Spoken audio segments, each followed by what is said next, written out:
fixed and focused on what's happening in our national capital. Now, viewer, you may wonder, why the focus only on Delhi? What about all the other places that have been affected, including Himachal and Punjab? Those of you who've been watching India Today know that we've been covering every part of North India affected in the floods. Our focus today and over the last few days has been Delhi because this is the national capital. And there is an especial sense of shock and dismay that the country's largest metropolitan city, our national capital, has almost entirely sunk as a result of decades of apathy, and now only a political blame game is the noise that you hear, nothing else whatsoever. And that's why here on India Today, it's Mission Delhi, because it's our reporters who have called the country's attention to this unbelievable crisis. I'm Shiv. Thanks so much for making us the most viewed channel right through the coverage of this truly distressing national event. Here are the headlines. Chandrayaan-3 spacecraft successfully takes off from Sriharikota to make a landing on the moon 43 days from now. India cheers for all ISRO heroes. 5, 4, 3, 2, 1, 0. Plus 5 seconds. Lift off normal. Here we have a majestic lift-off of LBM-3 M4 rocket carrying India's prestigious Chandrayaan-3 spacecraft. Prime Minister Modi attends the Bastille Day celebrations in France as guest of honor. Indian tri-service contingent marches in the parade for the first time. Indian Air Force Rafales also tear up the sky over Paris as part of the official flight past. Politics speaks over Delhi flood mayhem. Delhi mantris pin blame on Lieutenant Governor.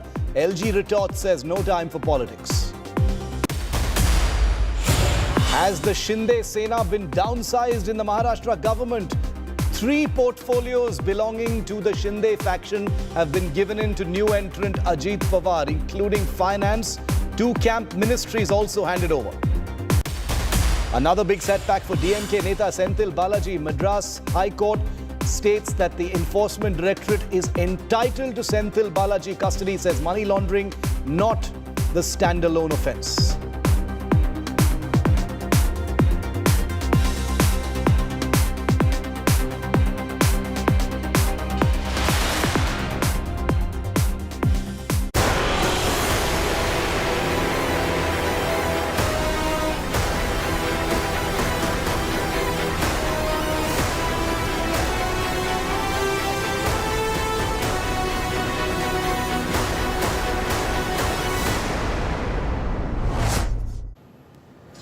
What Delhi looked like yesterday and what it looks like today is a story in itself, viewer. I want to put these pictures on your screen to give you a sense of how 24 hours can change virtually everything in the national capital, including its most iconic zones. Take a look at these pictures from the Rajghat to the Red Fort to the India Gate area and to various other parts of the national capital. This is what the national capital has looked like earlier and what it looks like today. Now, we're not going to play fast and loose with images.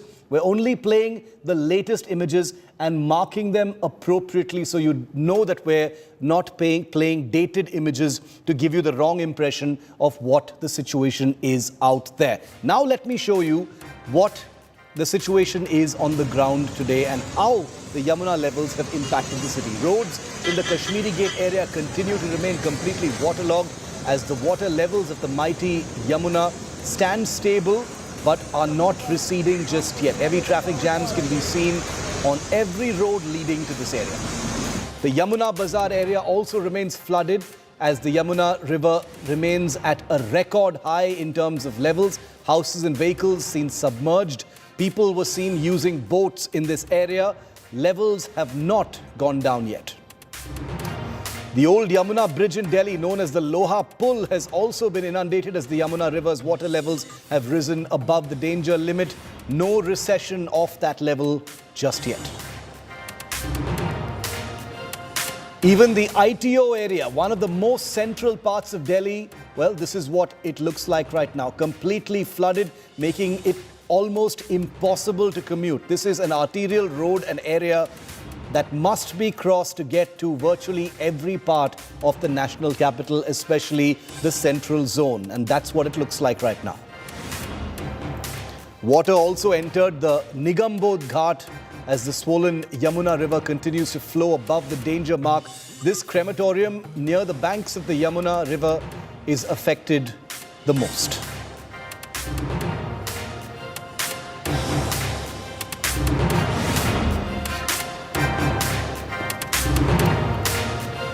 Now, I want to take you across to India Today's reporters, each one of them a hero at this time, because remember, it is reporters like Mausami, Amit, Milan and others who have not only made India Today the most watched channel right through this coverage, but they've also done the very difficult task of focusing India's national attention on this crisis in Delhi.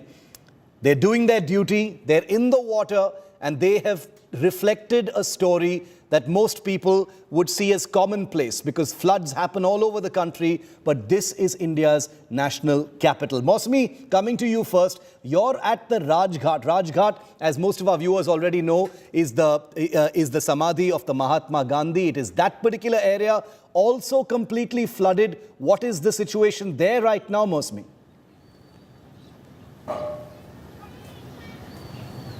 Right, Shiv, bringing the update from Rajghat, the iconic Rajghat. Here you can see that the water levels here have risen. Earlier, the board of Rajghat was visible in the day, but now it's no longer, you cannot read what's written on the front board, and the entire front yard of Rajghat is inundated.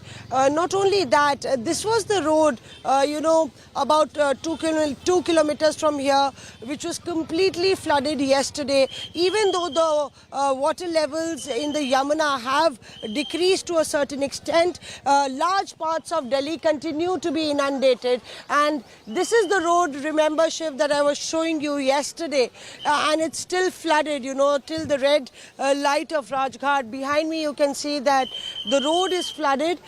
People taking the entire flood issue very lightly, although I must say, because as I told you that it's not rained in the national capital, but the IMD has predicted that the next 3-4 days are going to be very crucial. There is moderate rainfall and thunderstorm that's predicted. So that, adds to the worries of the administration. And here behind me, you can see that that's a very concerning picture. People coming out, taking pictures, selfie cameras are out here, and people even having a bath in this dirty water, which is, very deadly. It's lots of waterborne diseases you can get infected with.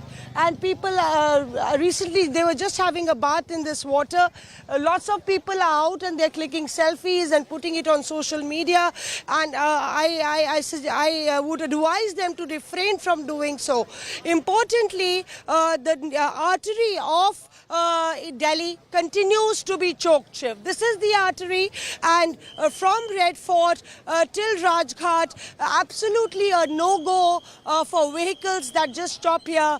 And that also today the water reached Supreme Court and ITO. So the cause of concern for administration continues to be there, and we just hope that the people here don't take it very lightly. If you'll give me a minute, I'll quickly go and ask people why are they here. आप लोग क्यों आए हैं आज यहाँ पे? हम लोग देखने आए हैं जी। पर बाढ़ का खतरा है, बोला गया है कि प्रशासन अपनी ड्यूटी कर रहा है, फिर भी आप लोग बाहर इस तरह जी हम लोग मीडिया पर देख रहे हैं ना, तो हम लोग को ये लगा है कि झूठ बात है, इसलिए हम लोग अपने आँख से देखने आए। यकीन हो गया अब हम लोग को देखे कि सच में पानी भरा हुआ है। अब हम लोग का सच नहीं है, हम लोग को सच नहीं लगा था, इसीलिए हम लोग देखने आए हैं। आप क्यों आए भैया? हाँ जी, आप क्यों आए यहाँ पे? बाढ़ है, पानी आ रहा है, बढ़ सकता है। हम यहाँ पर देखना आए हैं कि क्या स्थिति है, क्या समाधान है, क्योंकि हम जो है यहाँ पर डिप्टी मेयर आले मोहम्मद इकबाल की टीम है, हमारी टीम यहाँ पर काम कर रही है और आप लोग जायजा टीम ले है, रही है प्रशासन की तरफ से प्रशासन आए की हैं तरफ आप से लोग। हम लोग यहाँ नेताओं पर की देख तरफ रहे हैं से क्या आए हैं। क्या चीज़ है क्या नहीं। So that's a problem, Shiv, you know, because it also hinders a lot of traffic movement. It also hinders, I saw on the DND flyway, on the Yamuna bridge, you know, the traffic was choked because people were getting down and taking selfies there and enjoying the high water level in Yamuna, which is a very dangerous thing to do. Very true.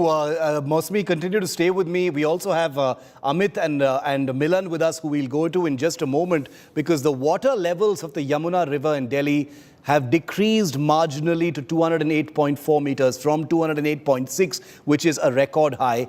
But it continuously remains over that danger mark. Streets are flooded, like you can see in all of our camera frames with our reporters. Multiple roads are waterlogged for the second straight day. Here's a special report that our reporters have brought us.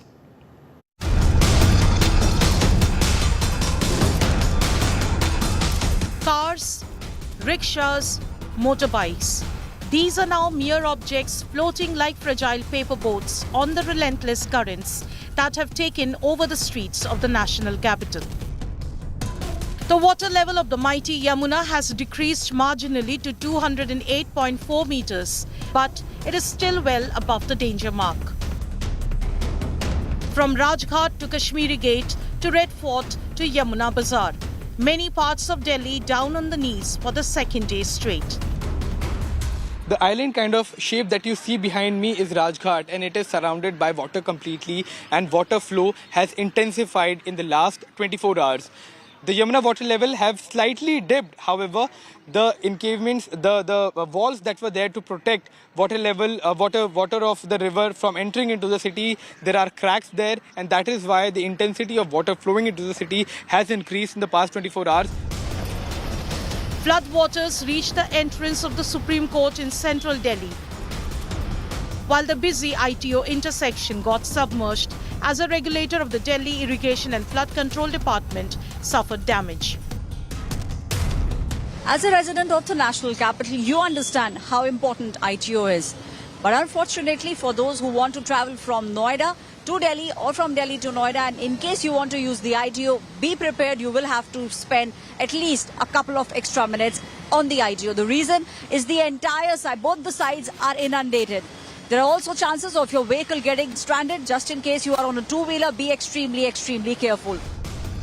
Several buses and trucks were left stranded in Kashmiri Gate, where city's biggest bus terminal is located, an area that is usually bustling with buses and passengers. And similar was the situation at the historic Red Fort. Politics has erupted over the floods in Delhi, with BJP and Aam Aadmi Party trading charges against one another. Sir रात को भी मैंने कई officer से specifically request की कि NDRF को बुलाइए, बट सर वो माने नहीं रात को। अब आई है एनडीआरएफ, थैंक यू है, बट सर रात को आ जाती तो बेहतर हो जाता सर। अश्विनी जी को मैंने कहा, ग्रुप पे लिखा, सीएस साहब भी थे उस पे सर, थोड़ी सी मदद हो जाती सर। मैं सौरभ जी ये कहना चाहूँगा कि ये समय नहीं है कि हम किसी के ऊपर ब्लेम करें या कुछ और टिप्पणी करें। देखिए, सबसे पहले तो बहुत दुख की बात है कि ऐसी आपातकाल स्थिति में भी भारतीय जनता पार्टी को सिर्फ राजनीति करने का समय मिल रहा है। ये समय है सबके साथ काम करने का। जो आज दिल्ली में पानी आ रहा है, ये दिल्ली में बरसात की वजह से नहीं आ रहा है। हम सबको पता है दिल्ली में पिछले 4 दिन से एक बूंद पानी नहीं बरसा है। जो आज सारा पानी दिल्ली में है, ये हरियाणा की हथनी कुंड बराज से बहते हुए यमुना में आया है। Blame lies to the extent that you have a department called Flood Control Department, which has got huge budget. Where has that money been spent? The money has been spent from Flood Control Department. And so while they are busy propagating their own name and signages, they refuse to work for real flood control job. Normal life in Delhi has been thrown out of gear as rising waters of the Yamuna invaded homes, markets, thoroughfares, tourist spots. The next few days are critical. Even if Yamuna's level comes down, the water that has already entered the city may take time to clear out. Bureau Report, India Today. India Today's Amit Bhardwaj, who's also been out there right through the last few days covering this crisis in Delhi, is currently at Delhi's Shantivan. Very marginal recession in the water levels of the Yamuna. Amit, what's the current situation there? We're actually able to see a lot more people in your frame today compared to yesterday. People obviously coming out now, out of curiosity maybe, as Mosmi was telling us. Amit. Well, Shiv, two important things. We are at Shantivan crossing. The Daryaganj crossing is right there. And on the left-hand side is the Red Fort. So essentially what is happening is that Yamuna is entering into the old city of Delhi with full force, full aggression. And it is also going towards Shantivan Rajghat area, flooding the entirety of this stretch.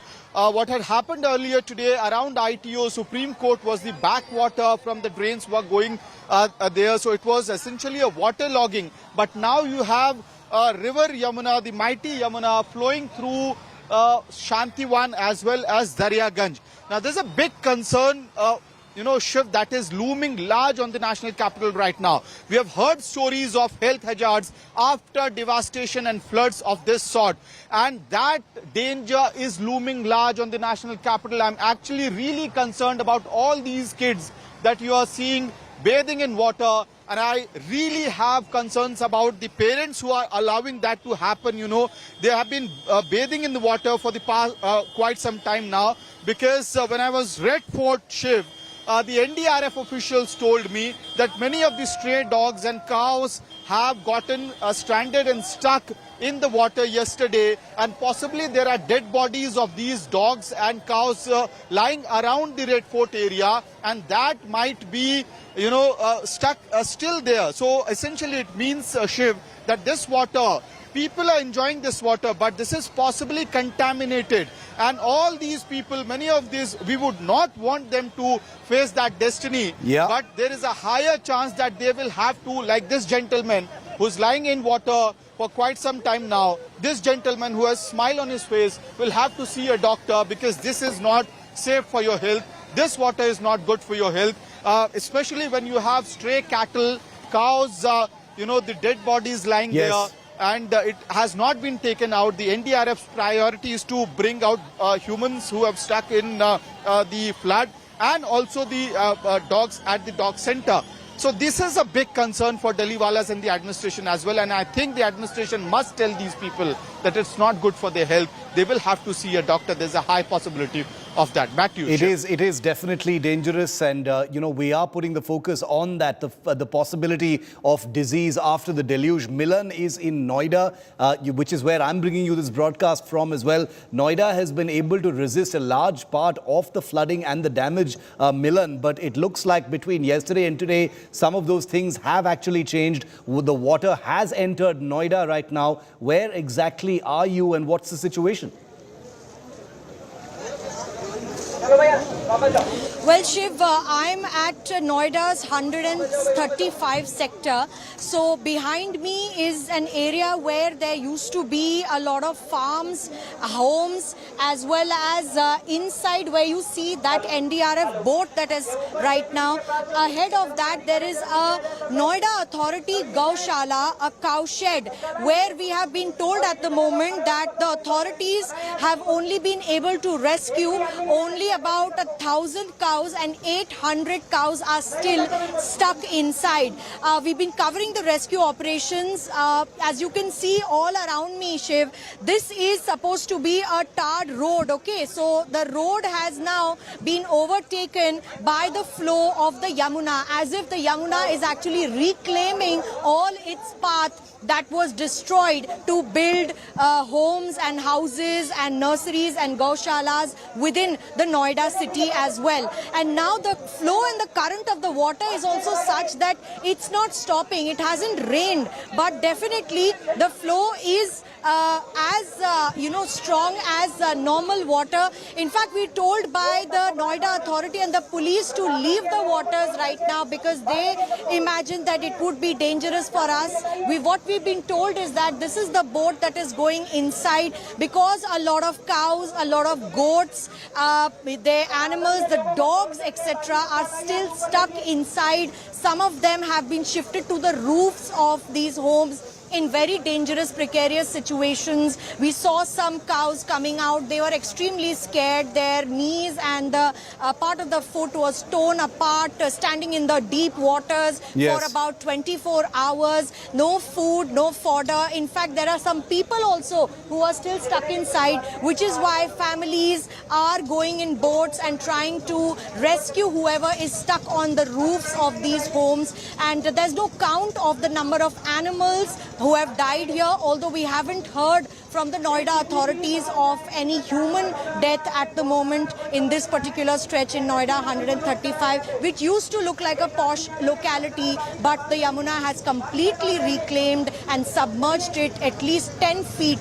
below groundwater. Milan, Amit and Mosmi, thank you very much for getting us those reports. Stay safe with your teams and we'll of course keep coming back to you. Thank you for getting us those reports, helping us keep the focus on an incredibly important story for us here on India Today. We're going to keep this rolling coverage. Take a look at the latest news coming in from the national capital now as the Yamuna water continues to flow above the danger level. Red Fort, one of the most iconic landmarks, has faced the flood fury perhaps like never before as the Yamuna level has continued to rise. These drone pictures show you the extent of the flooding in and around the Lal Kila area.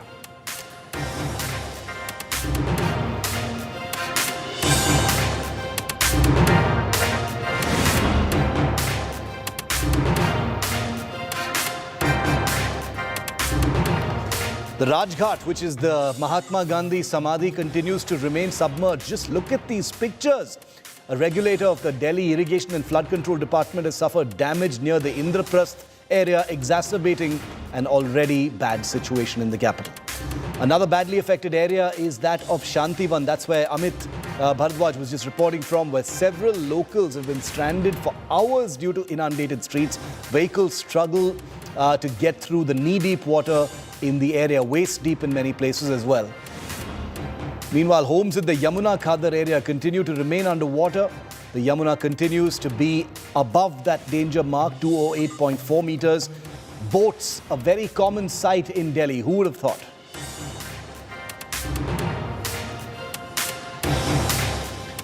Well, normal life in the capital has gone completely out of gear, and that's really just the least of it, because Yamuna waters are at their highest in the last 45 years, nearly half a century. The surge has infiltrated homes of the common people as well as VVIPs in the national capital, sparing no one on its way. Rescue teams have been called in to assess affected residents. This is the largest evacuation the capital has ever seen.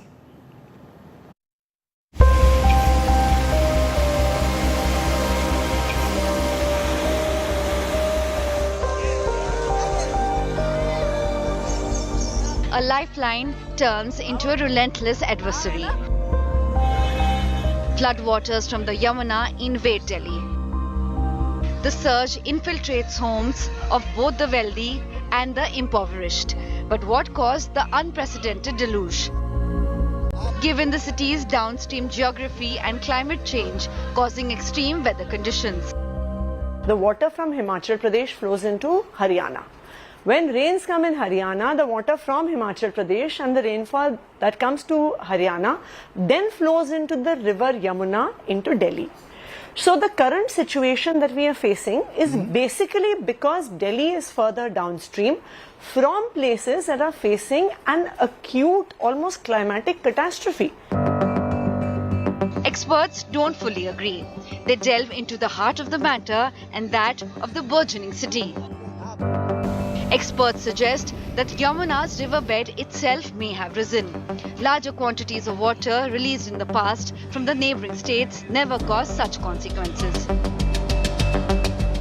To colonize lands around the river, two major embankments have been built, the left main embankment and the right main embankment. Now this has jacketed the river. extreme events are going to happen. The amount of water which has been released this time is only 300,000 cusecs. In 2019, 8,28,000 cusecs was being released, but they did not cause the same kind of problem. Is it possible that the river bed has risen?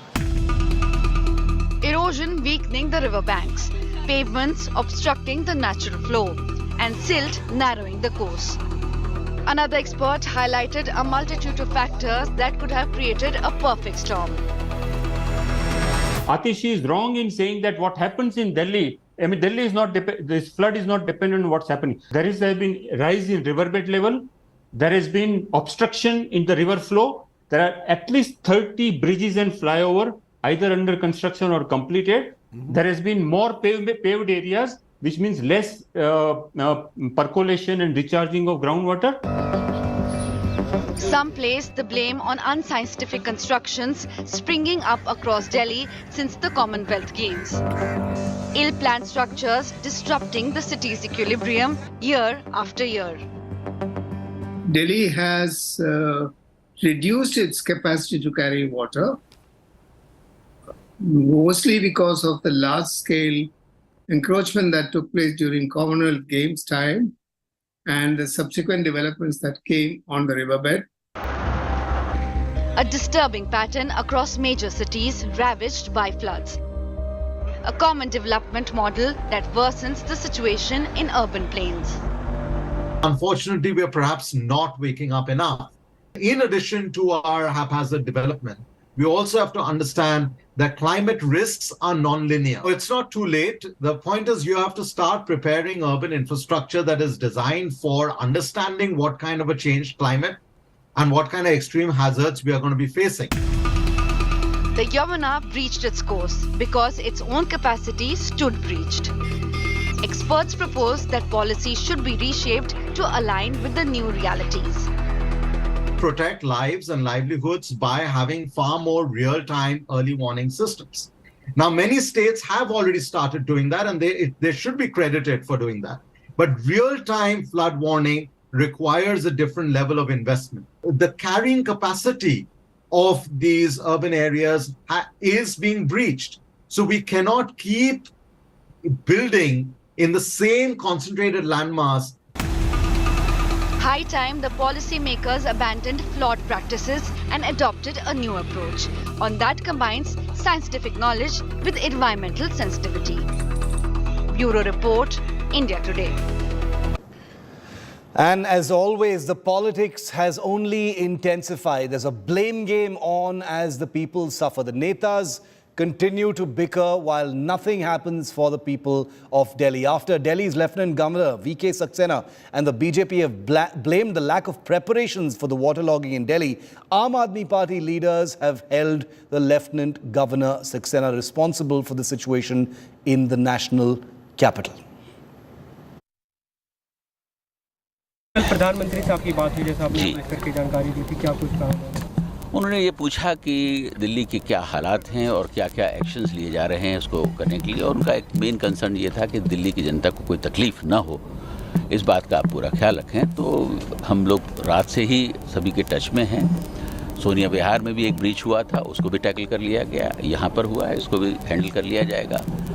ये एक unprecedented situation है और जिसको हम लोग handle कर लेंगे और सभी जो हैं इस पर मिलकर काम कर रहे हैं। सर, एक निवेदन है छोटा सा। सर, रात को भी मैंने कई ऑफिसर से स्पेसिफिकली रिक्वेस्ट की कि एनडीआरएफ को बुलाइए, बट सर वो माने नहीं रात को। अब आई है एनडीआरएफ, थैंक यू है, बट सर रात को आ जाती तो बेहतर हो जाता। सर अश्विनी जी को मैंने कहा, ग्रुप पे लिखा, सीएस साहब भी थे उस पर, सर थोड़ी सी मदद हो जाती। सर मैं सौरभ जी ये कहना चाहूँगा कि ये समय नहीं है कि हम किसी के ऊपर ब्लेम करें या कुछ और टिप्पणी करें। इस वक्त हमें टीम वर्क करने की ज़रूरत है। कहने के लिए मैं भी बहुत सारी चीज़ें कह सकता हूँ, लेकिन उसकी ज़रूरत नहीं है। हमें इस वक्त ये देखना है कि हमारे लोगों को कोई तकलीफ नहीं हो और जो प्रॉब्लम हमारे सामने है हम उसको सॉल्व करें। ये सारी चीज़ें बात को हो सकती हैं, हमें इतना समझना चाहिए। एनडीआरएफ की टीम का जहाँ तक सवाल है, सवेरे मेरे 7 बजे आर्मी से बात हुई, होम मिनिस्टर साहब से बात हुई है और उन्होंने अपनी टीम को पहले भेजा है, उन्होंने असेसमेंट किया है। असेसमेंट करने के बाद क्या रिक्वायरमेंट है उसके काम शुरू हो गए हैं। तो हमको जो है थोड़ा सा समझदारी से काम करने की ज़रूरत है, सबको एक साथ मिलकर काम करने की ज़रूरत है। हम ब्लेम गेम में जाएंगे तो परेशान हो जाएंगे। देखिए, सबसे पहले तो बहुत दुख की बात है कि ऐसी आपातकाल स्थिति में भी भारतीय जनता पार्टी को सिर्फ राजनीति करने का समय मिल रहा है। ये समय है सबके साथ काम करने का। और मैं इस बात से अचंभित हूँ कि अनुराग ठाकुर जी को लगता है कि अरविंद केजरीवाल जी में इतनी चमत्कारिक क्षमता है कि वो हिमाचल प्रदेश में बारिश करवा सकते हैं, कि वो हरियाणा में बारिश करवा सकते हैं। क्योंकि जो आज दिल्ली में पानी आ रहा है, ये दिल्ली में बरसात की वजह से नहीं आ रहा है। हम सबको पता है दिल्ली में पिछले 4 दिन से एक बूंद पानी नहीं बरसा है। जो आज सारा पानी दिल्ली में है, ये हरियाणा की हथनी कुंड बराज से बहते हुए यमुना में आया है। सरकार की तरफ से काम नहीं हो रहा और तकलीफ इसी बात की है। मैं नहीं कह रही कि बाढ़ को रोका जा सकता है या लेकिन आप पहले उसकी सूचना जो है वो दे सकते हैं।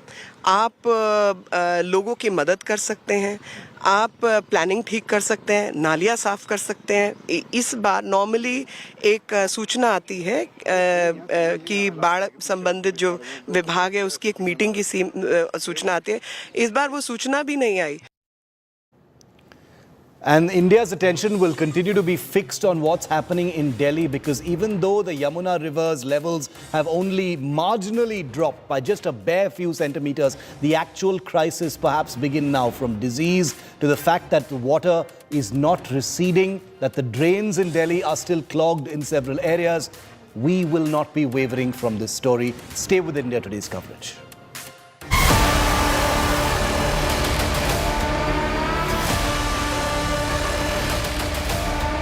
पूरा राजघाट इस वक्त जलमग्न हो चुका है। तस्वीरें आप देख सकते हैं कि मैं यहाँ पर इस वक्त मौजूद हूँ। जब सुबह के वक्त मैं यहाँ पर आया था तब मेरी कमर तक पानी था और अब पानी का लेवल जो है वो मेरी गर्दन से भी ऊपर है। The kind of challenge that Delhi is facing right now, and the Delhiites are the struggle that Delhiites have to do, a battle that Delhiites have to do today in order to reach to their offices. You can see the bikers are taking all the risk, moving through this water, wading through this water.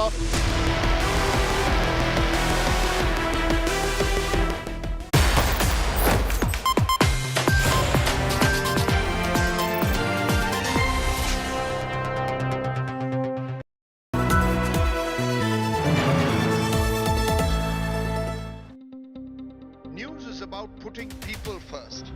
Just look at the queues right across. About asking the right questions to those in power.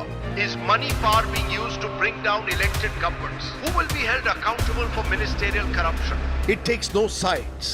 माँ का दर्द एक दर्द कोई नहीं समझ सकता उस दर्द को. It reveals.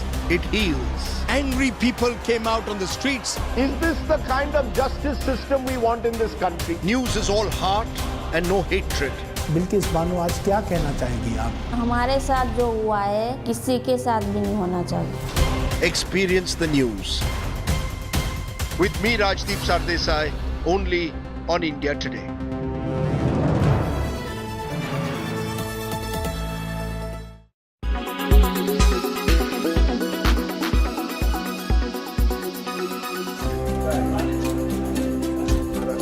It is never too late to chase your dream. Anil Kumar Mishra took to art late in his life, but what started as a hobby has become a passion over the years. The 70-year-old from Ramnagar in Jharkhand spends his time giving new life to waste wood. मैं समझता हूँ कि ये कोई ईश्वरीय then है, जो शक्ति है, जो मुझे प्रेरणा देता है और मैं इसको कार्य रूप में परिणत कर पाता हूँ. Mishra's tryst with art started in 2007 when he was a school teacher. गाछ है बहुत पुराना, हजारों साल पुराना गाछ है जिसमें बहुत सारे दीमक खाए हुए हैं, बहुत टिड्डा रहते हैं सर. और उसी गाछ का टुकड़ा से एक प्रेरणा जगी हमको और उसी गाछ के टुकड़ा से मैं एक बर्ड का भाव आया और मैं उसमें क्रिएशन का शुरुआत वहीं से हुई. In the beginning, not everyone was his fan. मुझे तो काफी बुरा लगता था, कभी कोई लड़ाई झगड़ा हो ही जाता था कि पुराना लकड़ी क्यों लेके आ रहे हैं.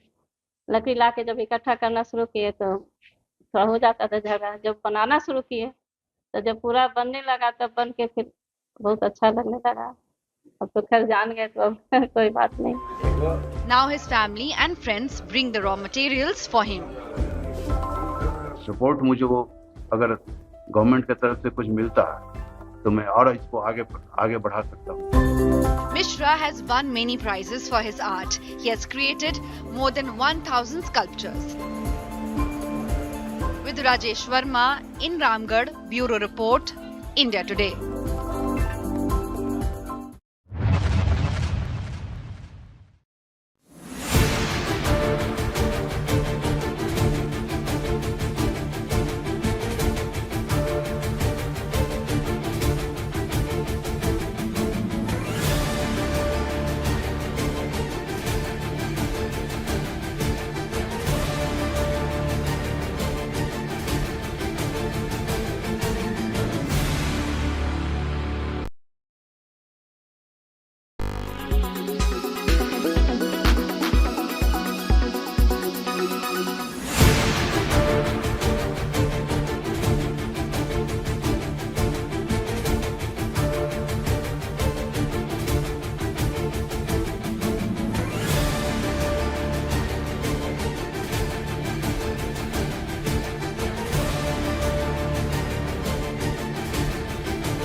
A BJP march to the Patna Vidhan Sabha protesting against the Nitish Kumar government's teacher recruitment policy faced lathi charge and water cannon on Thursday.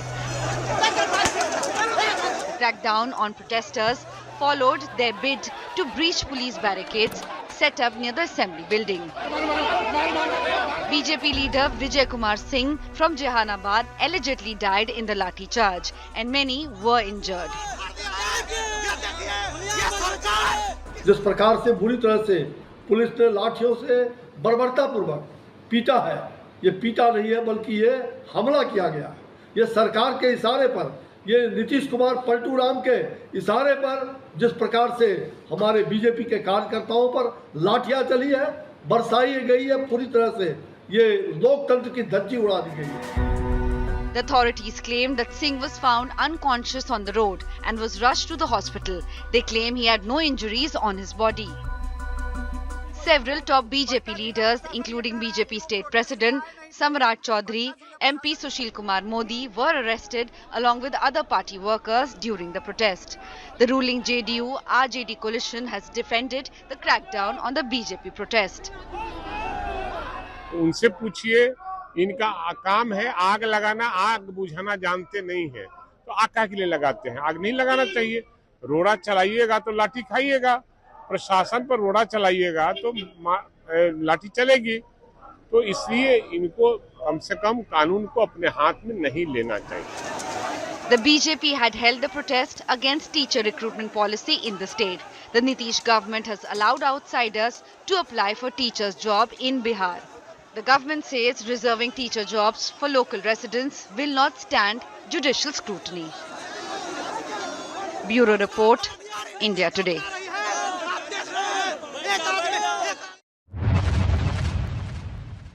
What really should be your alternatives to white refined sugar, which clearly is something that you must avoid? Let's talk about what you can use instead of this white sugar. Number one, organic brown sugar. Organic, then all the very better, because this is extremely healthy.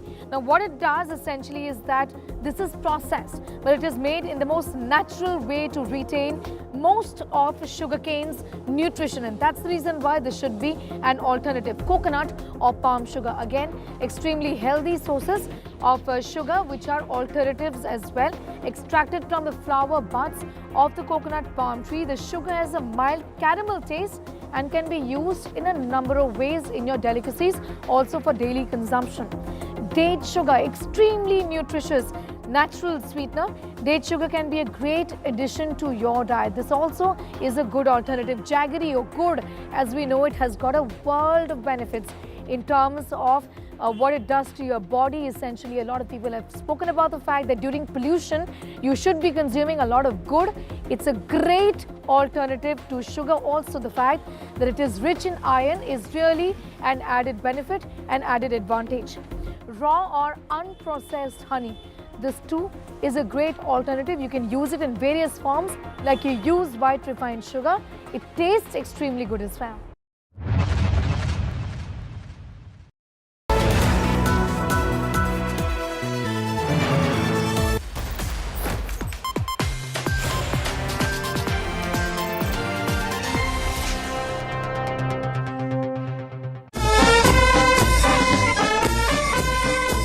India graces France's Our Day.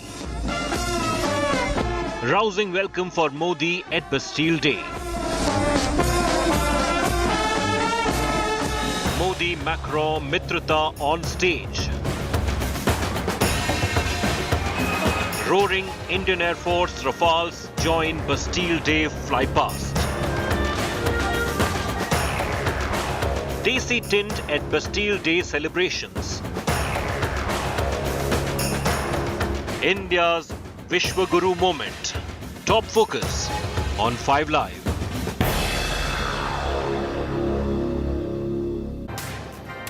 What an incredible day for France, and what an incredible day and what an incredible honor for India as well. France has been graced by a huge Indian presence on their most important day, the Bastille Day, the anniversary of the French Revolution.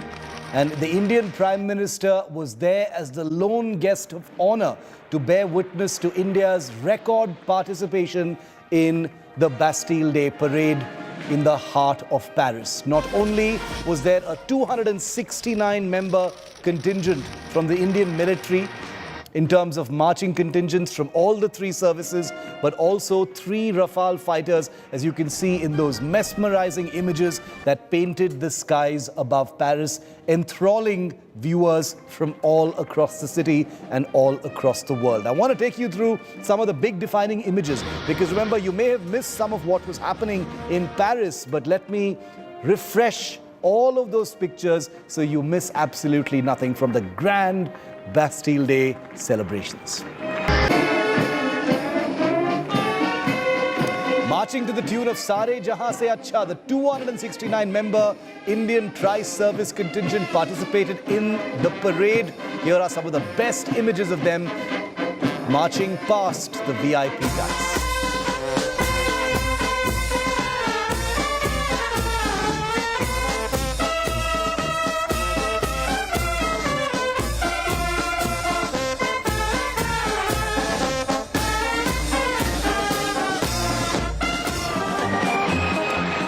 Another piece of history, 3 Indian Air Force Rafale fighter jets performed a spectacular flypast over the Champs-Élysées in Paris, along with French pilots and French Rafale jets as well.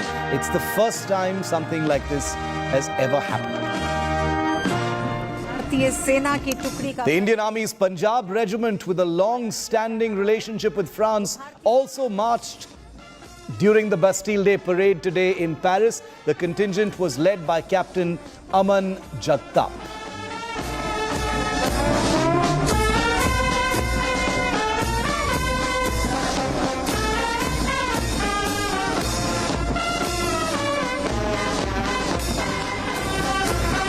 Squadron leader Sindhu Reddy, the helicopter pilot from the Indian Air Force, was seen leading a 68-member Indian Air Force ground contingent as well at the Bastille Day parade. She came in for a special praise from the Prime Minister, who called out the Indian officers and men and women of the military present on this day. Prime Minister Modi saluted the Indian contingent as it passed the dais where President Macron, he and other dignitaries were seated throughout the parade. Macron was seen animatedly explaining to Prime Minister Modi the nuances of the Bastille Day ceremonials.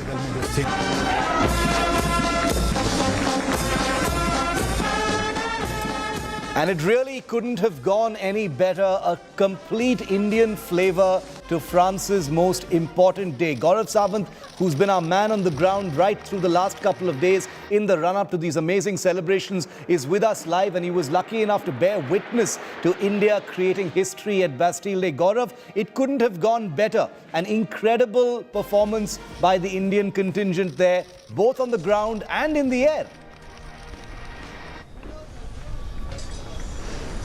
Shiv, you're absolutely right. I'm standing exactly at the same point where Prime Minister Narendra Modi and the French President Emmanuel Macron were sitting. This is the saluting dais, and you can see the magnificent Champs-Élysées behind me and the entire Arc de Triomphe at the other end. Now, in the morning, we came with the troops before the parade formed up, and we've sent out those images. The excitement that was in the air was palpable for all to see. The Indian soldiers and the French soldiers. And while there was the spirit of camaraderie, the French soldiers were telling the Indian soldiers that they will march as well as the Indian soldiers, except that their marching is very different. And they say we are not used to raising our hands all the way up to the level of the elbow and then all the way back like the Indian soldiers do.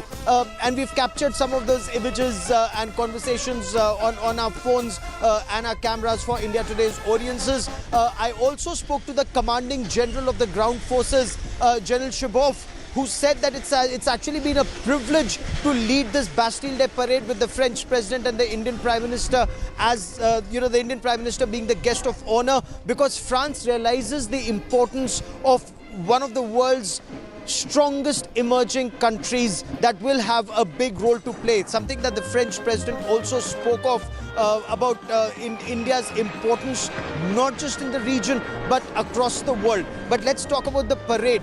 The best that France had to offer in terms of military hardware was on display, and that is what the French President was also explaining to the Prime Minister. France is undergoing a major reform in its armed forces. It's getting a lot of new equipment, a lot of network-centric equipment, and Shiv, you'd understand why this is very important.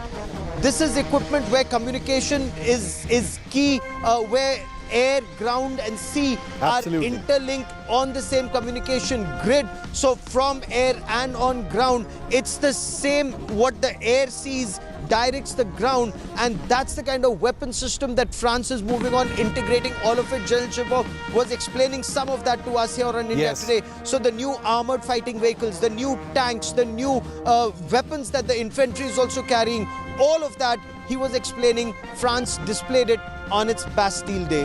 And so beautiful that India was a part of this and graced that occasion, added so much color, so much flavor and so much honor to the Bastille Day celebrations. Gaurav, thanks very much for that. Remember, the Prime Minister's day is far from over. There is a delegation level meeting at the Élysée Palace in a short while from now, and a joint press ceremony where the announcement of India and France agreeing to negotiate over a Rafale deal and a Scorpion submarine deal is likely to find mention at that point of time. All of that will be live on prime time here on India Today. Gaurav, for the moment, thank you. Prime Minister Modi's presence on the Bastille Day celebration, a day after being conferred with France's highest honor, is an apex in India-France relations. He had the rare honor of being the only international dignitary in attendance. It's never happened before. A 269-member contingent marching past on the Champs-Élysées from another country is another extremely rare honor. Take a look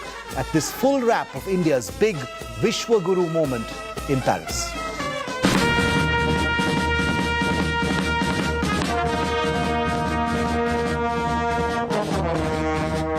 The resounding beats of pipes and drums. India's tri-services march down the famous three-lined Champs-Élysées in Paris.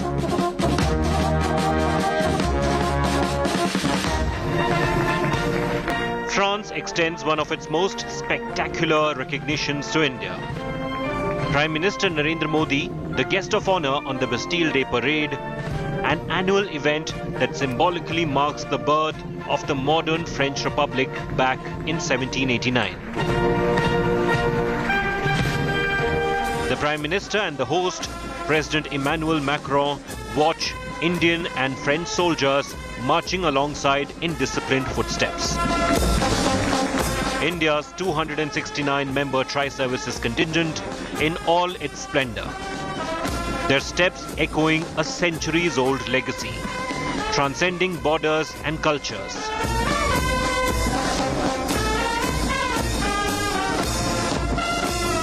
India's patriotism resonates through the French air. Bands played out the iconic Sare Jahan Se Achha tune. Prime Minister Modi took the salute. The hosts applauded the visual symphony of synchronized marching and captivating music. The Indian Army contingent, comprising of 77 personnel and 38 members of the band led by Captain Aman Jagtap. Commander Vrat Bhagel led the Indian Navy contingent. They move ahead with measured strides. Here comes the Indian Air Force contingent, led by squadron leader Sindhu Reddy. A rhythmic cadence flows out of their steps, a masterpiece of military precision. Dressed in their resplendent uniforms, adorned with medals and insignia, India's Tri-Services displayed their timeless elegance of tradition, seamlessly blending with the spirit of modernity in Europe's oldest and largest military parade. India's French-made Rafale jets soared in the French skies above. A stunning flypast over the Arc de Triomphe. Bharat France की strategic partnership के 25 साल के उत्सव का इससे बेहतर तरीका और क्या हो सकता है? The two countries commemorate 25 years of their strategic partnership. A moment of profound significance, a moment of strengthened camaraderie. With Gaurav Sawant in Paris, Bureau Report, India Today.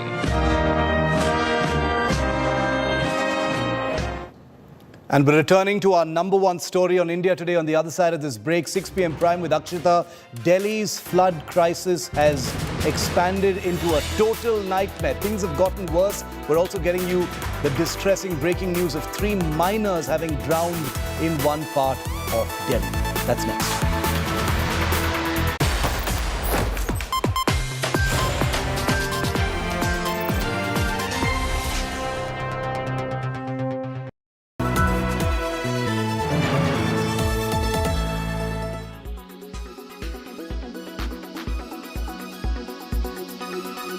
You did say that the guidance you have maintained on the revenue growth front and also on the EBIT margin front, it was the upper end 19% earlier. Now it's 18 to 19%. Are you being cautiously optimistic?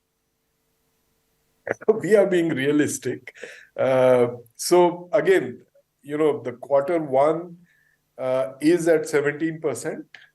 It was, by the way, the same 17% in the last year's June quarter as well.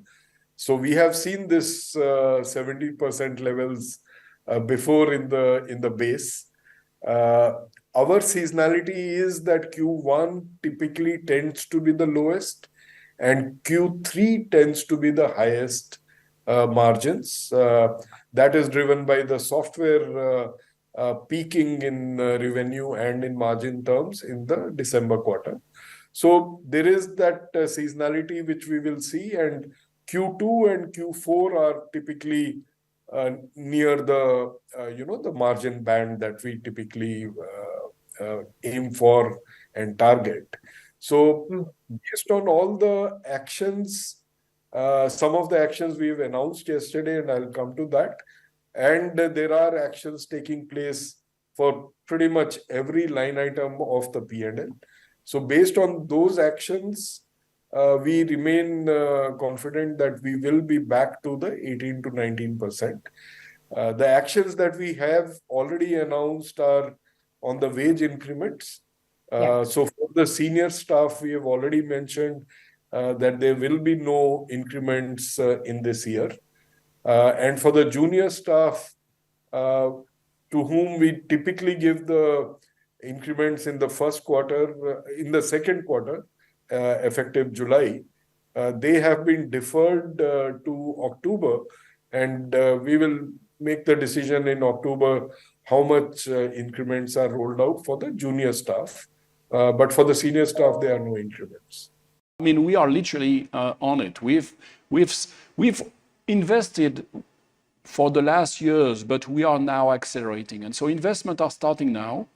A significant part, the biggest part of those investments are organic. So it's, investment that we are driving already now. I believe this month, as you know, we have shared this. We are going to train 100% of our employees, starting this month. When will it translate into revenue? It is already translating into revenue. We already have, as we speak today, dozens of programs around AI and generative AI.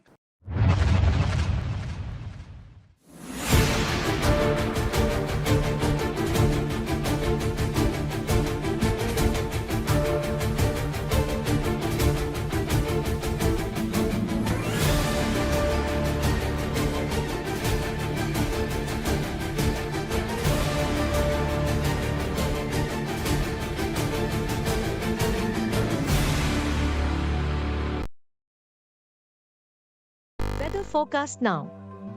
Delhi, maximum 38 and minimum 27 degrees. Mumbai, maximum 28 and minimum 25 degrees. Kolkata, maximum 34 and minimum 27 degrees. Bangalore, maximum 27 and minimum 21 degrees. Chennai, maximum 35 and minimum 26 degrees.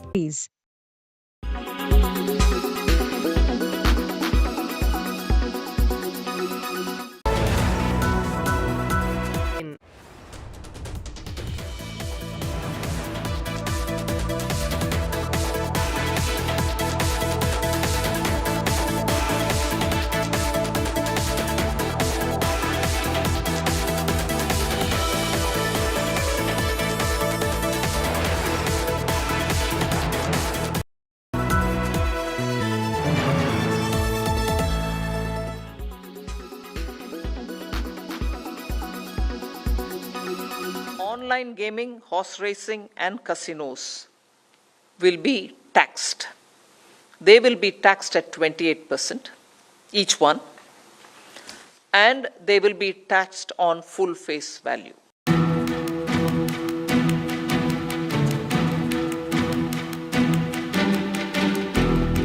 The online gaming industry had been waiting for the final decision of the GST Council with bated breath. And on Tuesday, the center state body of the finance ministers dealt the sector a killer blow.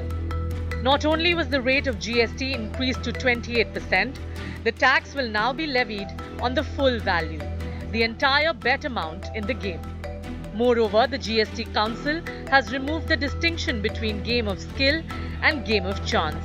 The enhanced levy comes on top of the 30% tax deducted at source that is already applicable to the sector. In effect, the sector will now be taxed at over 50%. Experts see this as a massive setback for the industry. Moving from the methodology of valuation from GGR to the face value, as has been highlighted in the press con yesterday, that is going to be a 1100% impact. The government disagrees. Union Finance Minister Nirmala Sitharaman said the decision to levy maximum tax on online gaming in casinos was not intended to kill the industry, but was considering the moral question that it cannot be taxed at par with essential commodities. Explaining the rationale, Sitharaman said it was impractical to meet the industry demand for levy of tax on platform fee. So it is impossible to pierce that veil of veil which brings opacity on how actually it is operated, and then say, no, I know what happens inside, therefore I'll only go by that. I'll go following every fellow, every tourist, and say, are you playing at this table? Are you paying at that table? How much pay you pay? Impossible to execute. So the discussion went thoroughly. The reactions are coming in fast and furious. A day after the announcement, Ashnil Grover, the ousted co-founder of Bharat Pay and former Shark Tank India judge, tweeted, "India is super fun, super ironic. Uncles sipping on their drinks, smoke in hand, bragging about how they made their fortunes in land speculation by putting their cash to good use, planning their next casino trip to Macau and passing judgment on online gaming and how it's spoiling the youth. Would love to see government introduce 28% GST and 20% TCS on land purchases." Bureau Report, Business Today TV.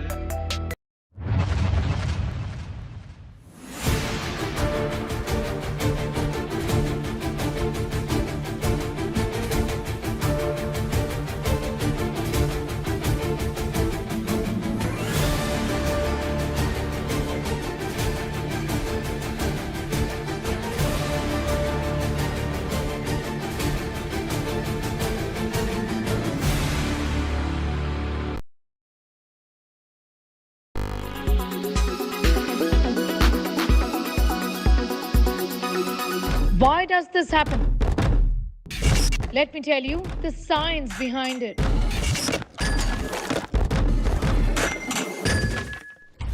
For more informative videos like this, keep watching India Today News. LIC हर पल आपके साथ।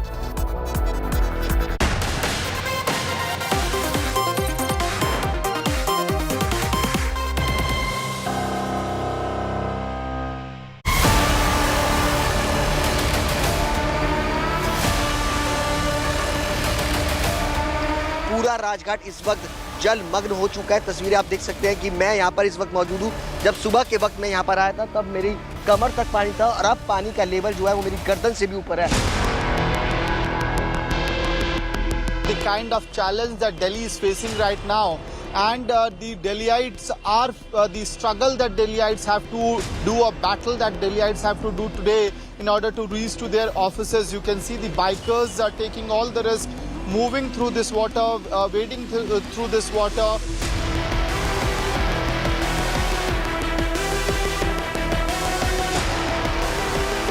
इस गली में जहां तक मैं चले जाऊंगा पानी बढ़ता जाएगा। ये देखिए इस घर पे तो पानी का कब्जा हो गया है। ऊपर यहाँ पे लोग इंतजार कर रहे हैं और अपनी खिड़कियों से बाहर निकल आए हैं क्योंकि यहाँ पर बिल्डिंग है, छत है, तो लोग छतों पर चले गए। Right now outside the Swaminarayan Mandir, and as you can see, I'm sitting on top of a tractor because cars cannot come on this road. This is the road that comes from Kashmiri Gate, ISBT, from via civil lines towards the Chankira Makhara DRDO and the Chief Minister's residence.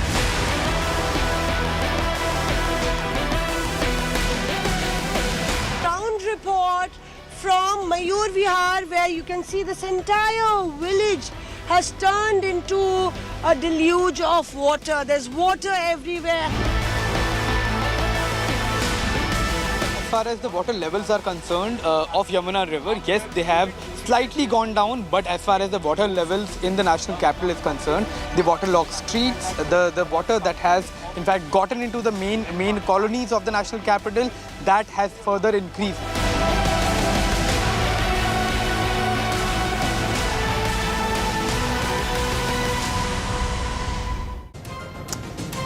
24 hours and counting. This is the situation in parts of the national capital. For many of you who thought, like me, that the water would drain off come 6 p.m. this evening, that's most definitely not the case. Yesterday, I was out there in that water waist deep, In some parts, it's gone up. In some parts, marginally reduced. But what's clear and what remains constant from yesterday to today is the suffering of the average Delhiite. And that's what we're putting the focus on in this edition of 6 p.m. Prime. I gave you a glimpse of what our reporters have filed for us through the day. They'll all be joining me live over the next 1 hour to get you all those updates from the ground on what's happening in the national capital. Let's begin with the headlines. Chandrayaan-3 spacecraft successfully takes off from Sriharikota to make a landing on the moon in 40 days from now. India cheers for our ISRO heroes. Carrying India's 5, 4, 3, 2, 1, 0. Plus 5 seconds. Lift-off normal. Here we have a majestic lift-off of LBM-3 M4 rocket carrying India's prestigious Chandrayaan-3 spacecraft.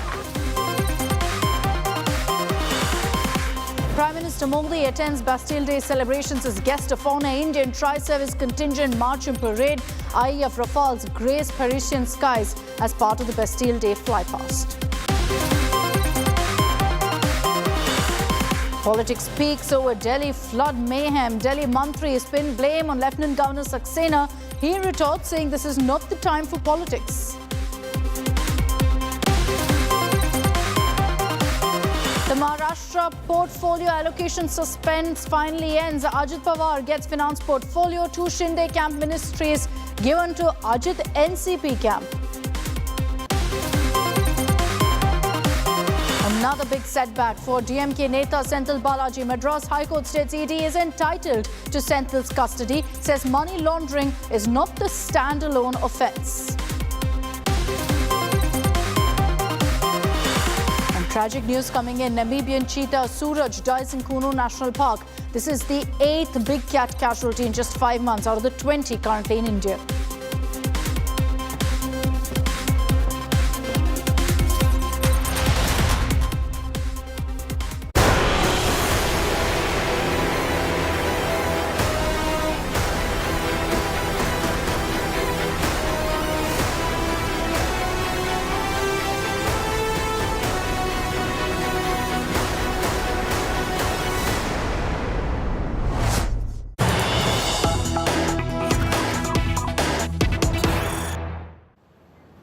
Let's begin with breaking news coming in. First, casualties being reported of the Delhi waterlogging. 3 minors have drowned to death in the Delhi deluge. These 3 children have drowned in Delhi's Mukandpur. Inundated Rajghat has turned into a picnic spot. This is the biggest problem right now in the national capital. All you Delhiites watching this broadcast, do not take the waterlogging lightly. It's not a recreation point. It's not clean water. It most definitely will lead to health complications. And tragically, in one particular case, 3 children who were playing in the water, attempting to swim in it, have drowned in northwest Delhi. And this is because of people thinking that the water levels are fine, manageable, we can enjoy in the Yamuna while it's in our neighborhood. It's led to 3 children now dying. And what we're seeing is an influx of flood tourism, believe it or not, in Delhi, where people are thronging parts that we're reporting from, showing you the plight of how waterlogged it is, how completely full of water. You have Delhiites coming there to click pictures and selfies. I want to play out a report from Moshmi Singh that shows you the extent of the problem here, how people are flocking these places without any regard for their own safety, to picnic, to take selfies, to send videos. We are at Rajghat. Delhi is reeling under one of the worst floods in decades, and you're not expected to do this.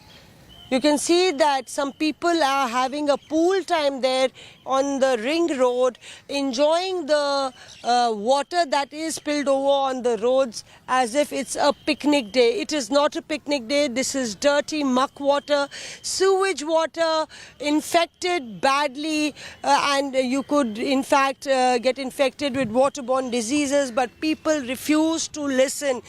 We've seen various spots in Delhi which are flooded, people thronging those places. Right now the police has cleared this area area. When I stepped in, there wasn't much space to walk because people thought it's Friday evening and they came out with tiffins and were enjoying the water at Rajghat, which is completely flooded.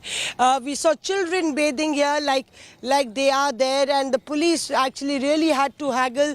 This guard had to blow the whistle. Even now he's insisting. Guard भैया कितना लोग आ गया था यहाँ पे? आपने सबको हटवाया यहाँ से?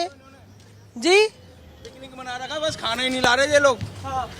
नहीं तो पिकनिक मनाने के लिए यहाँ बनाने को आ जाए, अभी चटाई वटाई बिछा दो, खाना भी ले आएंगे घरों से अपने। तो आपने मना नहीं किया, पानी गंदा है इस तरह से? सबको मना कर रहा है मैडम कि पानी गंदा है, करंट आ जाएगा, कुछ भी हो सकता है। साहब आ रहे नहीं कह रहे, हम कोई बात नहीं, हमें कोई परवाह नहीं है, हम पानी देखेंगे नहाएंगे यहाँ पर, ऐसे कर रहे हैं। Now, there's only so much that the authorities and the administration can be blamed for this kind of a mess. For people throwing caution to the winds, picnicking there, as Moshmi just showed you. Many of them, even when I was reporting on the ground, I noticed locals coming together, swimming in the water, diving headfirst into the water, thinking it's a recreation zone, thinking let's dive and play in this water, which is first of all carrying all sorts of diseases, and secondly, you don't know the depth. There is all sort of material floating also in this water, which is why it's extremely dangerous to do what so many Delhiites currently are doing. Let me take this across to our reporters on the ground. We've got Milind Sharma, Amit Bharadwaj and Moshmi Singh joining us on this broadcast. Amit, to you first on the news break that we've just got. Tragic news of 3 children having died because they drowned to their deaths. Are we seeing this far too often? I'm sure while you've been reporting too, you've seen how in several waterlogged places, children and adults dive into this water, think it's all fun and games. Absolutely right, Akshata. It's very unfortunate. 3 children have died in Mukundpur area of the national capital. And all these 3 children had dived into a waterlogged ground thinking that it is a picnic spot, something to enjoy. But unfortunately, these minors could not, they had no idea about the depth of the water there. A police constable had jumped into the water to save them, but he was possibly too late and these 3 kids have died.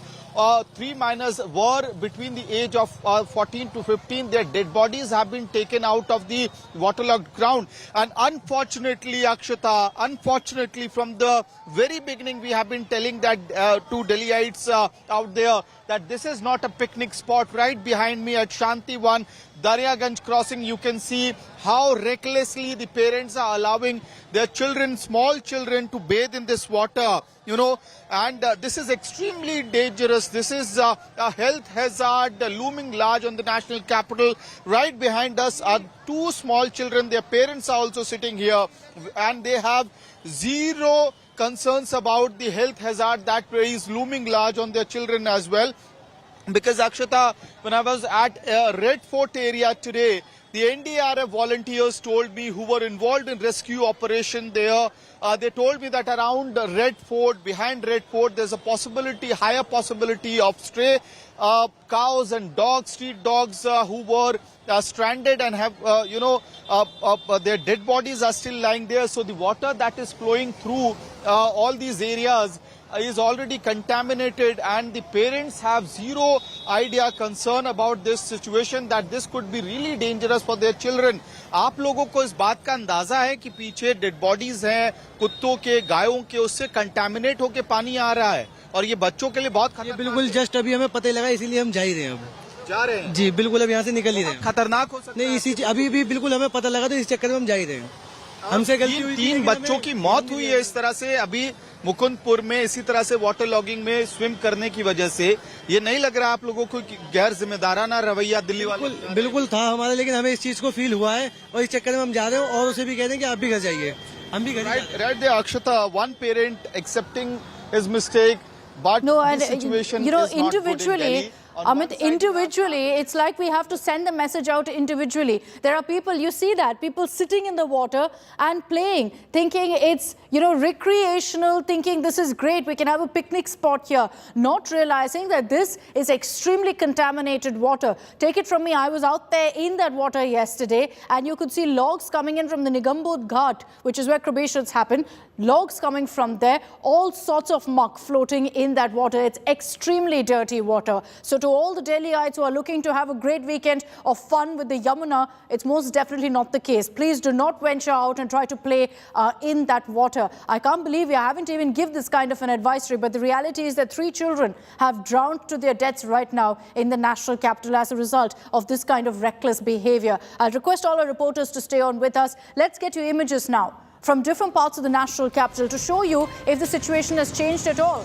in the last 24 hours. These images are from Kashmiri Gate, which continues to remain waterlogged as the water level of the mighty Yamuna remains stable, but the water levels in the city continue to go up.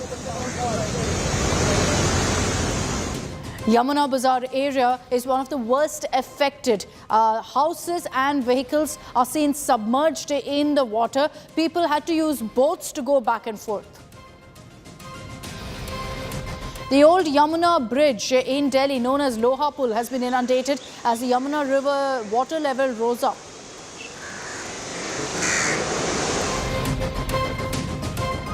Roads around ITO in the heart of the national capital have been completely flooded, making it nearly impossible to commute in one of the key arterial roads of the national capital. Nigambod Ghat continues to be underwater as Yamuna River, in fact, entered this particular ghat. The crematorium is near the banks of the Yamuna River and so was directly impacted by the water levels rising.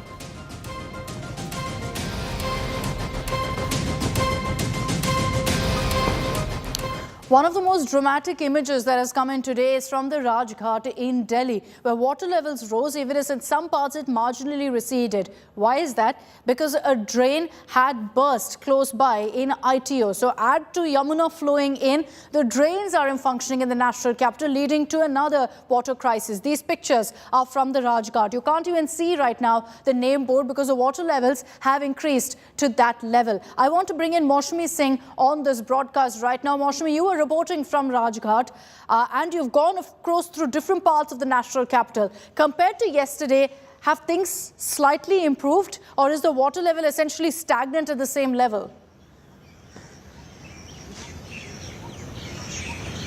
Despite Akshita, the water level of the Yamuna decreasing, the national capital, several areas, we've still seen an increase of the level of water, like in Rajghat as well, where you can see that the road is still flooded and even the Rajghat, is completely submerged. But importantly, that's because of several factors, and it's not got only to do with rain or water being released from Hatnikund Dam.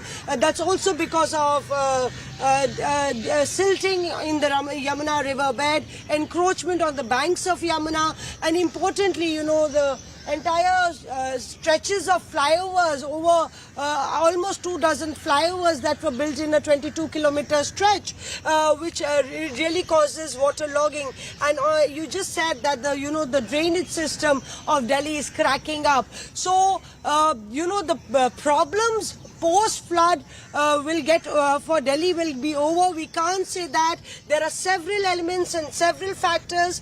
The rain could play truant because the weather department has said that Delhi could receive moderate to heavy rainfall in the next 3-4 days, and also the sewage system. So that's one reason that Delhiites need to be on an alert mode. They need to understand there is a situation here where they need to be sensible and not risk their lives.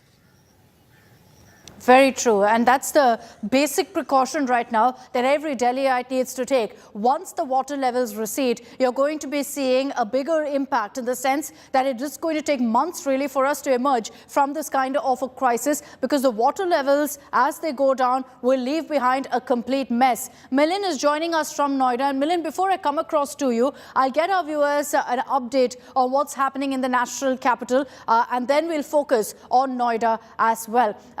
With, in fact, the water at this point continuing to remain stagnant in the national capital, let's get you some of the images from Delhi right now.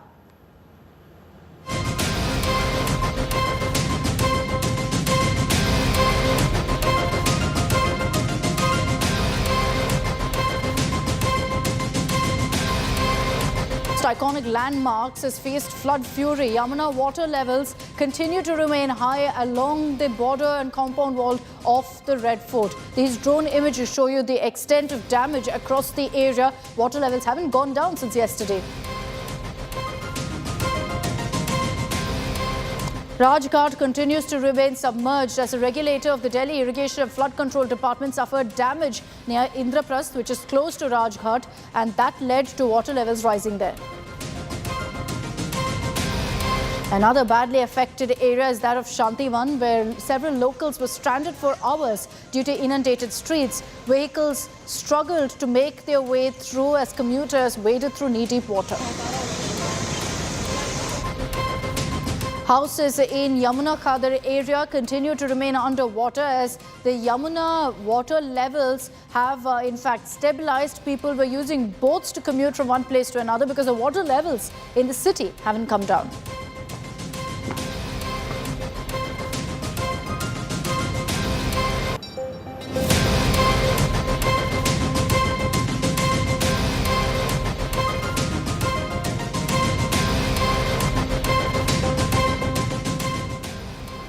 So a lot of questions are being asked on what's happened. What has led to this unprecedented crisis in the national capital? People have lived here for years and decades together and never seen anything quite like this, of the Yamuna water levels reaching this level and then going ahead and flooding the entire national capital. 45 years, we have not seen anything like this, and nobody really in Delhi has been spared. Every single part of the national capital currently has faced some problem or the other because of the Yamuna water levels rising. In our next report, we decode for you what's caused this crisis.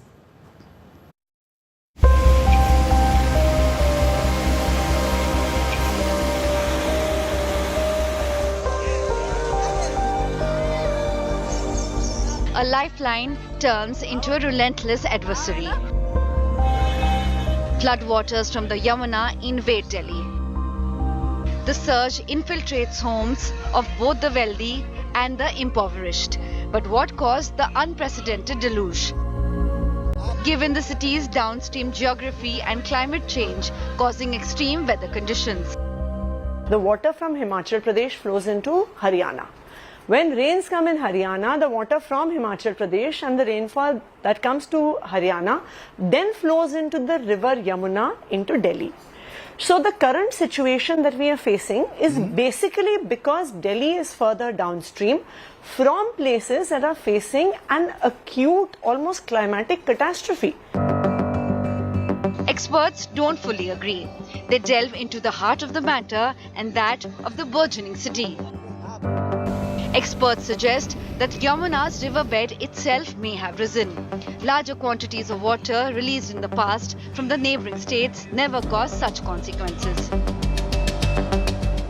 To colonize lands around the river, two major embankments have been built, the left main embankment and the right main embankment. Now this has jacketed the river. Extreme events are going to happen. The amount of water which has been released this time is only 300,000 cusecs. In 2019, 8,28,000 cusecs was being released, but they did not cause the same kind of problem. Is it possible that the river bed has risen? Erosion weakening the riverbanks, pavements obstructing the natural flow, and silt narrowing the course. Another expert highlighted a multitude of factors that could have created a perfect storm. Atish is wrong in saying that what happens in Delhi I mean, Delhi is not, this flood is not dependent on what's happening. There has been rise in riverbed level. There has been obstruction in the river flow. There are at least 30 bridges and flyover, either under construction or completed. There has been more paved areas, which means less percolation and recharging of groundwater. Some place the blame on unscientific constructions springing up across Delhi since the Commonwealth Games. Ill-planned structures disrupting the city's equilibrium year after year. Delhi has reduced its capacity to carry water, mostly because of the large-scale encroachment that took place during Commonwealth Games time and the subsequent developments that came on the riverbed. A disturbing pattern across major cities ravaged by floods.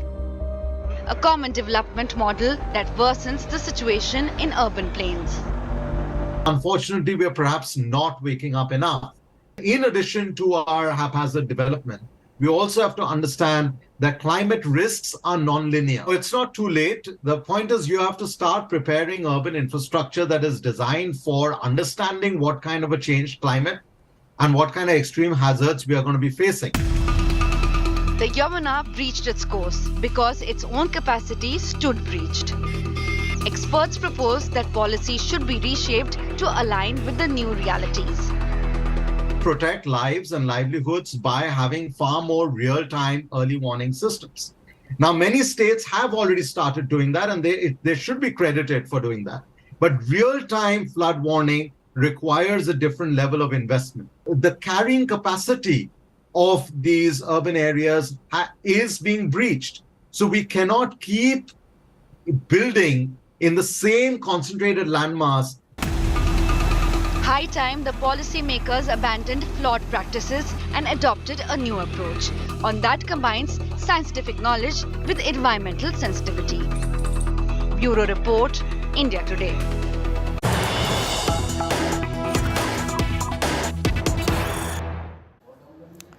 It's not just Delhi now that's flooded. These images that you see behind me are parts of Noida, which also now is seeing water levels going up, and it's fast spreading to several sectors in Noida as well. Particularly farmhouses located near the Yamuna have all been completely flooded out. And with this situation arising now, Chief Minister Yogi Adityanath took stock of the situation, conducting an aerial survey to ensure that all necessary steps are taken by the authorities to be prepared for the situation at hand. Milind Sharma is joining us live from Noida. Milind, where exactly are you? How bad is it in Noida, Milind?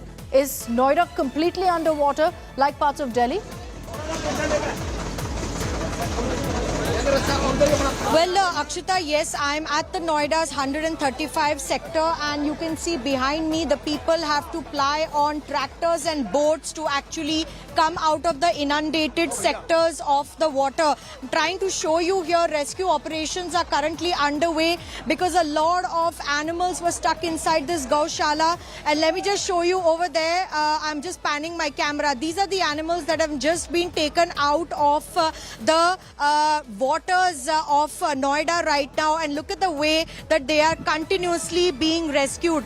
I'll ask Ashwini Helen to also show you these cows, and look at the situation of these cows. This particular animal is currently shivering. They've put towels and cloths just to cover the animal who was rescued from the knee-deep water. And just look at that. These animals are extremely tired, having stood up in the water for a long time. Here as well, currently a lot of cows are being taken out of the Gaushalas yet again.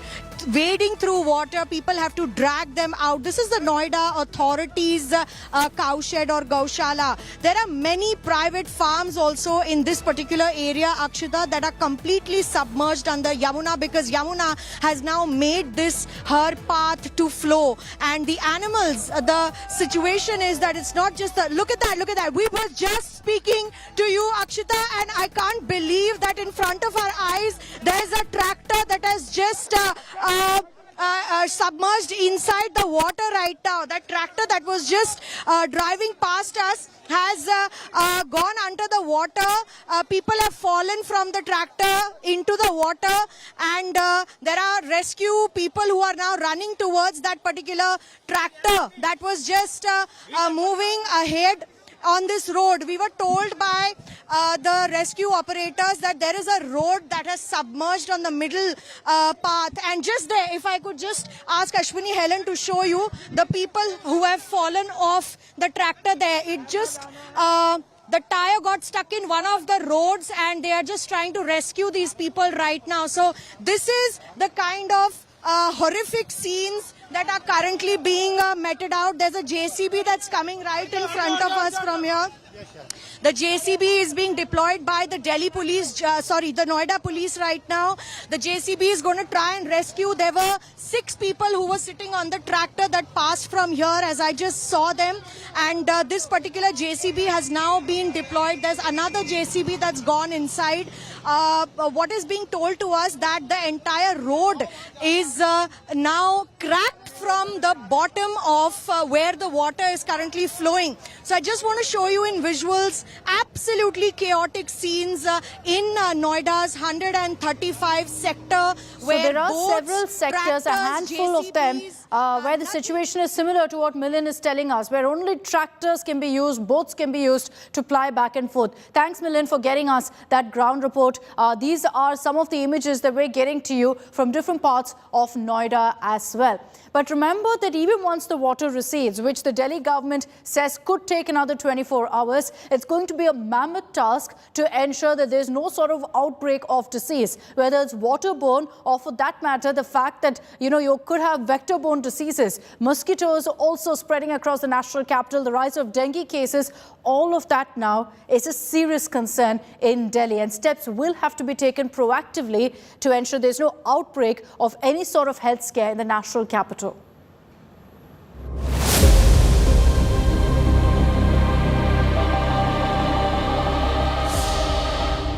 Homes flooded. Roads turned into rivers. As Delhi remains submerged, a public health crisis looms. With drains destroyed, dirty water that could be contaminated with sewage or dead bodies of stray cattle and dogs can prove to be hazardous. This water will remain stagnant, and one of the other things which a lot of experts at the moment are fearing is the increase in dirty water, and also the health of the people who stay here, because once the water will recede, then there are chances a lot of people might fall sick. The waterborne illness that come with this dirty water are no backfloat. According to health experts, this murky flood is capable of contaminating Delhi's drinking water. It is a cocktail containing all sorts of viral and bacterial diseases, putting people at risk for cholera, typhoid, malaria and more. According to experts, even exposing your skin to this water can cause rashes and infection. Water is the main source of infection over here. So, potable water. Boil your water for cooking, boil your water before drinking, whatever the water comes in, boil it well so that this infection reduces. Also, once the flood is not active, it's just stagnant water, all these protozoal infections like malaria and all that can spread. So don't let water stagnate around your house or in your coolers. When the streets finally clear and water levels recede, the threat of disease will remain. Bureau Report, India Today.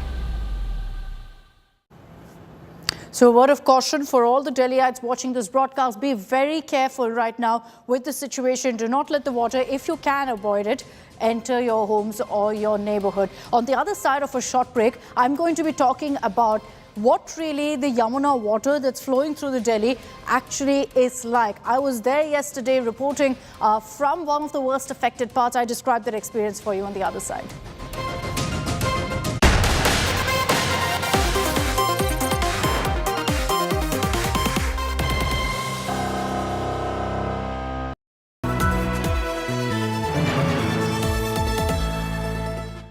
Bonjour and Namaste Paris. As chief guest, Modi heads to France.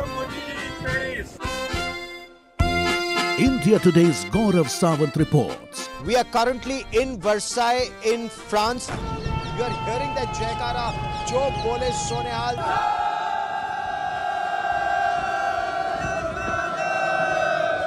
Jai Bhavani.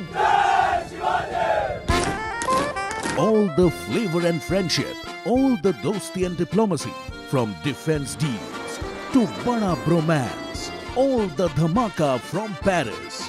Namaste France.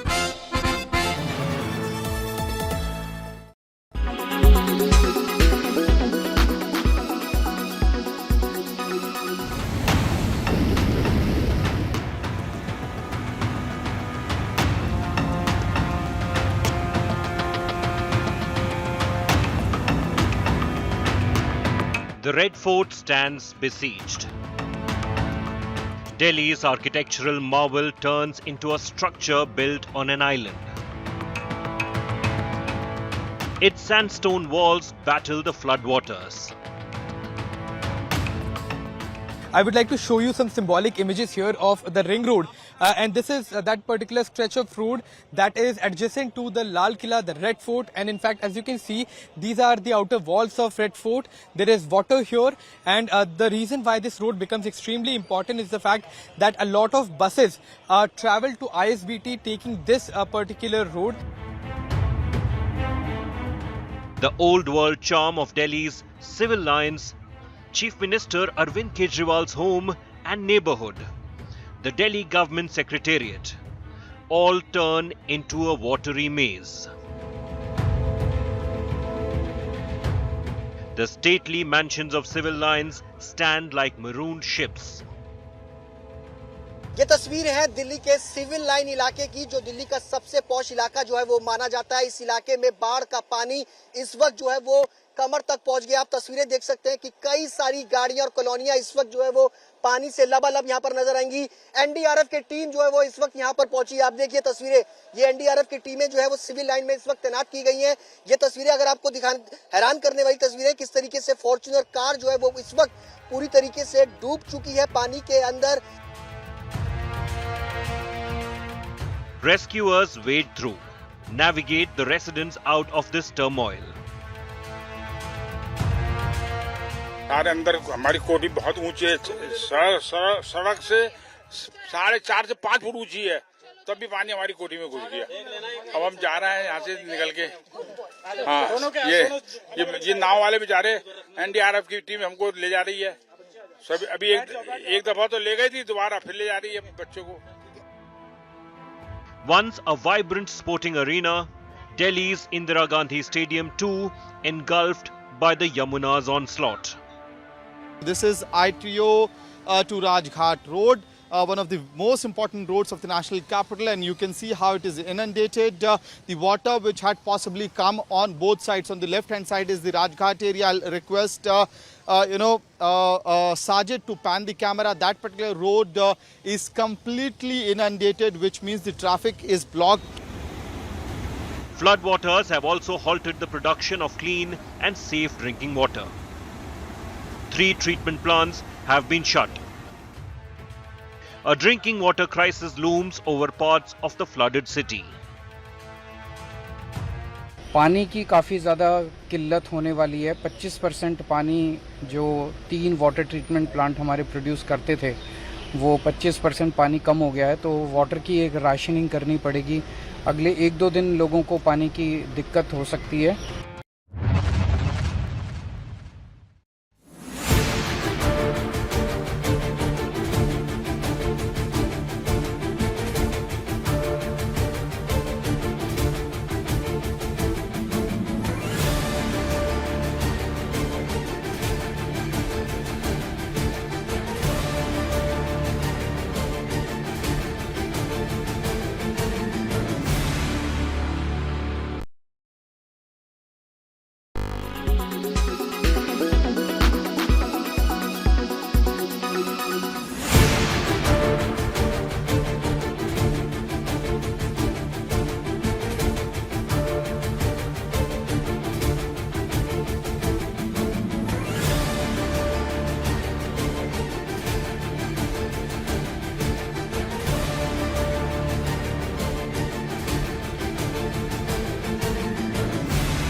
It was last evening from Noida going into Delhi by itself was a nightmare because on all sides is water. Most roads are barricaded off. There's no way you can get into the heart of the national capital.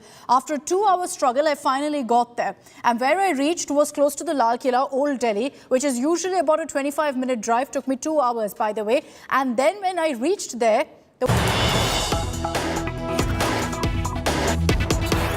जैसे अब इतना बड़ा है, अब इतने channel में से पानी जा रहा है, बाकी इतने चैनल में से नहीं जा रहा।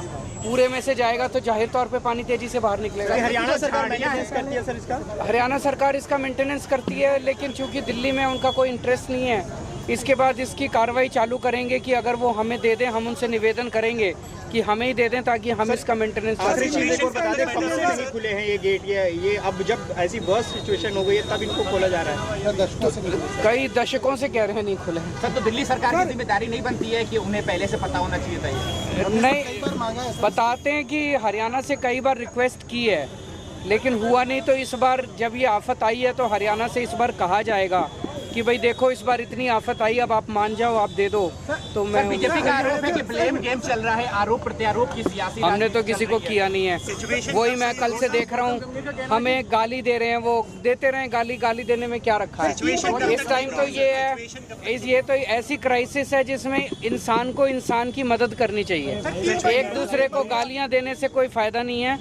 पर मैं देख रहा हूँ सुबह से वो कल से बीजेपी वाले मेरे को गाली दे रहे हैं। दे लेंगे गाली, अपने को क्या पता। दिल्ली के मुकंदपुर में 3 बच्चे डूब करके मर गए हैं, 3 मौतें। ये बहुत दुखद बात है। वो तीनों बच्चे नहाने के लिए गए थे उसमें, नदी में पता चला। और हमने कई बार बोला है कि नदी से दूर रहिए। कई लोग एक तरह से देखने जा रहे हैं, बाढ़ देखने जा रहे हैं, वो भी मत कीजिए। कई बार अचानक पानी बढ़ जाता है तो सेल्फी ले रहे हैं, वीडियो बना रहे हैं, वो सब मत कीजिए। नहाने के लिए अभी नदी का बहाव इतना तेज है, आप अच्छे से अच्छे अगर स्विमर भी हैं तो भी इस नदी का बहाव आप उसको बर्दाश्त नहीं कर पाएंगे। दिल्ली की जिंदगी नॉर्मल कब होगी सर? पानी कब हटेगा? कब तक बेहतर होगी सर? अब देखिए कल और परसों फिर बारिश का अंदेशा है। अभी जो आया है ना, अभी मौसम विभाग का आया है, तो अगर बारिश अगर नहीं आती तो मैं समझता हूँ 1-2 दिन में हो जाएगी।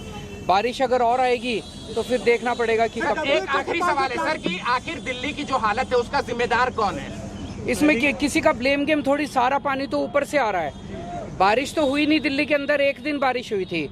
उसके बाद तो ये सारा का सारा पानी हिमाचल प्रदेश, हरियाणा उधर से आ रहा है। ये हमारा लोकल पानी तो है नहीं। और इतना पानी हैंडल करने की दिल्ली की कैपेसिटी आज तक नहीं थी।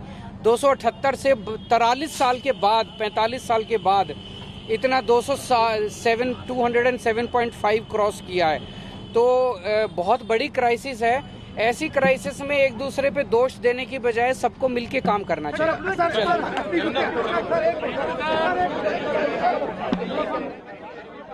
That's Delhi Chief Minister Arvind Kejriwal speaking on the current situation, saying that there is a crisis in the sense that there isn't enough space for the water to completely drain off, which is why it's going to take time. He's also urged an appeal to Delhiites not to venture out and into the water. I'm slipping into a very short break. We'll be right back.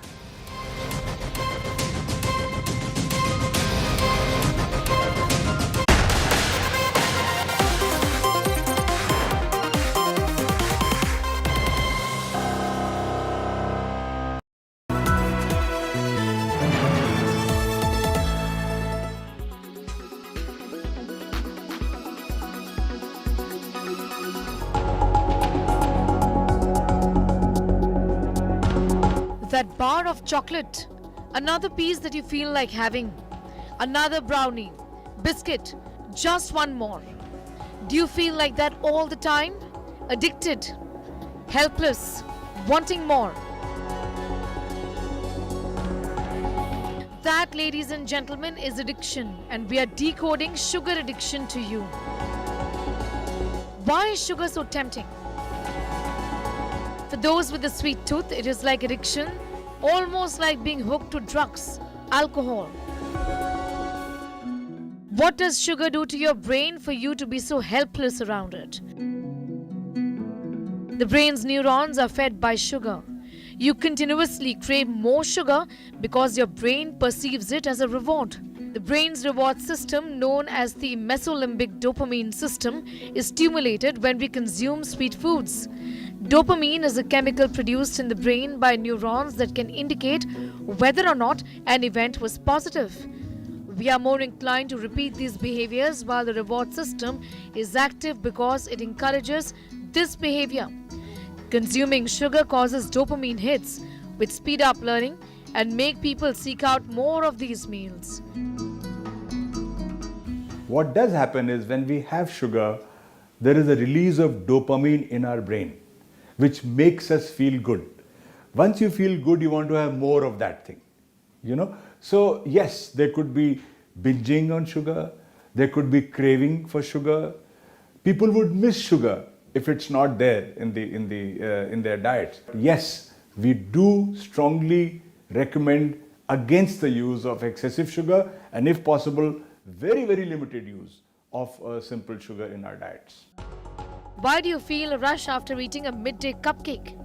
It is simply carbohydrate containing sugar, which is readily converted to glucose in your bloodstream. For starters, we know that glucose is the main source of energy used by our bodies when it comes to overall physical wellness and bodily function. Your blood sugar levels rise. Fruits, vegetables and dairy products all include simple carbohydrates. However, they also contain fiber and protein, which halt the process. Table sugar, soda, candy and syrup don't. What about sugar lows? Do you suddenly feel a drop in energy? Does everything around you seem irritating? Well, this is called a sugar low. For energy, your body needs to transport glucose from the bloodstream to your cells. Your pancreas produces the hormone insulin to achieve this. As a result, your blood sugar level may have a sudden drop. You feel exhausted and disoriented after this sudden blood sugar drop, and you start craving more sweets to get back to that sugar high. Therefore, that sweet snack you had in the middle of the day has prepared you for more poor eating.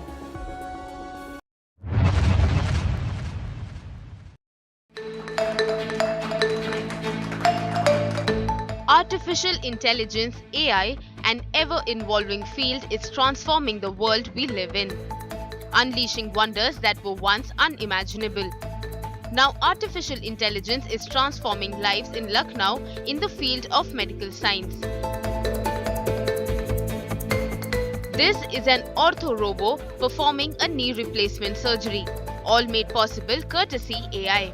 And this is a game changer in Uttar Pradesh, as this AI-powered robo will now perform more ortho procedure in Lucknow's Apollo Medics.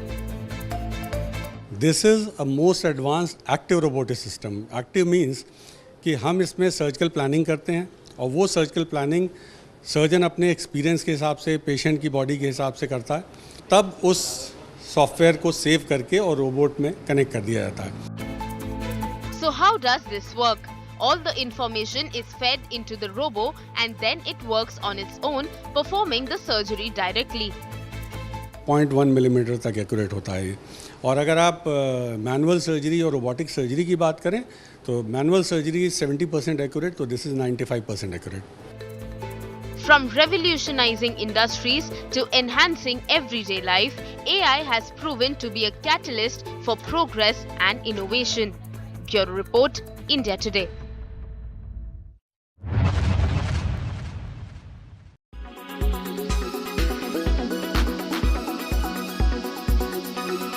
Why does this happen?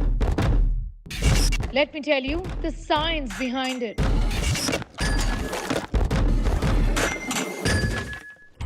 For more informative videos like this, keep watching India Today News Mo.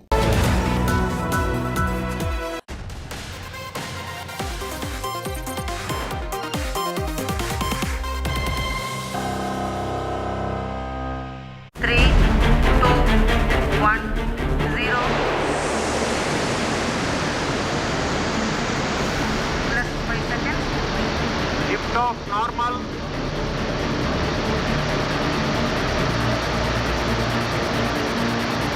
प्राप्त कर ली गई है.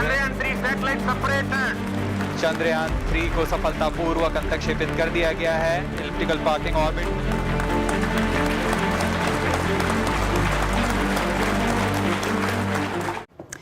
Carrying 1 billion dreams, India has made its shot for the moon. ISRO launched its third lunar mission, the Chandrayaan-3, which lifted off at 2:35 p.m. with an orbiter, lander and a rover. It's expected to reach the moon on 23rd or 24th August, in about 40 days from now. India will join an exclusive elite list of just 3 other countries that have managed a soft landing on the moon. And we've all got our fingers crossed. 3, 2, 1, 0. India shoots for the moon, carrying hopes of billions of Indians. Bahubali rocket LVM-3 rocket lifted off with Chandrayaan-3, aiming to land a rover on the moon's surface. The takeoff was picture perfect, every technical milestone achieved. यह भीमकाय rocket आसमान को चीरते हुए अपनी भयानक दहाड़ से चारों ओर कंपन उत्पन्न कर रहा है. And as Chandrayaan-3 separated from the rocket, scientists and space enthusiasts gathered to witness history and broke into applause. We are excited, elated by the success of this because it was so much important for us to put it first in the orbit. Without that, there is no further travel to moon possible. So that way, it is really exciting for us. The spacecraft will take about 2 weeks or more now to enter lunar orbit, aiming to be the first to land near little explored south pole of the moon. The journey is estimated to take more than 40 days, with the spacecraft potentially reaching the moon around August 23rd or 24th. It was perfect, and all the propulsion stages worked very nicely, and the intended orbit also was achieved, and it was a perfect mission. If ISRO pulls this mission off successfully, India will join an exclusive list of just 3 other countries that have managed a soft landing on the moon: US, former Soviet Union, and most recently China. It's a moment of glory for India, also a moment of glory for you and I, all of us who have been part of the history in the making. And while Team ISRO has done the entire country proud, India has reaffirmed its leading role as a global player. India's second lunar mission was launched in July 2019, but it was only partially successful. Even today, its orbiter continues to circle and study the moon. But the lander rover failed, crash landing during touchdown. Chandrayaan-3 comes 13 years after the first moon mission in 2008. With Pramod Madhav and Nagarjun Dwarkanath in Sriharikota, Bureau Report, India Today.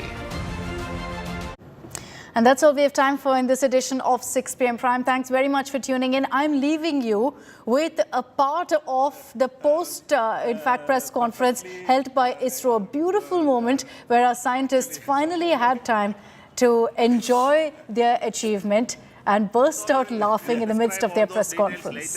Because of shortage of time. Yes, sir. I take this opportunity to thank all the mission executives because mission executives for all the supports. The backward gas entry also is eliminated, and it is a perfect system. Yes, sir.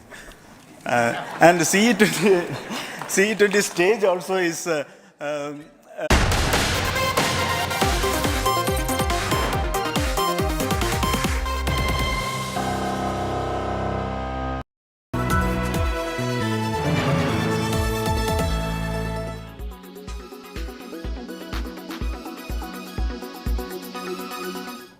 Madam Finance Minister has reiterated that it has been a unanimous decision. I'd like to understand from you what has been the major motive behind this. Is it the social angle? Is it the revenue angle? Yeah, so first thing, see, it is only a reiteration, as you said, or a confirmation of the earlier stand of the department that online games, when played for stakes, as opposed to online games, not played for stakes, will be taxed at the rate of 28%. There was certainly a consideration, because when we are imposing any tax, considerations of equity and fair play and what other similar activities, how they are being taxed and at what rate is important. And so if you compare online games with entertainment, even if you compare it, with entertainment, some of the entertainment activities like entry into sporting events, for example, IPL, or just the mere entry into a casino or into a horse racing club. These also attract a rate of 28%. And in fact, some of the members even compared the tax rates being presently paid by the online gaming companies, which effectively worked out to only about 2 to 3%, with the tax rates on food, which even a common citizen consumes and pays taxes on them, where the tax rates are of the order of at least 5%. Right. If not, for some of them it goes up to even 18%, as you are aware. So, in line with that, certainly, yes, the social angle, the social dimension, the equity angle, all these things were considered, and you are aware that this has been a deliberation which has been going on for a very, very long time. So it was a well thought out decision. It was taken after due consultations with all the stakeholders, including, the casino industry, the online gaming industry, and keeping the overall public interest in mind. Great. You did mention about the casino industry, and I'd like to just get some information on this. Now, Goa and Sikkim, these two states, there were early reports that they were against the decision because, of course, casinos gets their maximum revenue from their tourism aspect. Was there some kind of discussion on if they would be helped in some other way, or were they okay going ahead with the 28% on whole? No, all discussions relating to all the three games, three activities, that is online gaming, horse racing and casinos, all these were considered.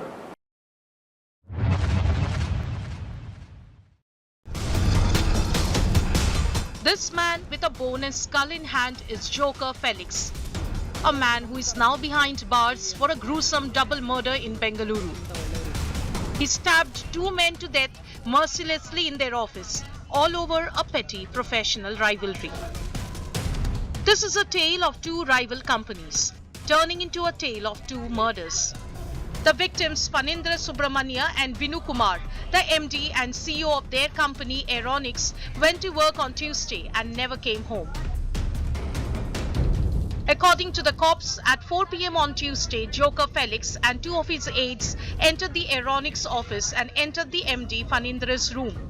They then attacked him, with Felix slashing him with a sword.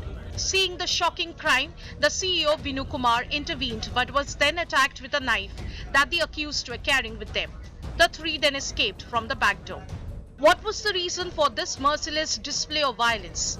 Murder by knife is personal. They wanted this to hurt. According to police, Joker Felix previously worked with murder victims Phanindra and Vinu.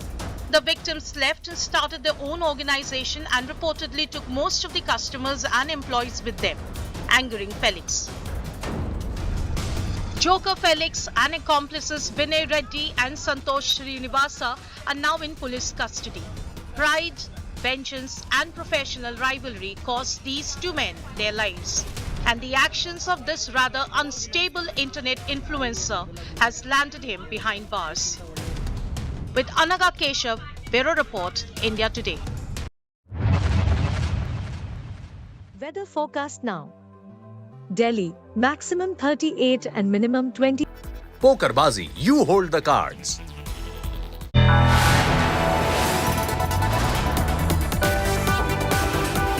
You are watching India Today.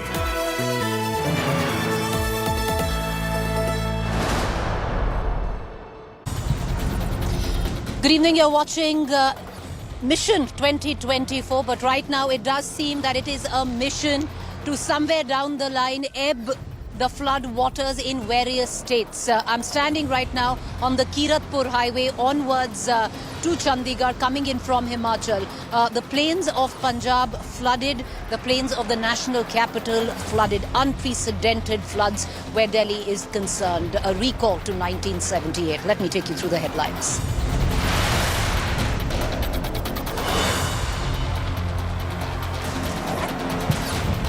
Chandrayaan-3 spaceship successfully takes off from Sriharikota to make landing on the moon in 40 days. India cheers for ISRO heroes.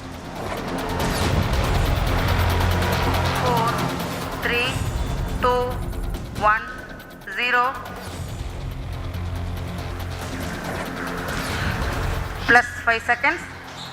Lift-off normal. Here we have a majestic lift-off of LBM-3 M4 rocket carrying India's prestigious Chandrayaan.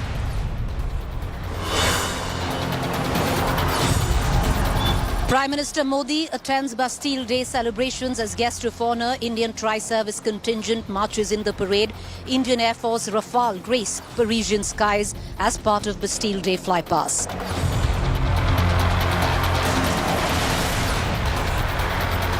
Politics speaks over Delhi floods mayhem. Delhi mantris pin blame on LG Saxena. LG gives it back to the Delhi government.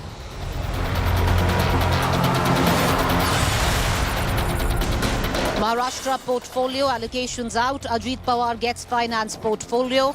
2 Shinde camp ministries given to Ajit NCP camp.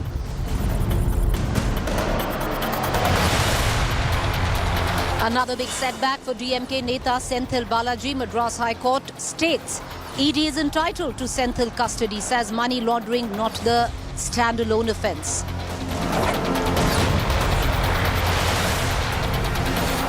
Namibian cheetah Suraj dies in Kuno National Park. This makes it the 8th big cat casualty in just 5 months.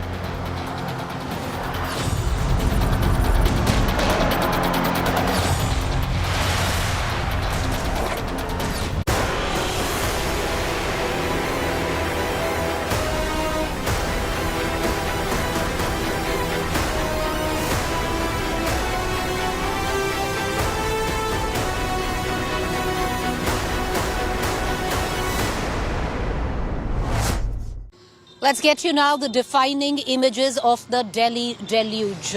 We take you to the first image where the Yamuna reached the danger mark 2 days ago, flooded Delhi in unprecedented circumstances is what we are seeing play on the roads of the national capital. Roads in the Kashmiri Gate area continue to remain waterlogged as water levels of the mighty Yamuna continue to rise. Yamuna Bazar areas remain flooded as the water levels in Yamuna rises above to an all-time high. Houses and vehicles have been seen submerged in the waters. The old Yamuna bridge in Delhi, known as Loha Pul, has been inundated as well as the Yamuna river's water has risen above the danger limit. In midst the rising flood, the national capital roads around ITO have been completely flooded, making it nearly impossible to commute. Water entered Nigambodh Ghats as the swollen Yamuna river continues to flow above the danger mark. The crematorium is near the bank of Yamuna river and is also affected.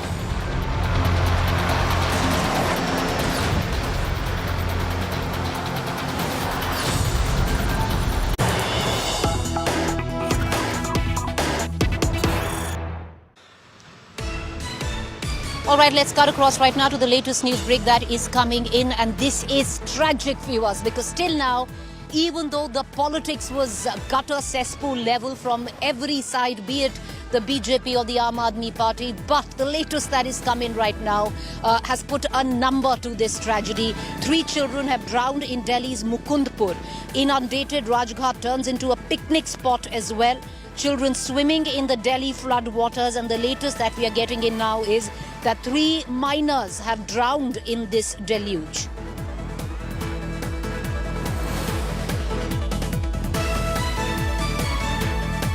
बहुत दुखद बात है, वो तीनों बच्चे नहाने के लिए गए थे उसमें नदी में, पता चला। और हमने कई बार बोला है कि नदी से दूर रहिए। कई लोग एक तरह से देखने जा रहे हैं, बाढ़ देखने जा रहे हैं, वो भी मत कीजिए। कई बार अचानक पानी बढ़ जाता है, तो सेल्फी ले रहे हैं, वीडियो बना रहे हैं, वो सब मत कीजिए। नहाने के लिए अभी नदी का बहाव इतना तेज है, आप अच्छे से अच्छे अगर स्विमर भी हैं तो भी इस नदी का बहाव आप उसको बर्दाश्त नहीं कर पाएंगे। I want to cut across right now to my colleague Abhishek Anand, getting us the very latest from Ground Zero, where this tragedy has taken place. Abhishek, for now, you know, what was at least that mere tiny silver lining on the Delhi flood was the fact that there were no fatalities. 3 young children right now dying in the flood waters, where they had, it seems, of their own volition gone to swim. What's the latest that you're getting in? Well, Preeti, Chief Minister Arvind Kejriwal has repeatedly said that stay away from the river. But the incident has not happened in the river. It has happened on the Mukundpur Chowk, inside the city, in Jahangirpuri area. So this is the situation of Delhi right now. The water level is so increasing in certain low-lying areas that people are actually losing their lives. All these children are of 14-15-year age. So they actually, the locals say that they knew how to swim, but they had no idea how deep the water was. And maybe the silt that comes with the river as it flows inside the city, it takes a huge amount of silt with it. And maybe that is also a reason, because some people say that the area had become a picnic spot and many children were actually jumping into that puddle, into that Mukundpur Chowk to swim. So if the government says that advisory has been issued, for the river, not the areas. The traffic is completely shut in these areas. These areas are cut off from rest of Delhi. The only help which is reaching there is through boats of NDRF. So this is really heartbreaking in the national capital if such things are happening. And on the other side, if the politics is still going on, there has to be, something has to be done to stop such kind of incidents in the national capital. Right. Okay, Abhishek, appreciate you joining us with that quick update. Because like I said, till now, in the cesspool of Delhi politics, the collateral has only been the citizens. But there was no fatality. There was huge loss of infrastructure, property. The streets have been inundated. The lives of citizens completely compromised. But today marks the beginning of the first casualty, where 3 young children have died of drowning in Jahangirpur, Mukundpur area. With that, I want to quickly cut across to the latest news that is coming in from the national capital to take you through that, on how the national capital practically drawn to a standstill of sorts with the big Delhi deluge. The water levels of the Yamuna have now decreased today to 208.4 meters, but continuously remaining above the danger mark. The national capital reeling under floods, with crucial roads still affected. Delhi's main roads have turned into rivers, with water gushing into houses. The national capital witnessed traffic snarls across. Delhi police traffic has shut the road from Pragati Maidan tunnel towards ITO. The Delhi chief minister has asked for help of NDRF and even called in the army to tackle the flood situation. I'm right now outside the Swaminarayan Mandir, and as you can see, I'm sitting on top of a tractor because cars cannot come on this road. This is the road that comes from Kashmiri Gate ISBT from via civil lines towards the Chankira Makhara DRDO and the Chief Minister's residence. And you can see here the Swaminarayan Mandir, which is an old temple in civil lines. There's a boat here which is getting supplies and people in and out. The entire civil lines, this is one of the poshest old areas of Delhi. And the cars you see here, I'm just going to ask Ankit to sort of zoom in and show you. This is at least 3.5 to 4 feet of water. These are SUVs. These are very expensive cars that are currently drowning underwater. If you can see the tops of these cars, we can see several other cars which are even more underwater. Barely the roof of the car is visible around here. And this is the Kashmiri Gate area. I want to cut across right now immediately to my colleague Maushmi, who joins us from ITO with the very latest. Rajghat is where Maushmi is. Maushmi, what's the latest? Till yesterday you were in waist-deep waters. Today, is the situation better, even though Delhi has claimed its first casualty in terms of fatalities, 3 young kids drowning in Jahangirpuri?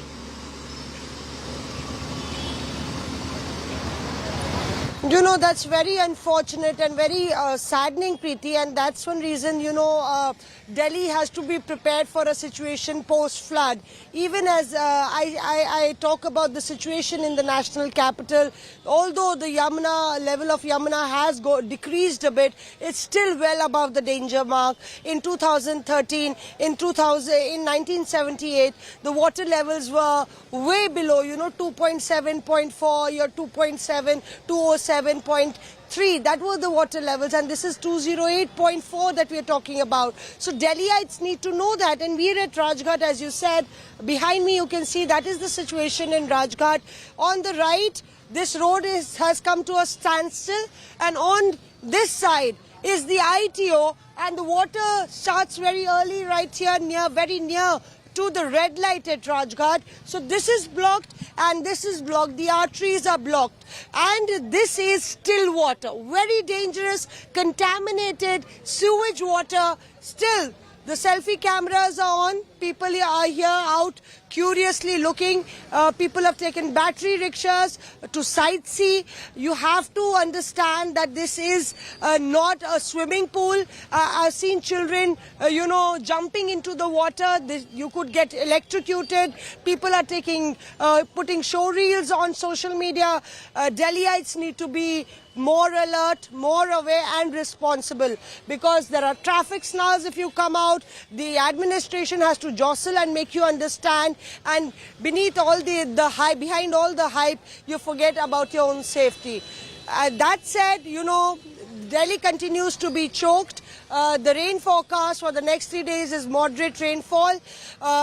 Added to it, the water continues to flow inwards to the main arteries of the city, the societies, and with the mainstream, the drainage system completely choked. It's not going to be a good sight. If you give me a minute, I'll try and ask these people why they are here and risking their lives. आप लोग बाहर क्यों आए हैं भैया? यहाँ पे पानी है, खतरा हो सकता है, बच्चे भी डूबे हैं आज। फर्स्ट हम लोग दिल्ली में पहली बार ऐसा देखे, इसीलिए आए हैं कि देखते पानी कैसा है। बस हम लोग अंदर तक नहीं जाएंगे, इधर से देख के वापस चले जाएंगे। कि फिर दिल्ली में ऐसा पहली बार हुआ, इससे पहले कभी हुआ नहीं था, तो इसलिए हम लोगों ने अपनी होश में पहली बार देखा, इसीलिए देखने के लिए घर से निकले। आप क्यों आए हैं? हम भी देखने आए हैं। और आपको पता है कि खतरा हो सकता है, दूसरा कि ट्रैफिक की वजह से ट्रैफिक को भी दिक्कत नहीं, खतरे वाली जगह पे हम लोग जाएंगे ही नहीं, इधर से देख के चले जाएंगे। You know, that's the point, Preeti. You know, people are curious. They are saying they've never seen something like this before. Children, you know, coming out with family. But importantly, the Delhi government also needs to send a very stern advisory as to the do's and don'ts post this situation, because there will be waterborne diseases and many other factors compounding, electricity supplies cut out, water shortage. The Delhiites need to keep their nerves and not lose their cool. It's unfortunate. We're talking about the national capital, but there are tough times ahead and Delhi needs to brace up. Well, you're right there, Moshmi, and it's just not Delhi. You know, let me quote a very abused term, the tyranny of distance. Where I'm coming from, Himachal Pradesh right now, terrible. You know, the scenes, the aftermath of the floods is devastating. The state has been completely crippled. We're going to play those reactions out. But where Delhi is concerned, in what the citizens are going through, is surrounded by gutter-level politics. Let's listen in to all the political reactions that are coming in.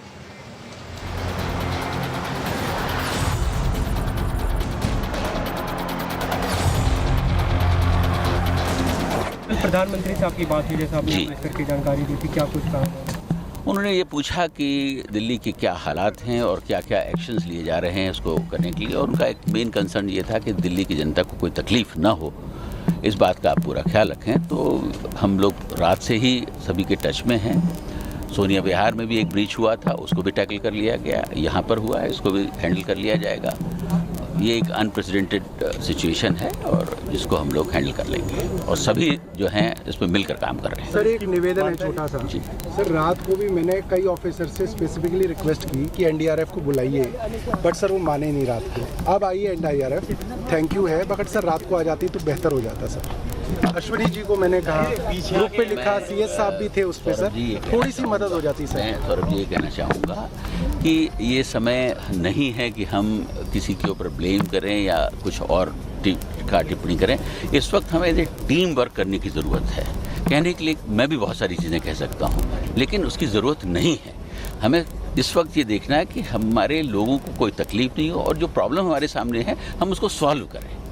ये सारी चीज़ें बात को हो सकती हैं, हमें इतना समझना चाहिए। एनडीआरएफ की टीम का जहाँ तक सवाल है, सवेरे मेरे 7 बजे आर्मी से बात हुई, होम मिनिस्टर साहब से बात हुई है और उन्होंने अपनी टीम को पहले भेजा है, उन्होंने असेसमेंट किया है। असेसमेंट करने के बाद क्या रिक्वायरमेंट है उसके काम शुरू हो गए हैं। तो हमको जो है थोड़ा सा समझदारी से काम करने की ज़रूरत है, सबको एक साथ मिलकर काम करने की ज़रूरत है। हम ब्लेम गेम में जाएंगे तो परेशान हो जाएंगे।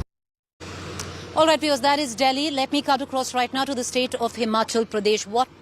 I'm coming in from there. It's taken me about 18 hours to climb down. But that aside, what that state is going to go through in years to come is abjectly, it's just tragic to say the least. What we've seen infrastructure loss of over at least 5,000 crores. Key water projects, key hydropower stations all wiped out. Arterial roads all wiped out with kilometers at end. The loss of life over 50 right now. Many still missing. The loss to personal property, unaccountable. You can't even put it in figures. The state has been set back for at least 10 years. The last time it saw this kind of devastation was in 1993 and then 1995. And most will tell you on ground that this time is even worse than that. JP Nadda, the BJP party president, who also hails from Mandi, Anurag Thakur, the INB minister, sports minister, who hails from Hamirpur, both of them were in Himachal today trying to take stock of the situation in their constituencies. गृह मंत्री जी ने 13 NDRF की teams को यहाँ पर लगाया है। NDRF की टीम और एसडीआरएफ की टीम डिजास्टर के लिए जो लगे हैं, डिजास्टर को बचाने के लिए राहत कार्य में, दोनों ही मिलकर के लगे हैं और राहत कार्य तीव्र गति से चल रहा है। गृह मंत्री जी ने प्रधानमंत्री जी के बताए अनुसार फौरी तौर पर ये डिजास्टर रिलीफ फंड, इसको रिस्पांस फंड, ये तुरंत रिलीज किया 180 करोड़ का। और आज भी शाम तक मैं बताऊंगा कि किस तरीके से फौरी तौर पर केंद्र सरकार प्रदेश सरकार की मदद के लिए और भी फंड दे रही है। We're at the arterial road right now, which connects Manali through to the Solang Nala, Atal Tunnel and Leh Ladakh region. This is the road which is arterial, especially where our troops are concerned when they need to be moved to the Leh Ladakh region. Atal Tunnel is about 85 kilometers from here, and where we are standing right now, fresh landslide. This road has just caved in this morning. So this is the aftermath of the flash floods there. Destruction continues to wreak havoc on the roads in not just the Kullu Manali region, but also in the Lahaul Spiti region as well. This road, of course, extremely important where our border security and our troops, mobilization of our troops are concerned. There is an attempt on a war footing to try their best to reconstruct the road, or at least temporarily build these roads or bridges right now. What we have been given to understand, where the, just up ahead is where the army camps are there. It's a cant area kind of, and that is where even the army is stepping in, especially to build those bridges. With roads completely washed out, tankers, be it the heavy vehicles, are not being allowed in where Manali or even the Kullu region is concerned. We are in Manali right now, and there's an acute shortage of fuel where petrol, diesel is concerned.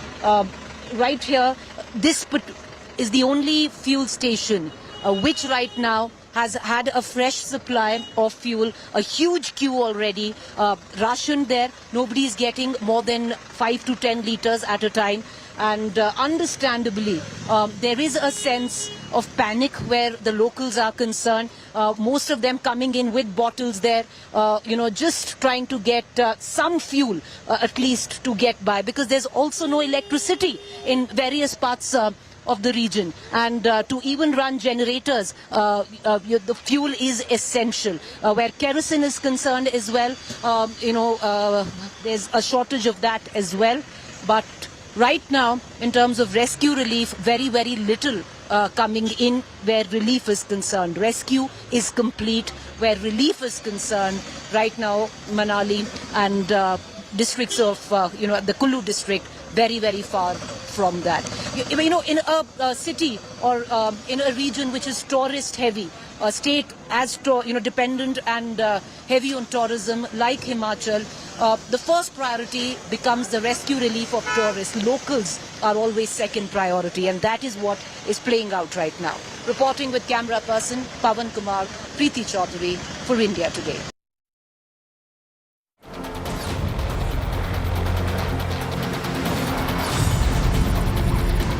With that, I'm going to step into a quick break. To stay with us on the other side is To The Point.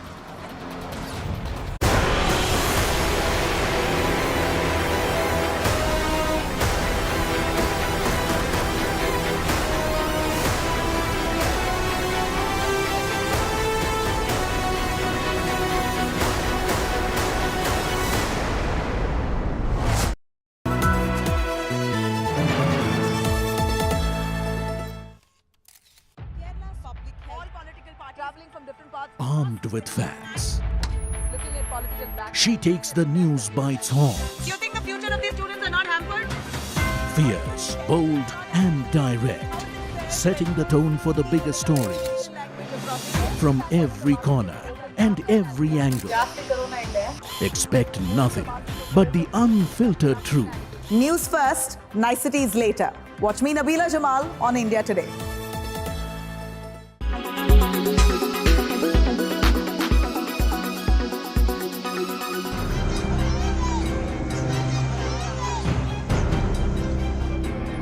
Delhi's historic Red Fort flooded. The area around the Chief Minister's residence submerged. Mile-long traffic jam. This is the national capital. As drowning Delhi sent out SOS, netas continue to bicker and blame. इस level की पानी पहुंचेगा ये कभी सोचा नहीं था. तो अभी 3 वाटर ट्रीटमेंट प्लांट हमारे वजीराबाद, चंद्रावल और ओखला 3 वाटर ट्रीटमेंट प्लांट बंद हो गए हैं इसकी वजह से, बिकॉज पानी पंप्स के अंदर घुस गया है, अंदर मशीनों में घुस गया है. पानी का फ्लो तो इंसान कंट्रोल नहीं कर सकता है. हम लगातार हरियाणा के टच में हैं कि वो कम से कम पानी छोड़ें कि यहाँ पे दिल्ली की स्थिति और बदतर ना हो. The BJP is gunning for the Kejriwal government, accusing it of shirking responsibility. Sheesh Mahal में रहकर शीर्षासन में व्यस्त कुछ लोग दूसरों पर दोष मढ़ने पे लगे हैं, अपने जिम्मेदारी से भाग रहे हैं और पिछले 9 वर्षों में हमने कभी उनको जिम्मेदारी उठाते नहीं देखा है, तो अपनी जिम्मेदारी लेने की बजाय जिम्मेदारी से भागते हैं और केजरीवाल जी ने इस बार फिर वैसा ही किया. Zero infra, zero planning, zero care. Delhi's enraged citizens have hit their limit, but does anyone care? Bureau Report, India Today.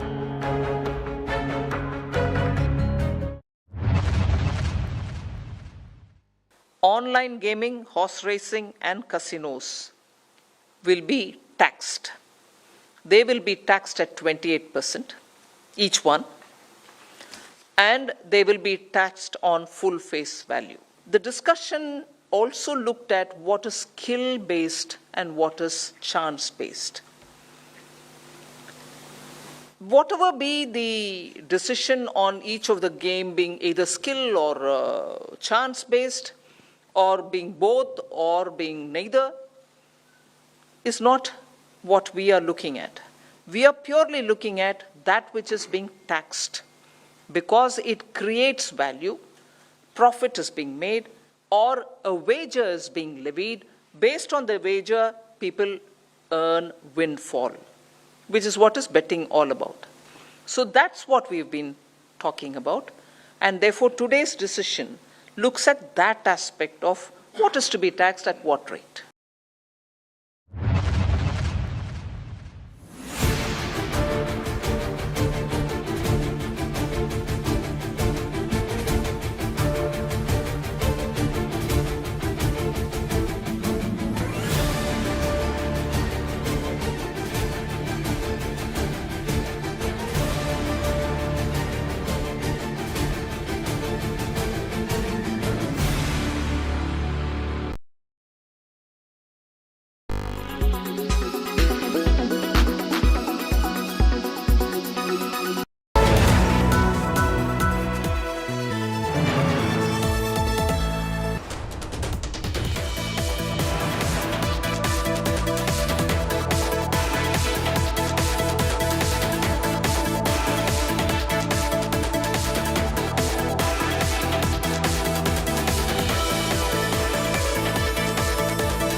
These are the worst floods that this region has seen in recent memory, taking away everything with it.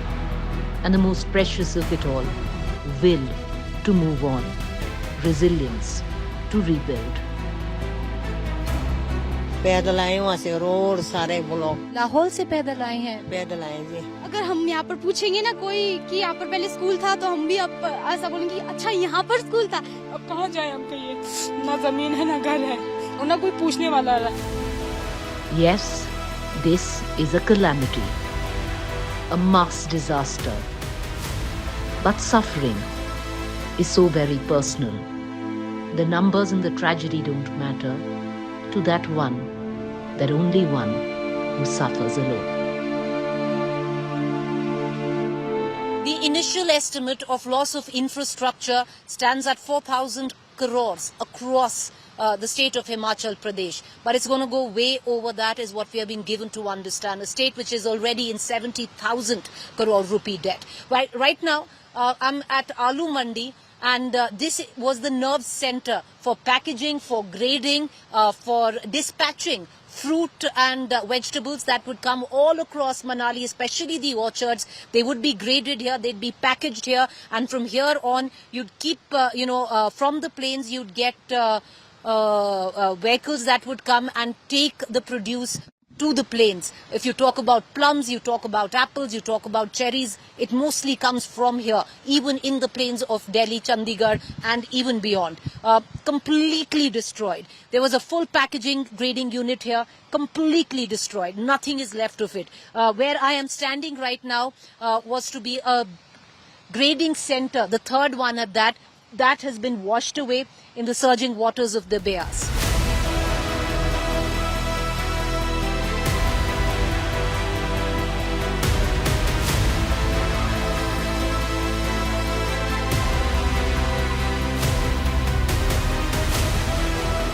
Frightening pictures. One could have well imagined what chaos would have reigned in those hours of destruction. This is the unit of the Aloo Mandi where trucks, loaders, small vans would come from the plains. Fruit would be loaded on them and it would be taken down back into the plains. What you see here is abject devastation. This is the remnants, it says right there. It is the Sabzi Mandi or the Up Mandi of this area, one of the main nerve trading centers where fruit and vegetables and fresh produce is concerned. What you see around me is a war zone type situation.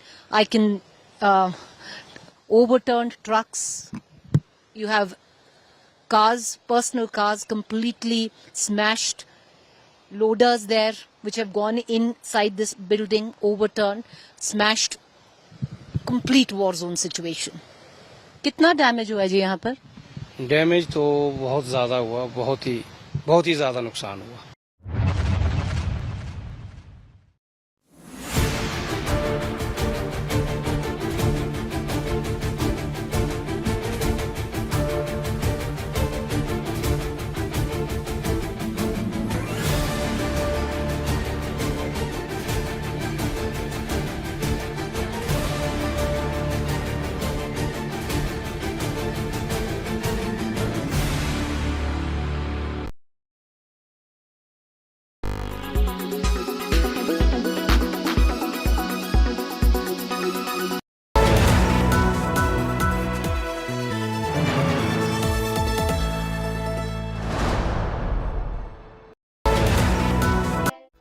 SBI Mutual Fund, a partner for life. UBI, अच्छे लोग अच्छा bank.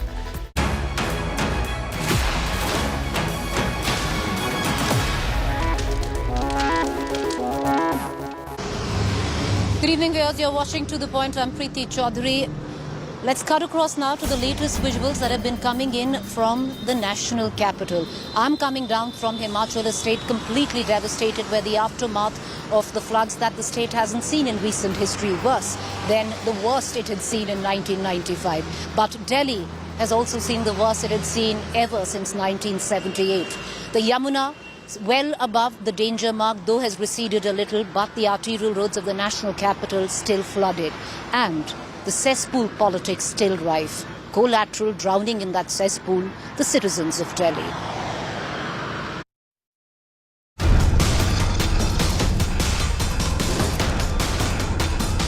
Cars, rickshaws, motorbikes.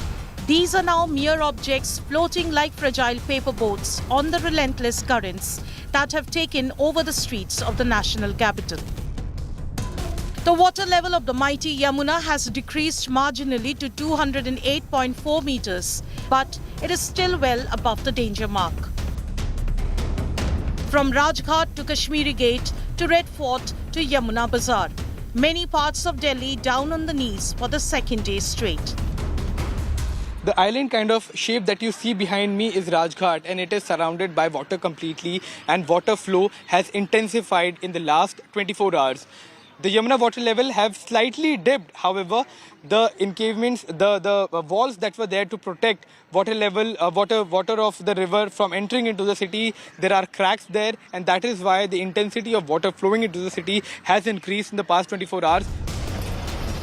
Floodwaters reached the entrance of the Supreme Court in central Delhi, while the busy ITO intersection got submerged as a regulator of the Delhi Irrigation and Flood Control Department suffered damage.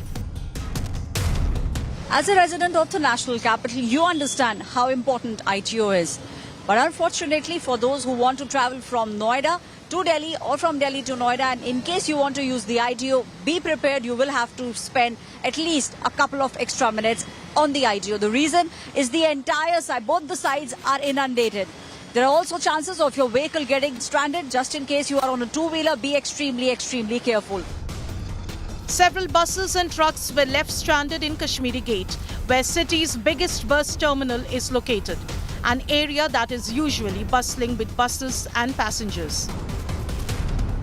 And similar was the situation at the historic Red Fort. Politics has erupted over the floods in Delhi, with BJP and Aam Aadmi Party trading charges against one another.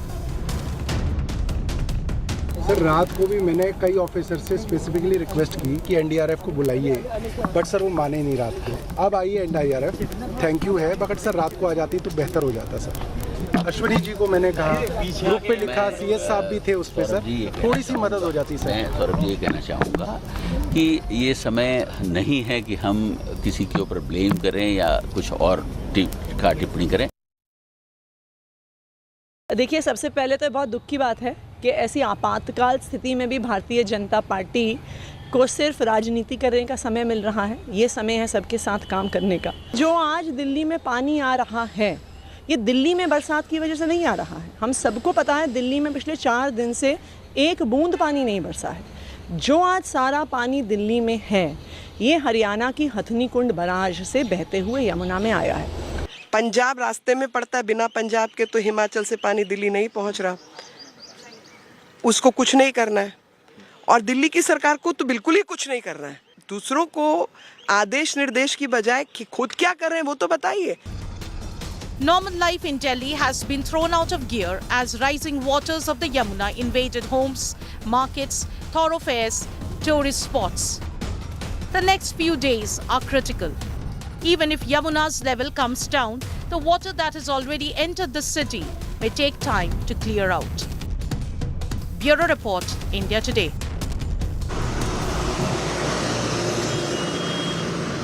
All right, viewers, let's cut across to our political guest this evening.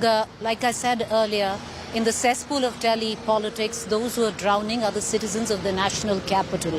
While the waters might have receded a little, Delhi also saw 3 fatalities just reported an hour ago. 3 young children drowning in Jahangirpuri. I want to cut across to our guest this evening from the Bharatiya Janata Party. Joining me is Sardar R.P. Singh. Akshay Marathe from the Aam Aadmi Party will be with us shortly. Sardar R.P. Singh, you know, one can keep saying that it's apathy by this government, by that government. But the BJP has clearly pinned the blame on the Aam Aadmi Party government, understandably. But R.P. Singh, if you're going to be blaming Arvind Kejriwal today, do you equally blame in Kurukshetra? People are getting to their houses on tractors. There is water in Ambala, in Anil Vij, the health minister's residence. Waters have entered in Noida as well, which is Uttar Pradesh. Do you hold each chief minister equally accountable, R.P. Singh? Yes, each one of them are equally accountable. But let's talk about, I mean, I say, accept that each one need to answer why water arrangement was not done, why flood arrangement was not done. But let's talk about city as such. Preeti, sorry, it's bad to ask you, but can I ask you a question? What sort of water has come to Delhi? How much cubic tons? Sir, I can tell you in Himachal Pradesh because I'm right now in Himachal Pradesh. But yes, with what you're talking about in terms of how many cubic tons and also, yes. Okay, give me a second. It's 3.25 lakh cubic ton, okay, which is there in Delhi. I have a press cutting of year 2019, which there was water into 8.28 lakh cubic ton. No floods because dredging was being done in Delhi that year. This year, can we know how much dredging has been done and when the dredging was done and how much money was spent and why the outcome is not there? I'm just showing you. I have the press cuttings with me. So that clearly shows what's the reason behind what's happening in Delhi. That Delhi government didn't prepare for itself this complete thing, which is supposed to do it 3 months in advance. They slept over it. And had the dredging been done in Yamuna, we wouldn't have faced this problem today, what we are facing in Delhi today.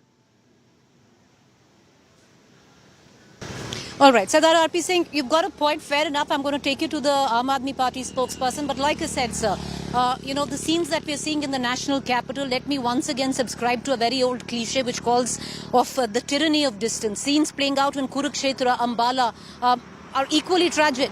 And those are the cities that are under the Bharatiya Janata Party's rule. Having said that, Akshay Marathe, I want to bring you in. You know, one can keep going to town about blaming the Haryana government for releasing water from the Hathni Kund barrage. But sir, you know better. Don't you release water from the Okhla barrage? It's something that you do on a routine basis as well. You were expecting it. You had a 72-hour warning. Why wasn't complete 100% evacuation from low-lying areas affected? Preeti, let me make 2 or 3 points. Okay, let me start number 1 by acknowledging that Delhi government is responsible for all the relief work, all the recovery of property and life, all of the work that is being done to repair the embankments on the Yamuna. All of that work that is within Delhi is the responsibility of the Aam Aadmi Party government, and our ministers, Saurabh Bhardwaj, Atishi, even our chief minister, Mr. Arvind Kejriwal, has been on the ground monitoring all the work and taken full responsibility for whatever is within our control. Now, point number 2 is that we have seen what has Akshay Marathe, I want to ask you one question. Region. No, before you make point number 2, sir, please answer. Akshay Marathe. Sir, I've asked the same question to the BJP spokesperson. I will ask the same question of you as well. Where you're talking about your leaders take full responsibility of relief and rescue. You had a 72-hour notice, didn't you? You knew very well that the Hathni Kund barrage would be releasing water. It would take 72 hours to reach the national capital. Why did we not see the kind of urgency that we saw with leaders from the Aam Aadmi Party waist down, deep in water right now? Why could it have not happened earlier? No, respectfully, Preeti, I would like to disagree with you. In fact, the relief work started 4 days ago. We set up hundreds of camps for people who were leaving the low-lying areas to come and live in those relief camps. We are arranging for food kits for the last 4 days. So it's not as if relief work has started only today. The work we are seeing that's happening now Is the work being done to repair some of the regulators that stop Yamuna water from flowing into the city? Because of the sheer capacity of the Yamuna water flowing into Delhi right now, a lot of the equipment is being damaged, and that repair work is ongoing, and our government is doing everything it can to stop the Yamuna waters from flowing into the city. But just imagine this: the Yamuna is being flooded from water not coming from Delhi, but coming from Himachal Pradesh, coming from Haryana, because we are experiencing unprecedented amount of rainfall in the northern Indian plain. This is not something that Delhi has created or Arvind Kejriwal has created. Now let me just finish one point. You know, I want to bring in RP Singh. RP Singh, okay, make your point. Let me just Only in the BJP's worldview can a natural disaster that has occurred in Himachal Pradesh and Haryana become a Arvind Kejriwal made disaster in Delhi. Only in the cynical worldview of the Bharatiya Janata Party can they convert a natural disaster into an opportunity for political mudslinging. That is the tragedy we are experiencing today in the national capital. Okay. One party is working on the ground. Okay, I just want to bring in RP Singh back into this conversation. RP Singh, you know, the fact is, you might say in terms of how much cusecs of water that was released, it's not as much as it was released the last time around where 1978 was concerned. But sir, you also know that the Yamuna was flowing well above the danger mark before that water was released. You also know that 2 days, just about exactly 4 days ago, Delhi has seen more rainfall that it sees in the entire season. So we're talking about unprecedented circumstances, sir. PT, that's why, because you are not in studio, so you don't have your research backend with you. 3.25 lakh cubic ton versus 8.2. No, sir, I have my research now. Tell me. Can I allow me to? Please, sir, okay. Do you admit to a fact? No. Let me tell you. I'm reading it out. Do you agree with the fact that in the last 10 days, in just 2 days alone, Delhi has seen more rainfall than it sees in the entire monsoon season? Delhi has seen more rainfall in the last 42 years than it's ever seen. Okay, are you through with this?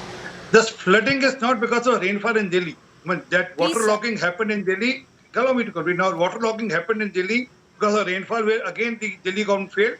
107 points were given to Delhi government. 19 reminders were given to Delhi government by Delhi Traffic Police to ensure that waterlogging is taken care in all those places. But Delhi government miserably failed to do that also. But coming to this flooding, as I was saying, that more than 2.5 times more water was released just 4 years back, and that was managed because there was a proper dredging being done in the Yamuna river as such, the riverbed.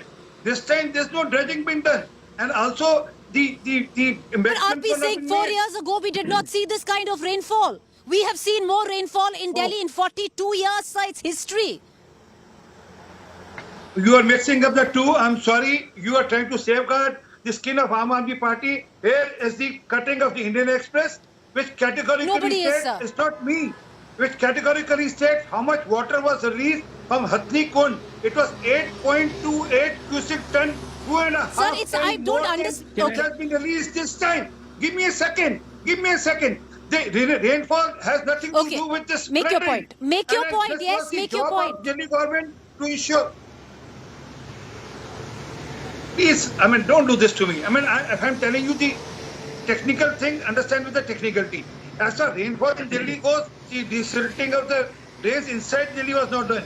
Even the dredging and the desilting, so-called, if I have to say in the easy term, desilting of Yamuna bed was also not done. That's the problem.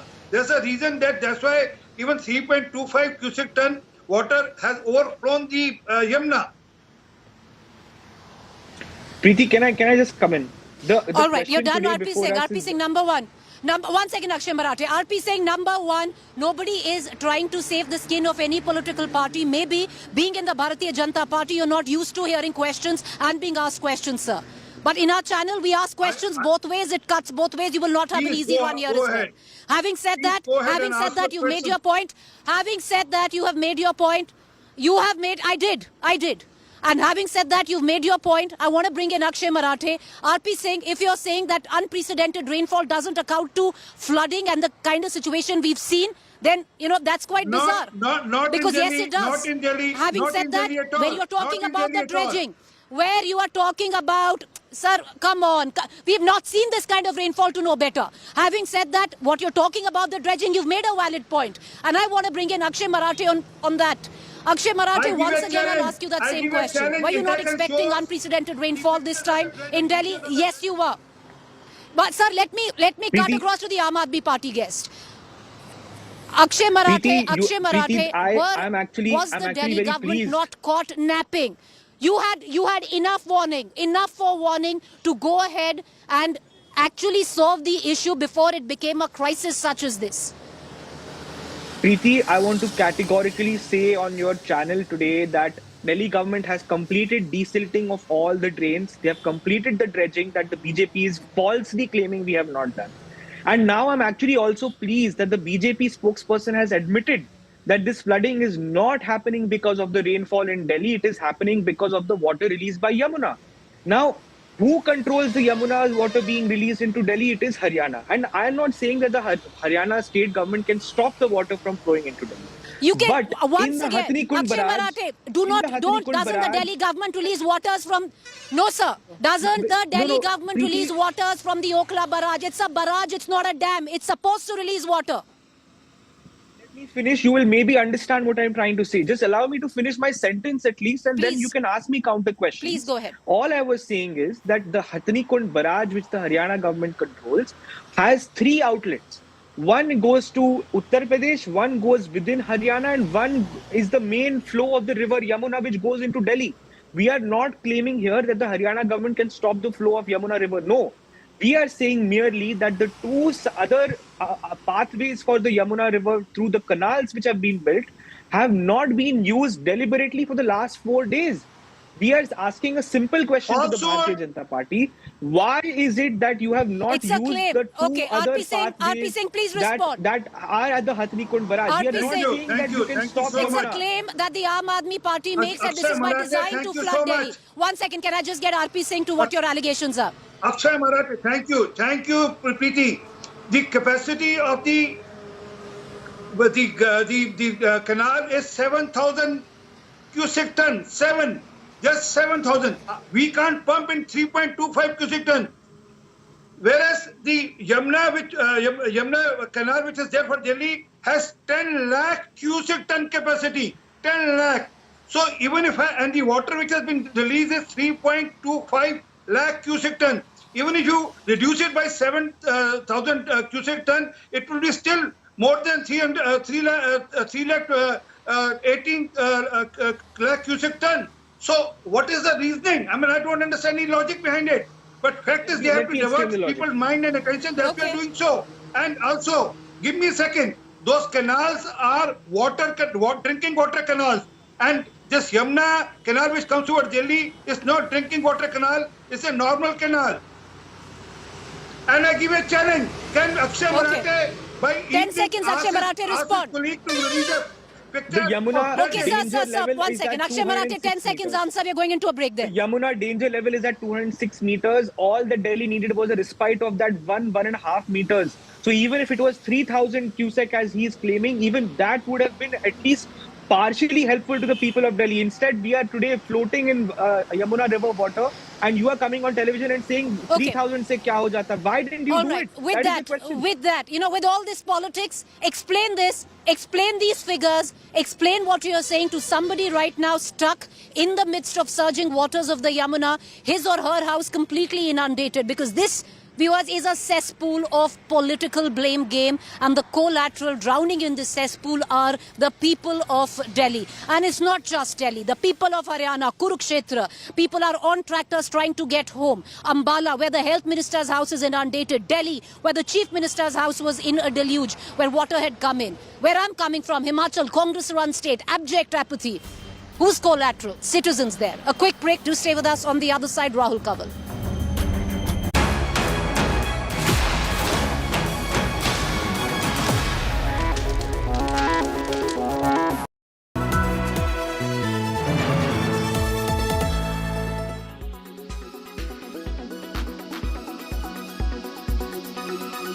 You did say that the guidance you have maintained on the revenue growth front and also on the EBIT margin front, it was the upper end 19% earlier. Now it's 18 to 19%. Are you being cautiously optimistic?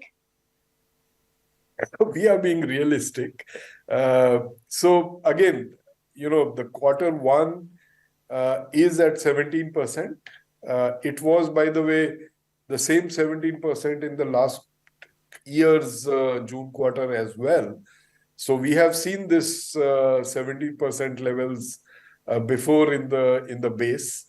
Our seasonality is that Q1 typically tends to be the lowest, and Q3 tends to be the highest margins. That is driven by the software peaking in revenue and in margin terms in the December quarter. So there is that seasonality which we will see, and Q2 and Q4 are typically near the the margin band that we typically aim for and target. So based on all the actions, some of the actions we've announced yesterday, and I'll come to that, and there are actions taking place for pretty much every line item of the P&L. So based on those actions, we remain confident that we will be back to the 18 to 19%. The actions that we have already announced are on the wage increments. So for the senior staff, we have already mentioned that there will be no increments in this year. And for the junior staff, to whom we typically give the increments in the first quarter, in the second quarter, effective July, they have been deferred to October, and we will make the decision in October how much increments are rolled out for the junior staff. But for the senior staff, there are no increments. I mean, we are literally on it. We've invested for the last years, but we are now accelerating. And so investments are starting now. A significant part, the biggest part of those investments are organic. So it's investment that we are driving already now. I believe this month, as you know, we have shared this. We are going to train 100% of our employees, starting this month. When will it translate into revenue? It is already translating into revenue. We already have, as we speak today, dozens of programs around AI and generative AI.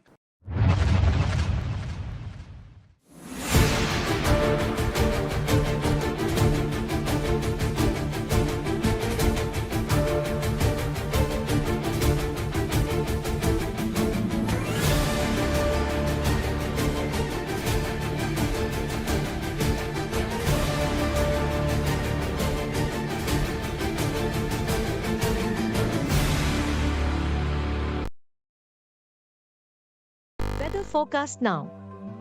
Delhi, maximum 38 and minimum 27 degrees. Mumbai, maximum 28 and minimum 25 degrees. Kolkata, maximum 34 and minimum 27 degrees. Bangalore, maximum 27 and minimum 21 degrees. Chennai, maximum 35 and minimum 26 degrees. Hyderabad, maximum 33 and minimum 24 degrees.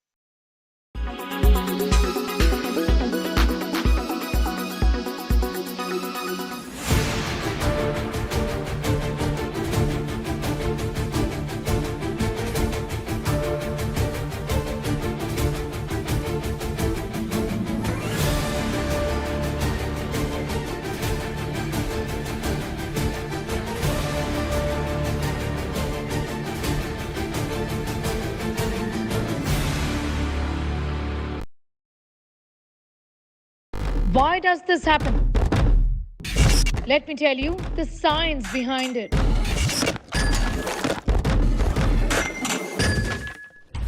For more informative videos like this, keep watching India Today News Mode.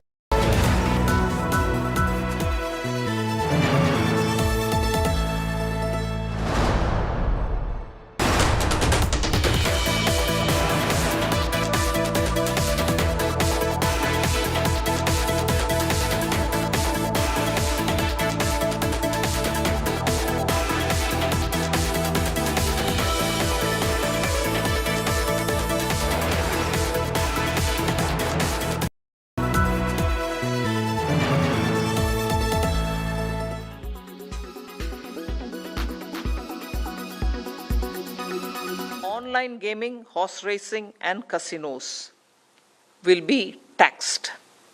They will be taxed at 28%, each one, and they will be taxed on full face value.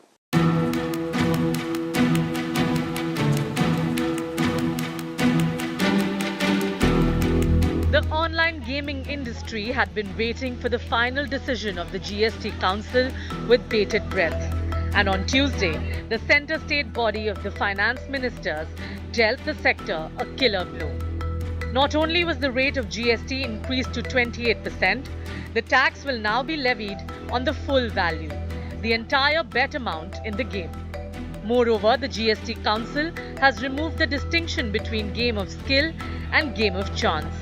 The enhanced levy comes on top of the 30% tax deducted at source that is already applicable to the sector. In effect, the sector will now be taxed at over 50%. Experts see this as a massive setback for the industry. Moving from the methodology of valuation from GGR to the face value, as has been highlighted in the press con yesterday, that is going to be a 1100% impact. The government disagrees. Union Finance Minister Nirmala Sitharaman said the decision to levy maximum tax on online gaming in casinos was not intended to kill the industry, but was considering the moral question that it cannot be taxed at par with essential commodities. Explaining the rationale, Sitharaman said it was impractical to meet the industry demand for levy of tax on platform fee. So it is impossible to pierce that veil of veil which brings opacity on how actually it is operated, and then say, no, I know what happens inside, therefore I'll only go by that. I'll go following every fellow, every tourist, and say, are you playing at this table? Are you paying at that table? How much pay you pay? Impossible to execute.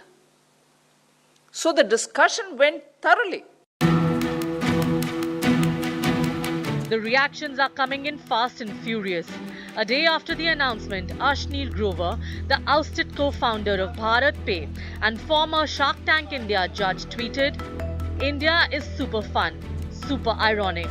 Uncles sipping on their drinks, smoke in hand, bragging about how they made their fortunes in land speculation by putting their cash to good use, planning their next casino trip to Macau and passing judgment on online gaming and how it's spoiling the youth. Would love to see government introduce 28% GST and 20% TCS on land purchases." Bureau Report, Business Today TV.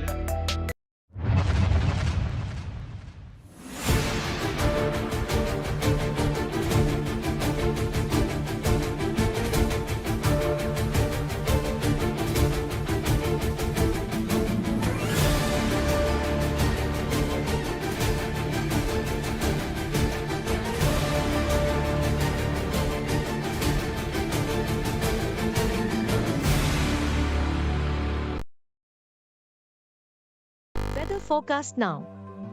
Delhi, maximum 38 and minimum 27 degrees. Mumbai, maximum 28 and minimum 25 degrees. Kolkata, maximum 34 and minimum 27 degrees. Bangalore, maximum 27 and minimum 21 degrees.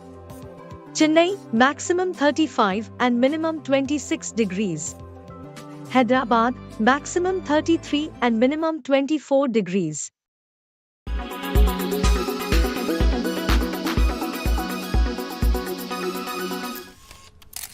Kerala's public health. All political parties traveling from different parts. Armed with facts, Looking at political back. she takes the news by its horns. Do you think the future of these students are not hampered?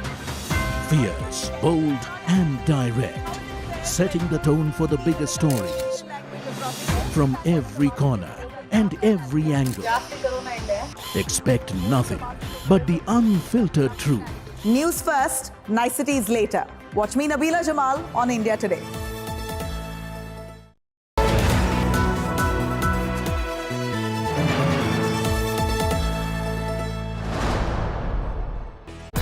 Presented by RP Sanjeev Goenka Group, Growing Legacies.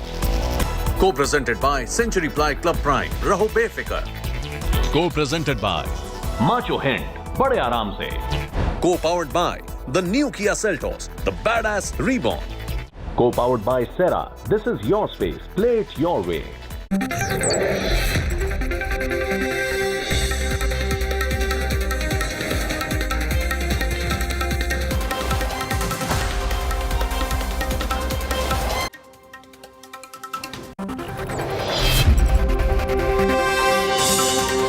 Good evening and welcome. You're watching the news track. I'm Rahul Kamal. It carries with it the pride of 1.4 billion Indians, and Chandrayaan 3 is now on its way to the moon. In a moment from now, the minister at the helm of Science and Technology, Jitendra Singh, will be joining me on this broadcast as we look at the big Chandrayaan 3 mission. Also on the show this evening, Prime Minister Narendra Modi's visit to France. Peak prestige for Prime Minister in Paris. India shines at Bastille Day Parade. Big fighter and submarine deals afoot. France pins top honor on Modi. Modi's Top Gear French Connect. Vishwaguru, India's moment. Here's a look at the headlines today. Chandrayaan 3 blasts off to the moon, successfully enters orbit. It will make its lunar landing in 40 days from now. 5, 4, 3, 2, 1, 0. Plus 5 seconds. Liftoff normal. Here we have a majestic liftoff of LVM-3 M4 rocket carrying India's prestigious Chandrayaan 3 spacecraft. Parts of northeast Delhi still submerged. 3 children die after drowning in flood waters. Threat of waterborne diseases looms. Flood politics peaks. AAP alleges conspiracy. Delhi ministers blame Lieutenant Governor Saxena for the mayhem. Ajit Pawar becomes Finance Minister of Maharashtra. 2 ministries from the Shinde camp are given to the Ajit faction. Another setback for DMK leader Senthil Balaji. Madras High Court validates the ED custody, says money laundering is not the only offence in this case.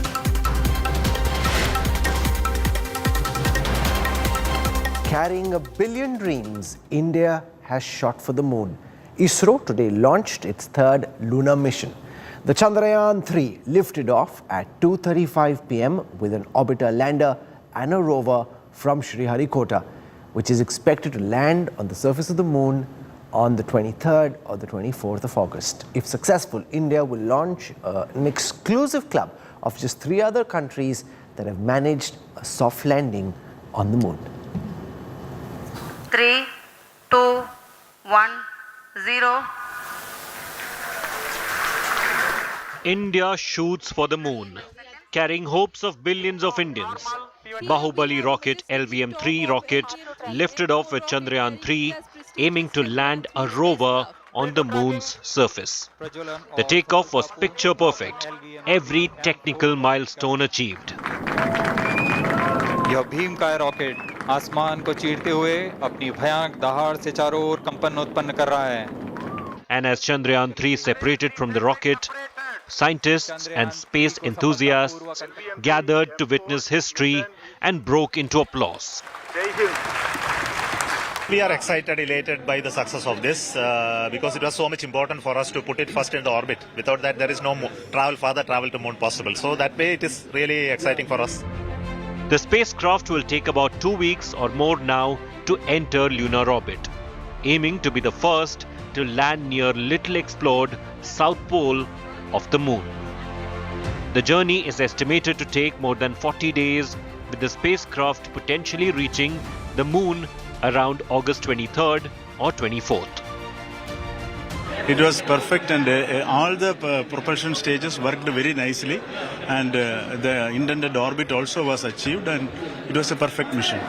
If ISRO pulls this mission off successfully, India will join an exclusive list of just 3 other countries that have managed a soft landing on the moon: US, former Soviet Union, and most recently, China. It's a moment of glory for India, also a moment of glory for you and I, all of us who have been part of the history in the making. And while Team ISRO has done the entire country proud, India has reaffirmed its leading role as a global player. India's second lunar mission was launched in July 2019, but it was only partially successful. Even today, its orbiter continues to circle and study the moon. But the lander rover failed, crash landing during touchdown. Chandrayaan 3 comes 13 years after the first moon mission in 2008. With Pramod Madhav and Nagarjun Dwarkanath in Sriharikota, Bureau Report, India Today. This is the Chandrayaan in its third avatar. The last time too, the launch was very successful. The landing wasn't. Here's a look at India's journey to the moon. 3, 2, 1.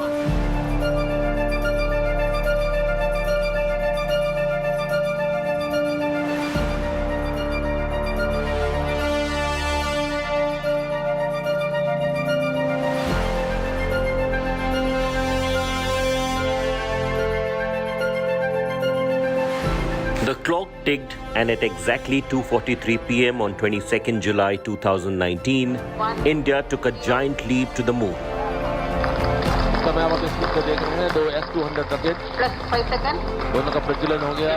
For the second time, Indian Space Research Organization created history by the successful launch of Chandrayaan 2. L110 engine started. अभी announce किया गया है कि L110 जो कि हमारा दूसरा मुख्य रॉकेट है उसका इग्निशन हो गया है, उसके दोनों इंजन प्रज्वलित हो गए हैं. This was India's second mission to the moon after the successful voyage of Chandrayaan in 2008. Ignition sequence normal and liftoff normal. GSLV Mk3 blasted off to space carrying a Land Rover, orbiter and a lander with a speed of 11 kilometers per second from the Satish Dhawan Space Research Center in Sriharikota.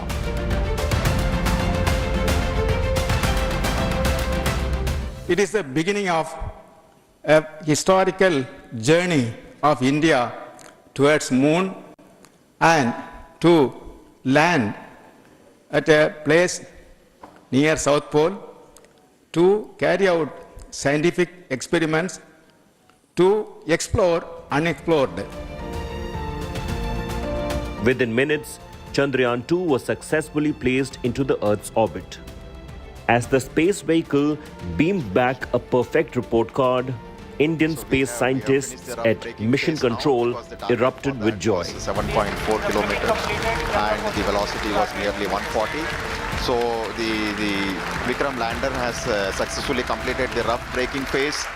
The mission was expected to take 48 days in total to land its rover Pragyan on the south pole of the moon, roughly on 14th September 2019.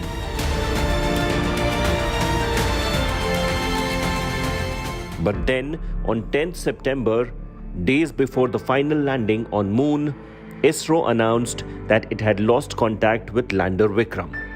ISRO scientists were disappointed. It was an emotional moment.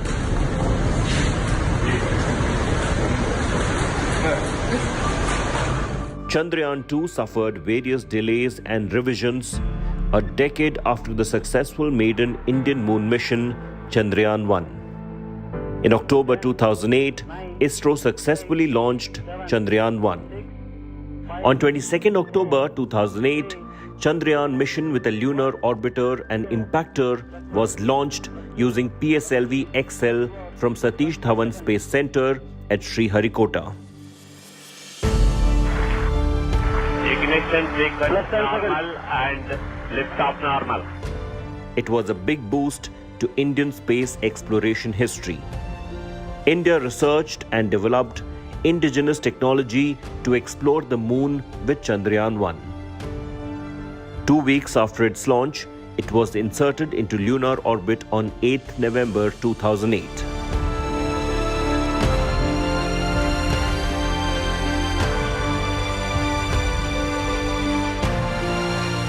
On 14th November 2008, the Moon Impact Probe separated from the Chandrayaan orbiter and struck the South Pole in a controlled manner. India became the 4th country to place its flag insignia on the Moon, near the crater Shackleton. The location of impact was named Jawahar Point. Though Chandrayaan-1 was planned to survey the lunar surface for 2 years, but after a successful year of transmitting data and detecting presence of lunar water, it stopped communicating on 28 August 2009. 312 days of Chandrayaan-1 was a celebration of ISRO's hard work and indigenous technological advancement in space exploration. Nearly 7 years later, NASA, with a ground-based radar system, relocated Chandrayaan-1 in its lunar orbit. Today, its orbit varies between 150 and 270 kilometers in altitude every 2 years around the moon.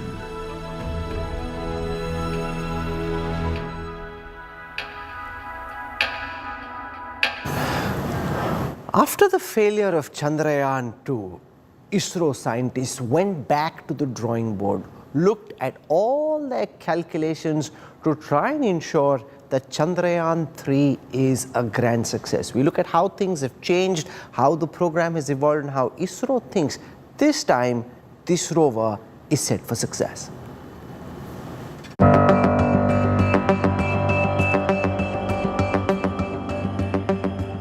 Chandrayaan-3 is going to be the world's first mission to soft land near the lunar South Pole. It would take roughly 42 days for the lander and rover to reach the moon and attempt a soft landing. Last time in 2019, Chandrayaan-2 crash-landed on the lunar surface.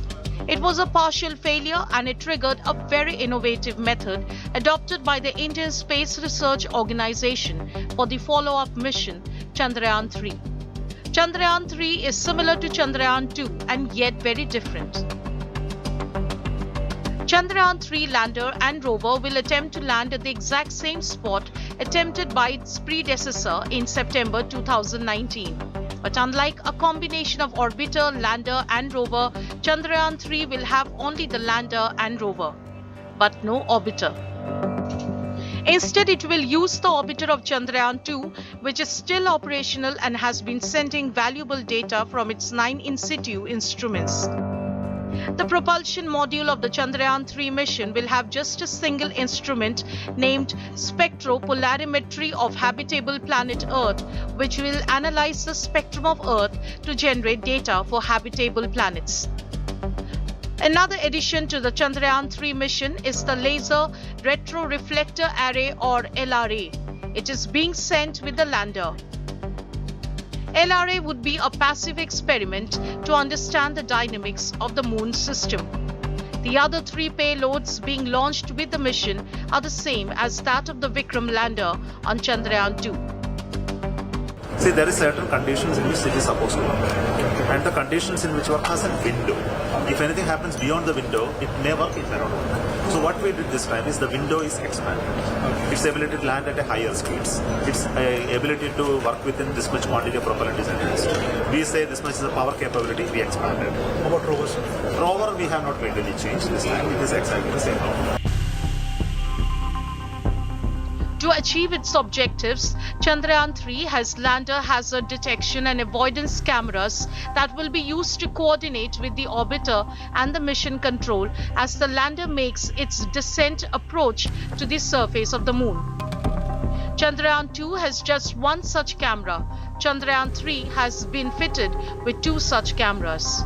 So we addressed all such failure modes and we built more rigorous hardening of many systems, including its ability to land at a higher speed, more propellant to handle, more power generation capability, more disorientation capability, more ability to handle rotations, and we added additional sensors and sensor failures we addressed. So, and we did all these test in simulation modes and made sure that all our thinking process algorithms do work under extreme conditions. All previous spacecraft to have landed on the moon have landed in the equatorial region. Whether it's US or Russia, they all landed a few degrees latitude north or south of the lunar equator.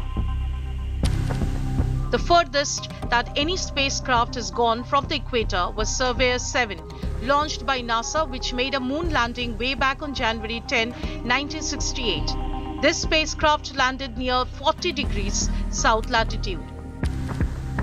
A successful Chandrayaan 3 will not only elevate India into the elite group of lunar explorers as the fourth country to do so, but it would also mark India's expertise to do so at the most tough circumstances and in virgin lunar territory. In a moment from now, I'm going to take you live to Chennai, where the man leading the ministry in charge of space and technology, Dr. Jitendra Singh, will be joining us live to talk about this mission. He was at the Sriharikota Launch Center when Chandrayaan 3 took off. But before that, I want to spend a moment on the history of India's space research. Aryabhat, the first known Indian astronomer and the inventor of zero, had for the first time explained the solar and lunar eclipses. India today is one of the elite space explorers. Here's a report from the India Today archives on this country's space mission.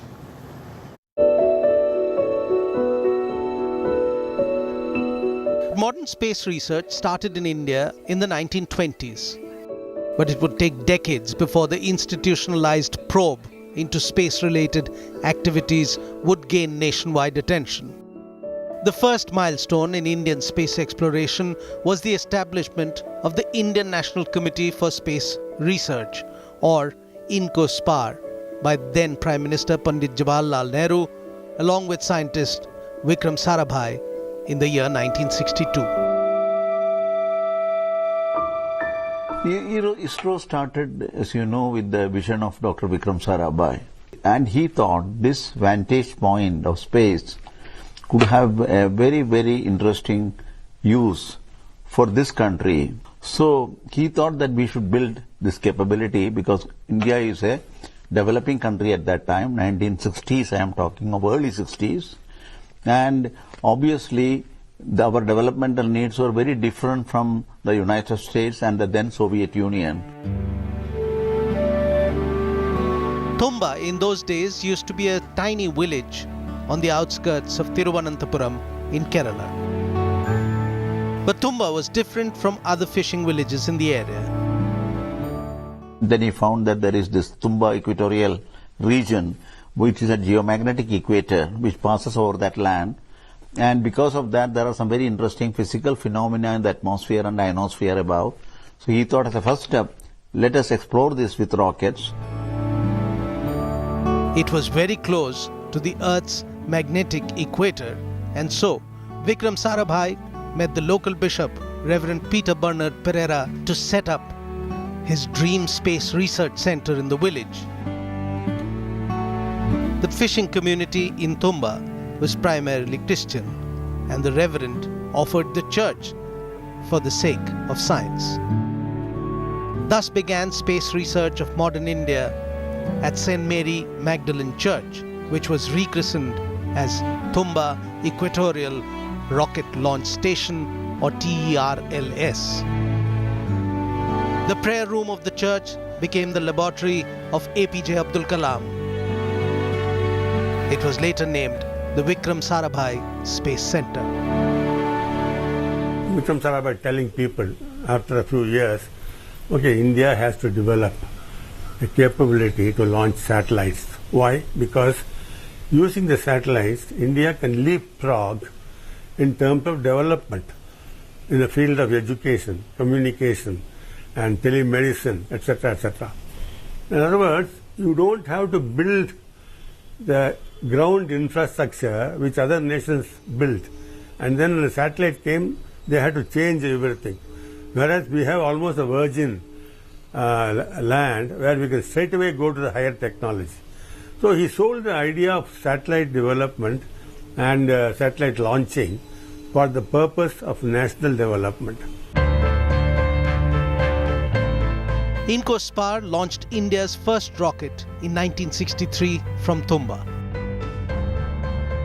By the end of the 60s, Incospar grew to become the Indian Space Research Organization, or ISRO. Around the same time, the Government of India formed the Space Commission for Policy Formulation. Research and execution of space-related enterprises got a boost in the country. ISRO improvised and developed technology, launching several indigenously created vehicles into space. From the modest start of launching Aryabhatta, the first Indian satellite using a Russian rocket in 1975, India has certainly come a long way.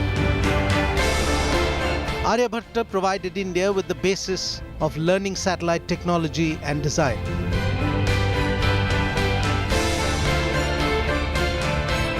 Same year, ISRO along with NASA developed means of using space communication system for TV broadcasting that was acronymed as SITE, or the Satellite Instructional Television Experiment. The one-year program covering Indian villages and districts was to experiment usage of satellite broadcasting for mass education.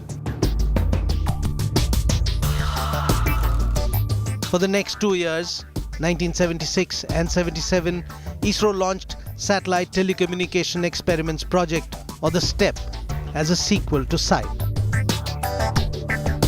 It used satellite technology to enhance domestic communication.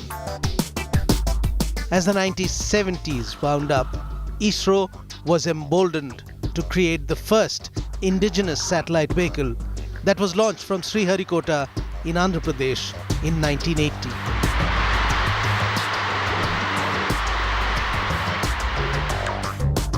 SLV-3 successfully placed the Rohini satellite, or the RS-1, in orbit, making India only the 6th member of an exclusive club of spacefaring nations.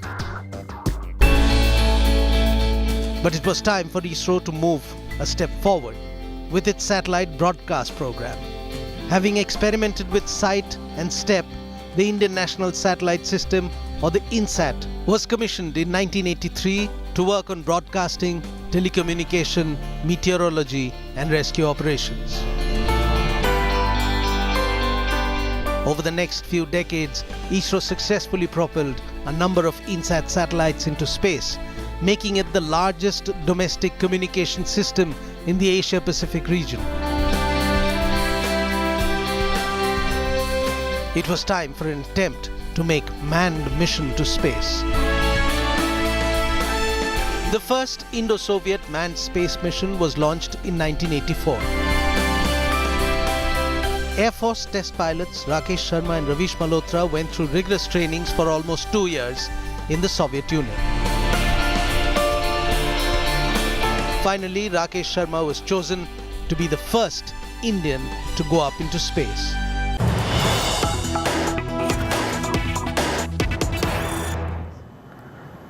I want to go across now, live and exclusive to Chennai. Joining us from there is the Minister of State with independent charge for Science and Technology, Minister of State in the Prime Minister's office, in charge also of atomic energy and space research. Dr. Jitendra Singh was with the team at ISRO at the launch center. He's just come back from Chennai, and I must tell our viewers this. I just discovered that Dr. Jitendra Singh speaks chaste Tamil. I didn't know that. He's a man from Jammu and Kashmir. For him to speak Tamil the way that I just discovered he does is quite incredible. You're a man of many talents. Dr. Jitendra Singh, welcome. You were at the Sriharikota Center when the launch was taking place, Satish Dhawan Space Center. Explain the sentiment, the emotions that you witnessed when this launch happened, sir.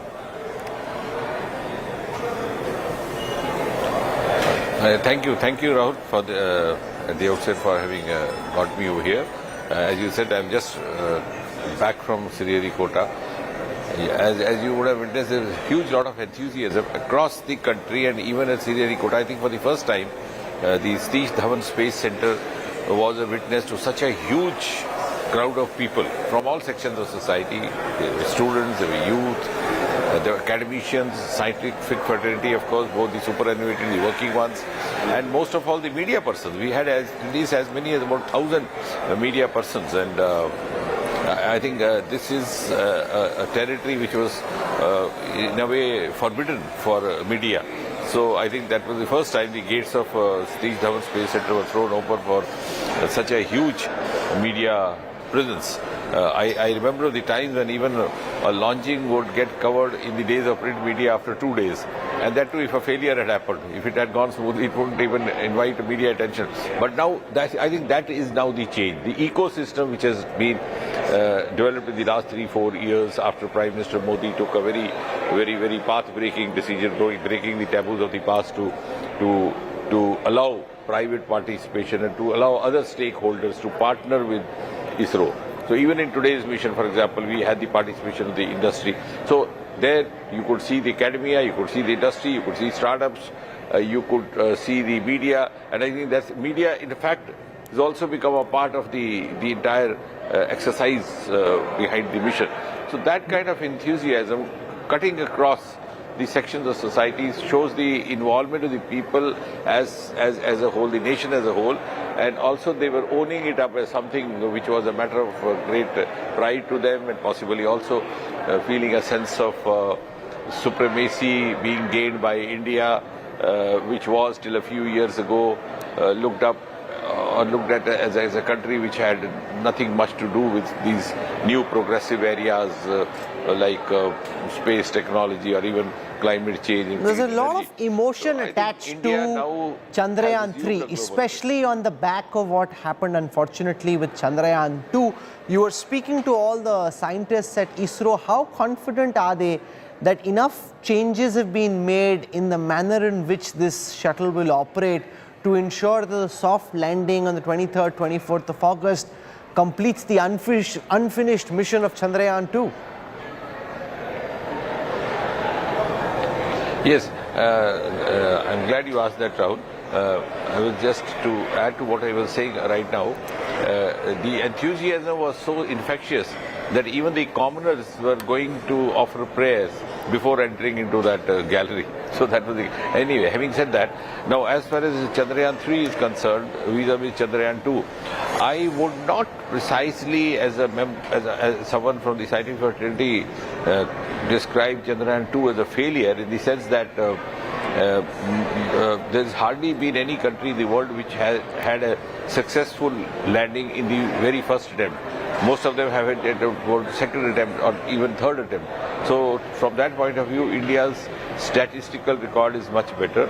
And having said that, the Chandrayaan 2, the rover is there. It has been sending us some findings. We have gathered inputs, inferences from there. The only thing is that the agenda which we had envisaged, it could not be accomplished in totality.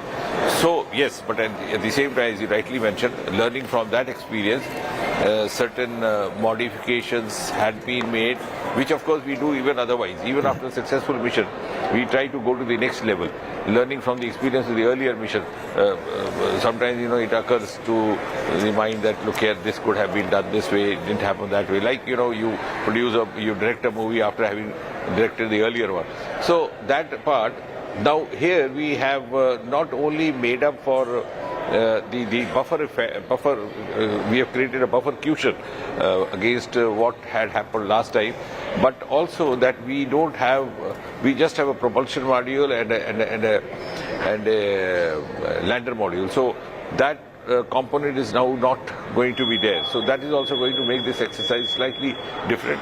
The area of landing has also been increased, and more significantly, this is going to land in the southern polar area, south polar area, which is relatively a virgin area as far as the explorations are concerned, even by the other countries. So, which means that the inputs that would be gathered by Chandrayaan 3 would be of great utility even to the other countries.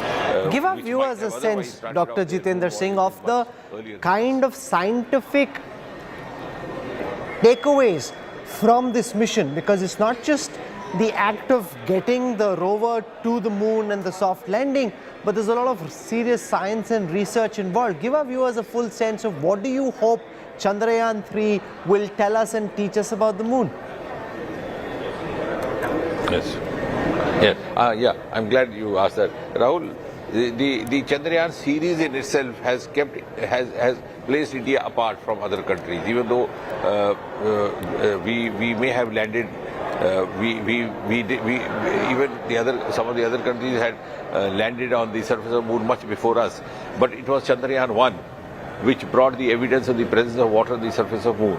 So that itself was a breakthrough, huge breakthrough for all the other nations which were already into it, whether that be the USA or the then USSR, because the presence of water indicates the possibility of a human habitat happening sometime later in the future, because the H2O component, oxygen component of that.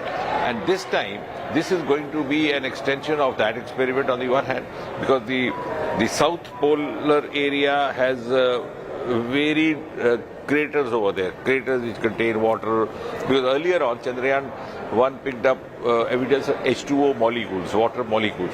Now we hope that this area which has been selected for landing would have more quantitatively more amount of water to experiment with, to gather inputs with. At the same time, there will be in situ experiments as well on the surrounding surface of the moon, and the possibility of human habitat being viable or not could be, I think, explored to the next level from where it was earlier. And that also makes the Chandrayaan series different from other countries, because they were not into this. And that's why I said the inputs which are expected from this mission are being very eagerly awaited even by the USA and the other countries which are already into it. As Minister, what's your next priority? Of course, 23rd, 24th August, very important days in terms of the landing and many phases between now and then. But what's the next big idea? What's the next thing that's got you and scientists at ISRO really excited? Yeah, actually, in a mission like this now, since I have been associated for a number of years, each day is significant, because in the common parlays, what goes out is the milestone event or the milestone destination, like, for example, the landing of it. But in between, in the course of this journey of 42 days, there are a number of other, sensitive occasions which have to be very carefully followed up, attended to. Like, for example, today it has gone out of the orbit of the Earth. Now what we would now look for is how smoothly it enters into the orbit of the moon. So from the team which is following it or working on it, I think a number of other destinations happen before the final destination of landing happens, which of course is the ultimate. Okay, you've had a long and rough ride all the way back. We literally requested you to sit down the moment you came back to Chennai, so I won't hold you back any longer.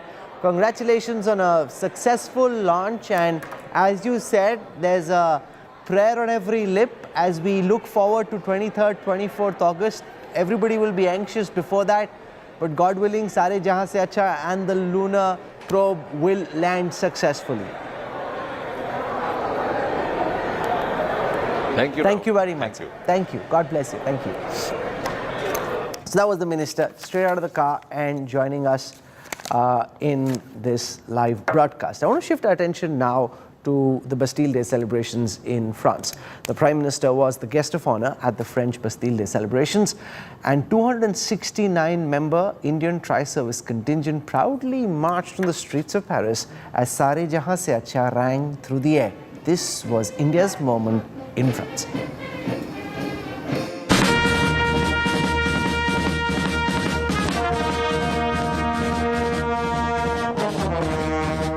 The resounding beats of pipes and drums. India's Tri-Services marched down the famous three-lined Champs-Élysées in Paris.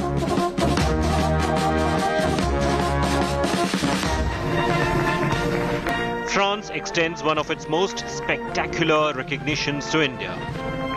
Prime Minister Narendra Modi, the guest of honor on the Bastille Day parade, an annual event that symbolically marks the birth of the modern French Republic back in 1789. The Prime Minister and the host, President Emmanuel Macron, watch Indian and French soldiers marching alongside in disciplined footsteps. India's 269-member tri-services contingent in all its splendor. Their steps echoing a centuries-old legacy, transcending borders and cultures.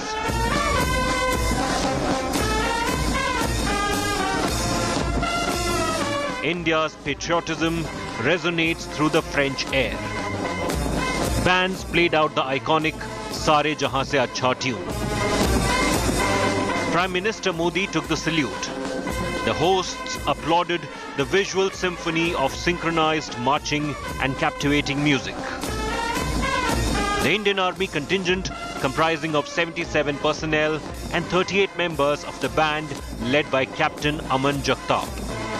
Commander Vrat Bhagel led the Indian Navy contingent. They move ahead with measured strides. Here comes the Indian Air Force contingent, led by squadron leader Sindhu Reddy. A rhythmic cadence flows out of their steps, a masterpiece of military precision. Dressed in their resplendent uniforms, adorned with medals and insignia, India's tri-services displayed their timeless elegance of tradition, seamlessly blending with the spirit of modernity in Europe's oldest and largest military parade. India's French-made Rafale jets soared in the French skies above. A stunning flypast over the Arc de Triomphe. Bharat France की strategic partnership के 25 साल के उत्सव का इससे बेहतर तरीका और क्या हो सकता है? The two countries commemorate 25 years of their strategic partnership. A moment of profound significance, a moment of strengthened camaraderie. With Gaurav Sawant in Paris, Bureau Report, India Today.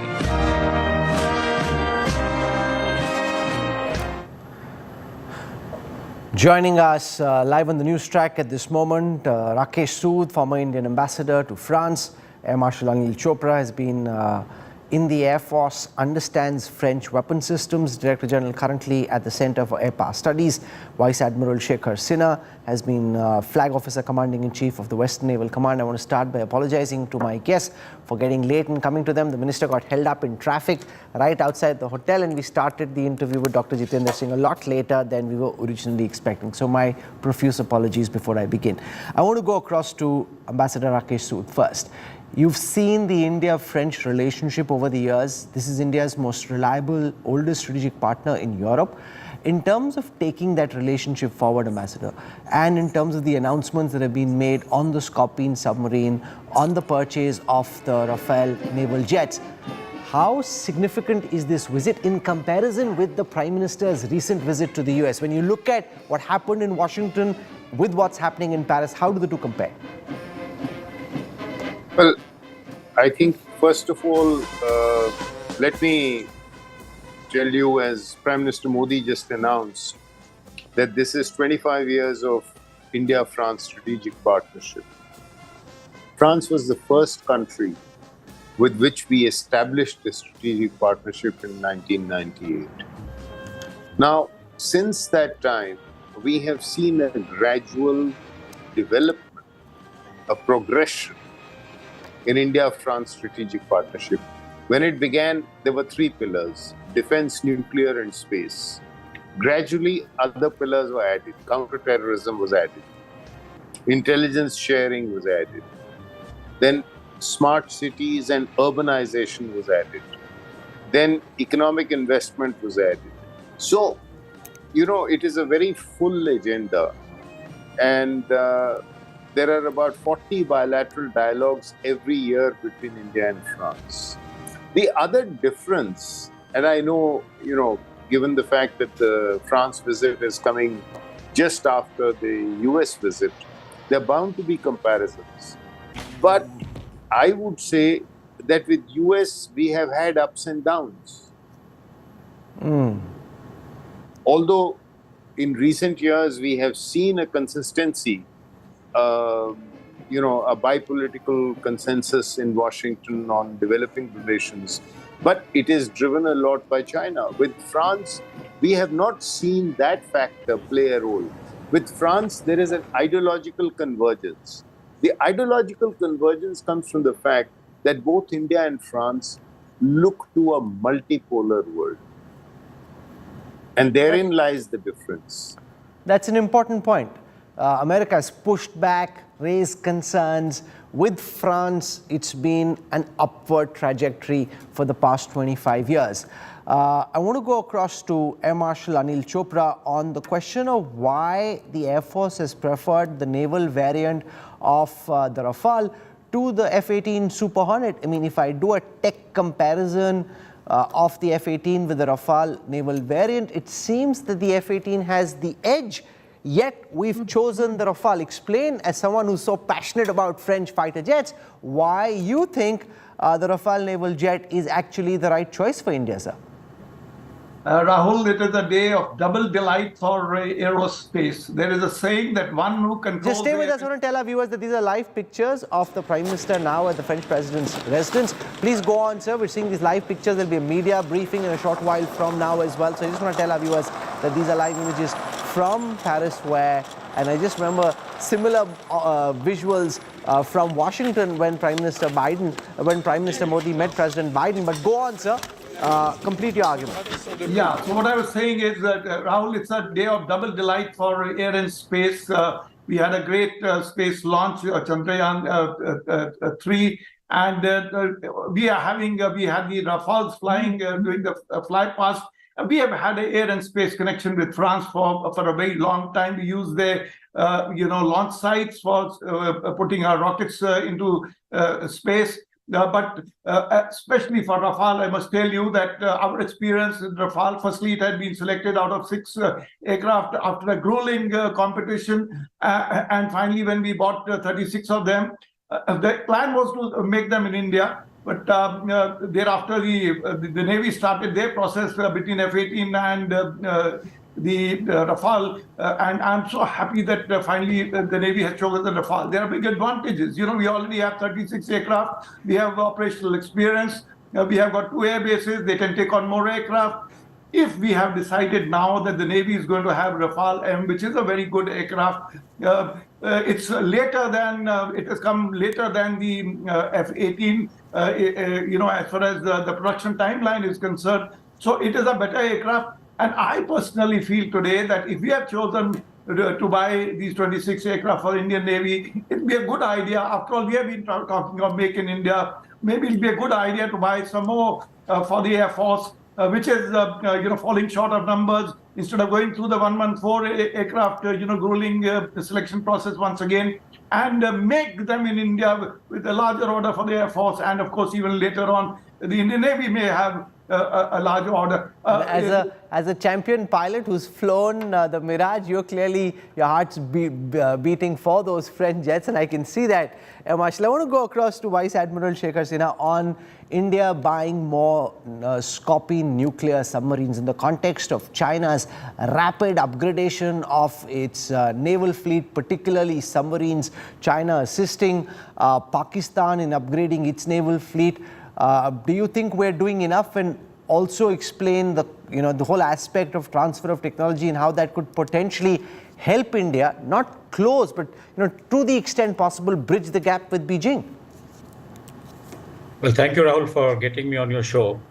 As you know that MTL was already making the Scorpene in Mumbai in collaboration, or rather in licensed production with the DCNS, the Scorpene manufacturer. That line has got complete. The last submarine is doing the sea trials, and by end of this year, it should be joining the submarine fleet. And therefore, it was the Navy had proposed that let's not lose the skills of manufacturing the submarine because the line is already there and fixtures are around. It is better to add the number of submarines so that the total numbers are they're a lot of them are getting decommissioned because of age, and we will fall short. And therefore, it's a very good decision to take that let's buy 3, or rather being manufactured here, will be built here. The good point is that the air independent propulsion system, the AIP, manufactured by the DRDO, which has already done the trials on platforms, that will be fitted into these submarines. Earlier, the French company was sort of... Okay, I just want to tell our viewers, Vice Admiral, that the French president is speaking live at this time. The Indian Prime Minister is there, the media briefing. Gaurav Sawant is there as well. So I just want to cut across to what's happening at the president's residence. Des fronts de la Grande Guerre. Et je veux vous dire l'émotion qui fut la nôtre ce matin et la grande fierté de revoir ce régiment de Pendjab. Et je l'imagine aussi cet écho en Inde. Nous allons aujourd'hui continuer à renforcer cette relation de confiance historique entre nos deux pays pour faire face à la fois aux crises internationales comme aux grands enjeux mondiaux. Je pense que nous partageons une préoccupation commune d'un risque de fragmentation de la communauté internationale, en particulier dans le contexte समाधान ढूंढ सकते हैं और जो G20 के शिखर वार्ता में उसकी कार्यसूची में होंगे। हम चाहते हैं कि जो अंतर्राष्ट्रीय समुदाय है उसका खंडन के जोखिम से अपनी दुनिया को बचाए और इसलिए हमने पेरिस एजेंडा और नया वित्तीय वैश्विक कॉम्पैक्ट पर इकट्ठे काम किया है। हम अपने सितंबर में जो दुनिया के राष्ट्राध्यक्ष होंगे, जो हेड्स ऑफ स्टेट और गवर्नमेंट होंगे, उनको आमंत्रित किया है और हम सब चाहते हैं कि एक ऐसे अंतर्राष्ट्रीय व्यवस्था का स्थापना हो जो शांति और विकास की ओर हमें ले जाए। मुझे बहुत गर्व हुआ था जब 2018 में मैंने आपके साथ अंतर्राष्ट्रीय सौर गठबंधन की स्थापना की थी और हम चाहते हैं कि बिजली का उत्पादन 2030 तक 1000 गीगावाट का हो और हमने आपके पिछले जो यात्रा थी उसके दौरान भी हमने एक नया पहल शुरू किया था प्लास्टिक से संघर्ष का। तो ये जो 2 उदाहरण हैं वो दर्शाते हैं कि हम अगर इकट्ठे काम करें तो हम सारे क्षेत्रों में नई संरचना बना सकते हैं, ना सिर्फ जहां युद्ध से बचने के लिए। और G20, COP28 और जो संयुक्त राष्ट्र के समुद्र पर सम्मेलन होने जा रहा है नीस में 2025 में, उसका आयोजन भी हम इकट्ठे कर सकते हैं। तो हमारे जो सामरिक हित हैं वो उसका अभिसरण हम इंडो पैसिफिक तक जाता है क्योंकि हमारे एक ही दृष्टिकोण है इसके बारे में। हम आधिपत्य से लड़ना चाहते हैं। हम हमारे सशस्त्र बल नियमित बातचीत कर रहे हैं और पूरी योगदान कर रहे हैं ताकि जो शांति है और सुरक्षा है इस क्षेत्र में बनाई रहे और अंतर्राष्ट्रीय कानून का सम्मान रहे। ये जो सामरिक आत्मीयता है हमारी दोनों देशों के बीच में वो ठोस रूप ले रही है नए योजनाओं के साथ, खासकर जो आर्थिक योजनाएं हम इकट्ठे कर रहे हैं। भारत आज दूसरे सबसे बड़ा हमारा साझेदार है एशिया में। हमने नए कार्य क्षेत्र ढूंढे हैं, जैसे कि स्टील, अंतरिक्ष, ऊर्जा, सिविल, न्यूक्लियर और टेक्नोलॉजी।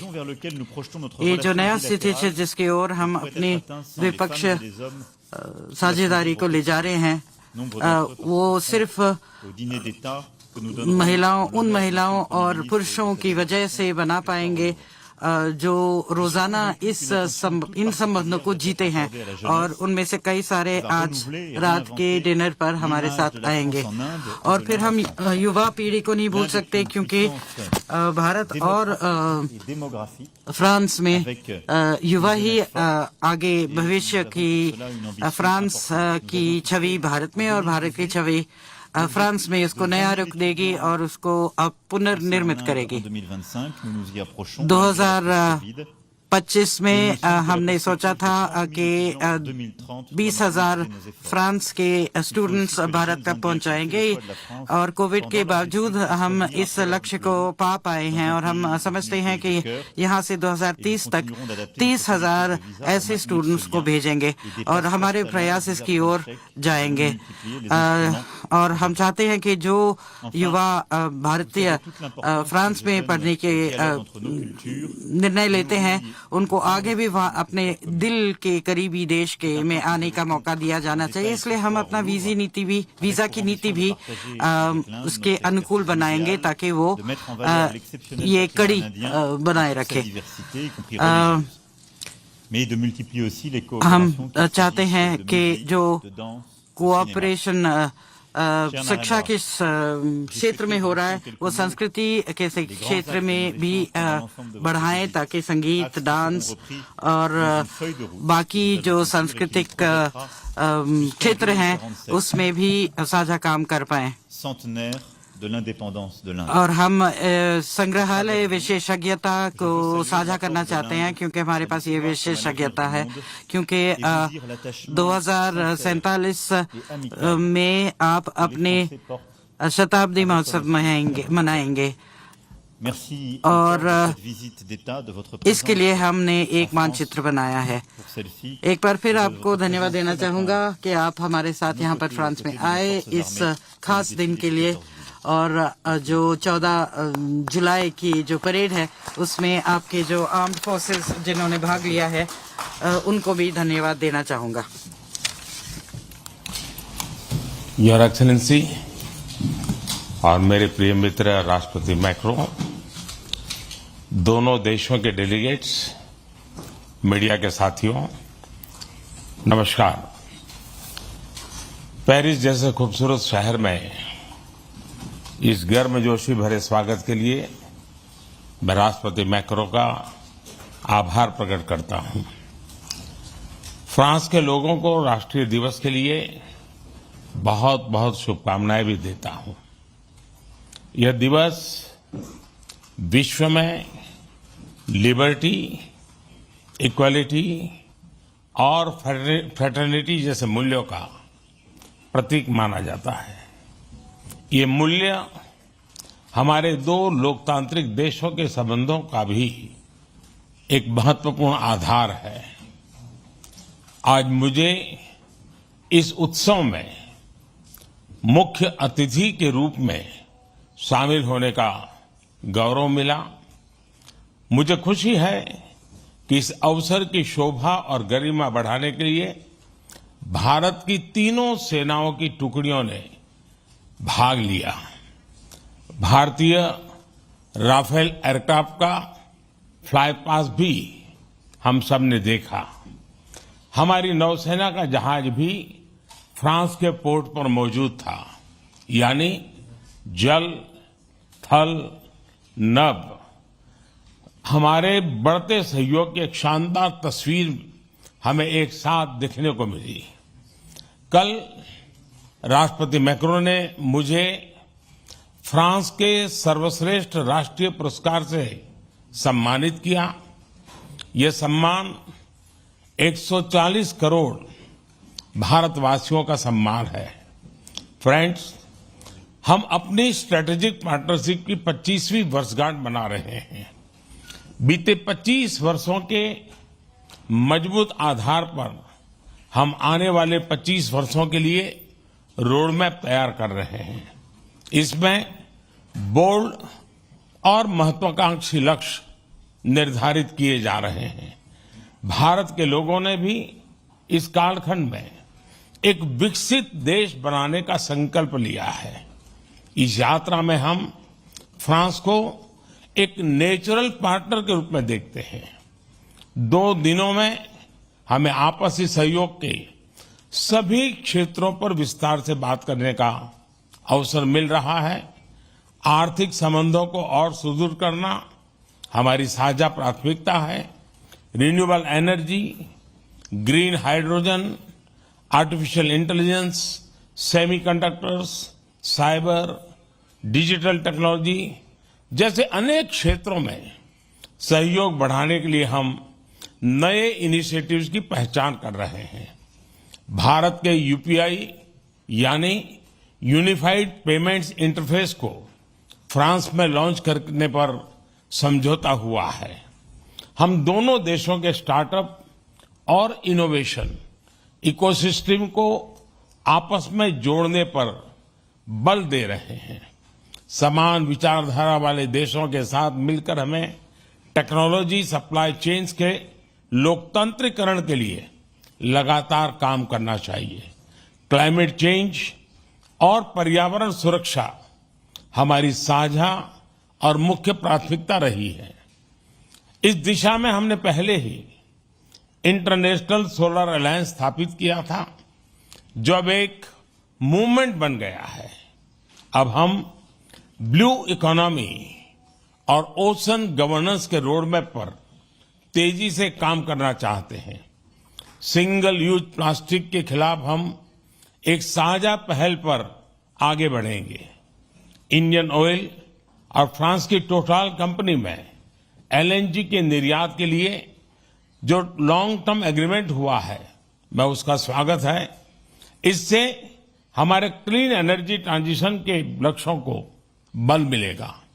अब से कुछ देर बाद हम भारत फ्रांस सीईओज फोरम में भी हिस्सा लेने वाले हैं। दोनों देशों के बिजनेस प्रतिनिधियों के साथ आर्थिक सहयोग मजबूत करने पर विस्तार से चर्चा होगी। फ्रेंड्स, रक्षा सहयोग हमारे संबंधों का एक मूलभूत स्तंभ रहा है। यह दोनों देशों के बीच गहरे आपसी विश्वास का प्रतीक है। मेक इन इंडिया और आत्मनिर्भर भारत, इसमें फ्रांस एक अहम पार्टनर है। आज हम रक्षा के क्षेत्र में भारत में नई टेक्नोलॉजी के को प्रोडक्शन और को डेवलपमेंट पर बात करेंगे। सबमरीन हो या फिर नौसेना के जहाज, हम चाहते हैं कि मिलकर केवल अपनी ही नहीं, तीसरे मित्र देशों की जरूरतों को भी पूरा करने के लिए हम काम करें। हमारी डिफेंस स्पेस एजेंसीज के बीच सहयोग बढ़ाने की संभावनाएं हैं। फ्रांस की कंपनियों द्वारा MRO facilities, spare parts, helicopter के लिए इंजन का प्रोडक्शन भी भारत में किए जाने पर हम आगे बढ़ रहे हैं। हम इसमें हमारे सहयोग को और सशक्त करने पर बल देंगे। सिविल न्यूक्लियर क्षेत्र में सहयोग को आगे बढ़ाते हुए हम small and advance modular reactors में सहयोग की संभावना पर चर्चा करेंगे। आज भारत में चंद्रयान के सफल लॉन्च पर पूरा भारत उत्साहित है। यह हमारे वैज्ञानिकों की बहुत बड़ी उपलब्धि है। अंतरिक्ष के क्षेत्र में भारत और फ्रांस का पुराना और गहरा सहयोग है। हमारी स्पेस एजेंसीज के बीच नए समझौते हुए हैं। इसमें सैटेलाइट लॉन्च सर्विसेज, समुद्र और धरती के तापमान और वातावरण को मॉनिटर करने के लिए तृष्णा सैटेलाइट बनाने का काम शामिल है। Space based maritime domain awareness जैसे क्षेत्रों में भी हम अपना सहयोग बढ़ा सकते हैं। फ्रेंड्स, भारत और फ्रांस के बीच लंबे समय से गहरे पीपल टू पीपल कांटेक्ट रहे हैं। हमारी आज की चर्चाओं से ये संबंध और मजबूत होंगे। हम फ्रांस के दक्षिण में मार्से शहर में नया भारतीय कॉन्सुलेट खोलेंगे। फ्रांस में पड़े हुए भारतीय मूल के लोगों के लिए लॉन्ग टर्म वीजा देने के निर्णय का हम स्वागत करते हैं। हम फ्रांस के विश्वविद्यालयों को भारत में अपने कैंपस स्थापित करने के लिए आमंत्रित करते हैं। दिल्ली में बनाए जाने वाले नए राष्ट्रीय म्यूजियम में फ्रांस एक पार्टनर के रूप में जुड़ रहा है। अगले वर्ष पेरिस में होने वाले ओलंपिक्स के लिए सभी भारतीय एथलीट्स बहुत ही उत्सुक हैं। इसके सफल आयोजन के लिए मैं राष्ट्रपति मैक्रो और उनकी पूरी टीम को शुभकामनाएं देता हूं। फ्रेंड्स, आज हम कई महत्वपूर्ण क्षेत्रीय और वैश्विक मुद्दों पर भी चर्चा करेंगे। इंडो पैसिफिक के रेजिडेंट पावर्स के रूप में इस क्षेत्र में शांति और स्थिरता के लिए भारत और फ्रांस की विशेष जिम्मेदारी है। हमारे सहयोग को एक रचनात्मक स्वरूप देने के लिए हम इंडो पैसिफिक कोऑपरेशन रोडमैप पर काम कर रहे हैं। Indo Pacific triangular development cooperation fund के प्रस्ताव पर भी दोनों पक्ष में चर्चा में है। इससे पूरे क्षेत्र में स्टार्टअप्स और इनोवेशन को बढ़ावा देने के नए अवसर खुलेंगे। भारत के इंडो पैसिफिक ओशन इनिशिएटिव्स में फ्रांस द्वारा मैरीटाइम रिसोर्स पिलर को लीड करने के निर्णय का हम स्वागत करते हैं। फ्रेंड्स, कोविड महामारी और यूक्रेन संघर्ष के प्रभाव पूरे विश्व पर पड़े हैं। ग्लोबल साउथ के देशों पर इनका विशेष रूप से नकारात्मक प्रभाव पड़ा है। यह चिंता का विषय है। इन समस्याओं के समाधान के लिए सभी देशों का एकजुट होकर प्रयास करना आवश्यक है। हमारा मानना है कि सभी विवादों का समाधान डायलॉग और डिप्लोमेसी के माध्यम से होना चाहिए। भारत स्थायी शांति की बहाली में योगदान देने के लिए तैयार है। आतंकवाद के विरुद्ध लड़ाई में भारत और फ्रांस हमेशा साथ रहे हैं। हम मानते हैं कि क्रॉस बॉर्डर टेररिज्म को समाप्त करने के लिए ठोस कार्रवाई की आवश्यकता है। इस दिशा में सहयोग बढ़ाने पर दोनों देश सहमत हैं। राष्ट्रपति मैक्रो इस वर्ष G20 समिट के दौरान आपका भारत में स्वागत करने के लिए मैं और सभी भारतवासी बहुत ही उत्सुक हैं। एक बार फिर आपकी मित्रता और मुझे दिए गए आदर सत्कार के लिए मैं आपका बहुत बहुत धन्यवाद करता हूं।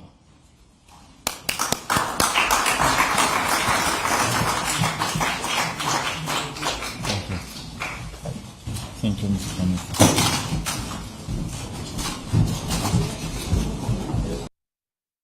Co-presented by Star Health Insurance, the health insurance specialist. Co-presented by JK Tyre Ranger Series. Stay wild at heart. Co-powered by Watcho OTT Super App. One hai to done hai. Co-powered by the new Kia Seltos, the badass reborn. Co-powered by Sera. This is your space. Play it your way.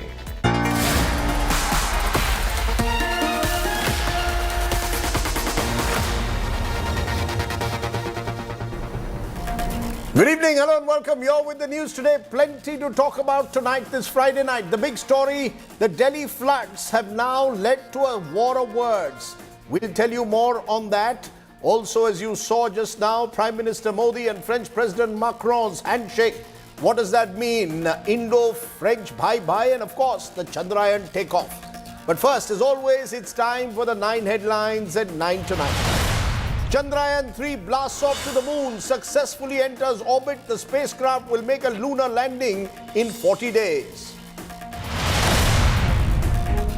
Parts of northeast Delhi remain inundated. 3 children die after drowning in flood waters. Threat of waterborne diseases now looms.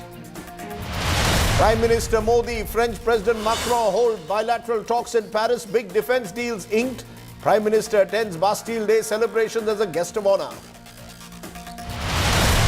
Ajit Pawar becomes Finance Minister of Maharashtra. 2 ministries from the Shinde camp given to Ajit faction. They get some of the prime portfolios. Law Commission extends the last date for suggestions on One Nation, One Law, sets a new deadline of 28 July. Another setback for DMK Neta Senthil Balaji. Madras High Court validates ED custody, says money laundering not the only offence in the case. Namibian cheetah Suraj dies in the Kuno National Park, makes it the 8th big cat casualty in just 5 months. India's lead in the first test match against the West Indies goes beyond 200. Debutant Yashasvi Jaiswal hits a brilliant 171. And in Hollywood's biggest shutdown since over 60 years, actors and screenwriters go on a historic strike for fairer profits and better working conditions.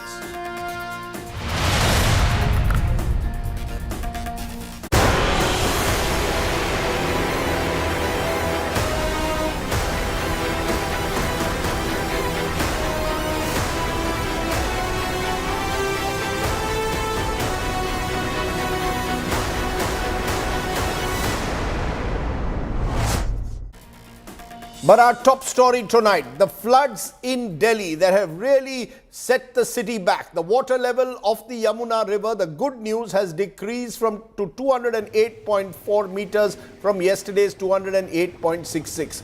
But it's still over the danger mark, and the water has continued to enter several parts of northeast Delhi, including areas near the Supreme Court today. 3 people drowned while swimming in the flood waters. The Met Department has forecast rains in the hill states, Delhi and Haryana, over the weekend, which could mean it might take more time to clear out the waters. Which areas of Delhi are affected? What does this mean for the national capital? It's our top story again tonight.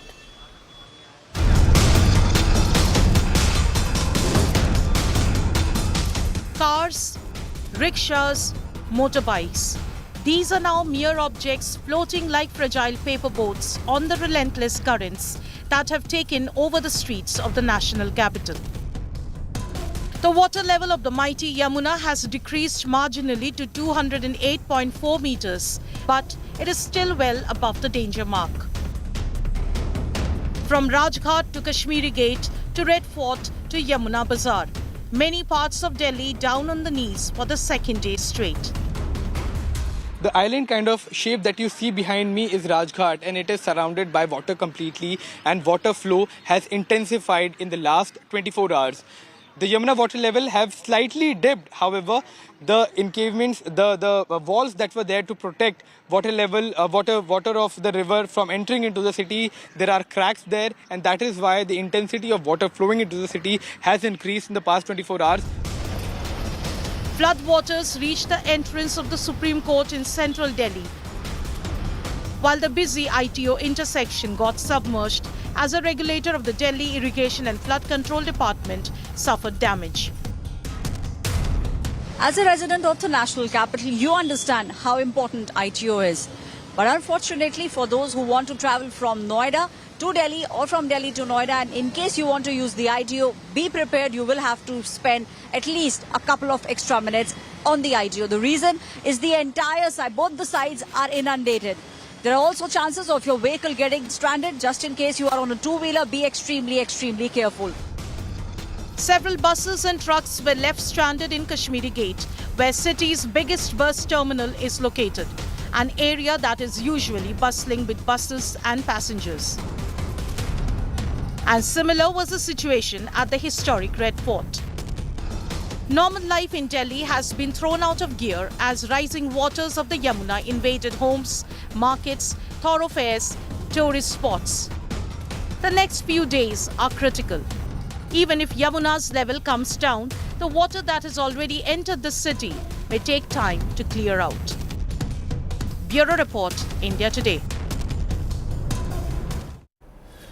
Now, a lot of people across the country believe the entire Delhi is underwater. Not true. certain parts of Delhi, especially the north and the east part, what we call Yamuna Par in particular, has been the worst affected. Take a look at those areas. Civil Lines, Yamuna Bazaar, Kashmiri Gate, ISBT, yes, the area around Red Fort, Rajghat, Majnu Ka Tila, Batla House, Sarita Vihar, Khajuri Khas, Sonia Vihar, Kirari, Kingsway Camp, GTB Nagar. Effectively, East and North Delhi has been affected. If you're living like me in South Delhi, you're not affected. Remember, Delhi itself has not seen rain. The water has flown in from Himachal through Haryana. The fact also is, politics has erupted over these floods in Delhi. The State Minister Saurabh Bhardwaj now complaining to the LG VK Saxena that officers did not respond to his calls for help last night when a barrage was seen to be collapsing. The LG rejected the charge. All of this happening in front of the media. The spat was over a Delhi Jal Board regulator, that collapsed last night, sending more river water in the city. Listen in. Sir एक निवेदन है छोटा सा sir रात को भी मैंने कई ऑफिसर से स्पेसिफिकली रिक्वेस्ट की कि एनडीआरएफ को बुलाइए बट सर वो माने नहीं रात को अब आई है एनडीआरएफ थैंक यू है बट सर रात को आ जाती तो बेहतर हो जाता सर अश्विनी जी को मैंने कहा ग्रुप पे लिखा सीएस साहब भी थे उस पे सर थोड़ी सी मदद हो जाती सर मैं सौरभ जी ये कहना चाहूँगा कि ये समय नहीं है कि हम किसी के ऊपर ब्लेम करें या कुछ और टिप्पणी करें इस वक्त हमें टीम वर्क करने की ज़रूरत है कहने के लिए मैं भी बहुत सारी चीज़ें कह सकता हूँ लेकिन उसकी ज़रूरत नहीं है हमें इस वक्त ये देखना है कि हमारे लोगों को कोई तकलीफ नहीं हो और जो प्रॉब्लम हमारे सामने है हम उसको सॉल्व करें ये सारी चीज़ें बात को हो सकती हैं हमें इतना समझना चाहिए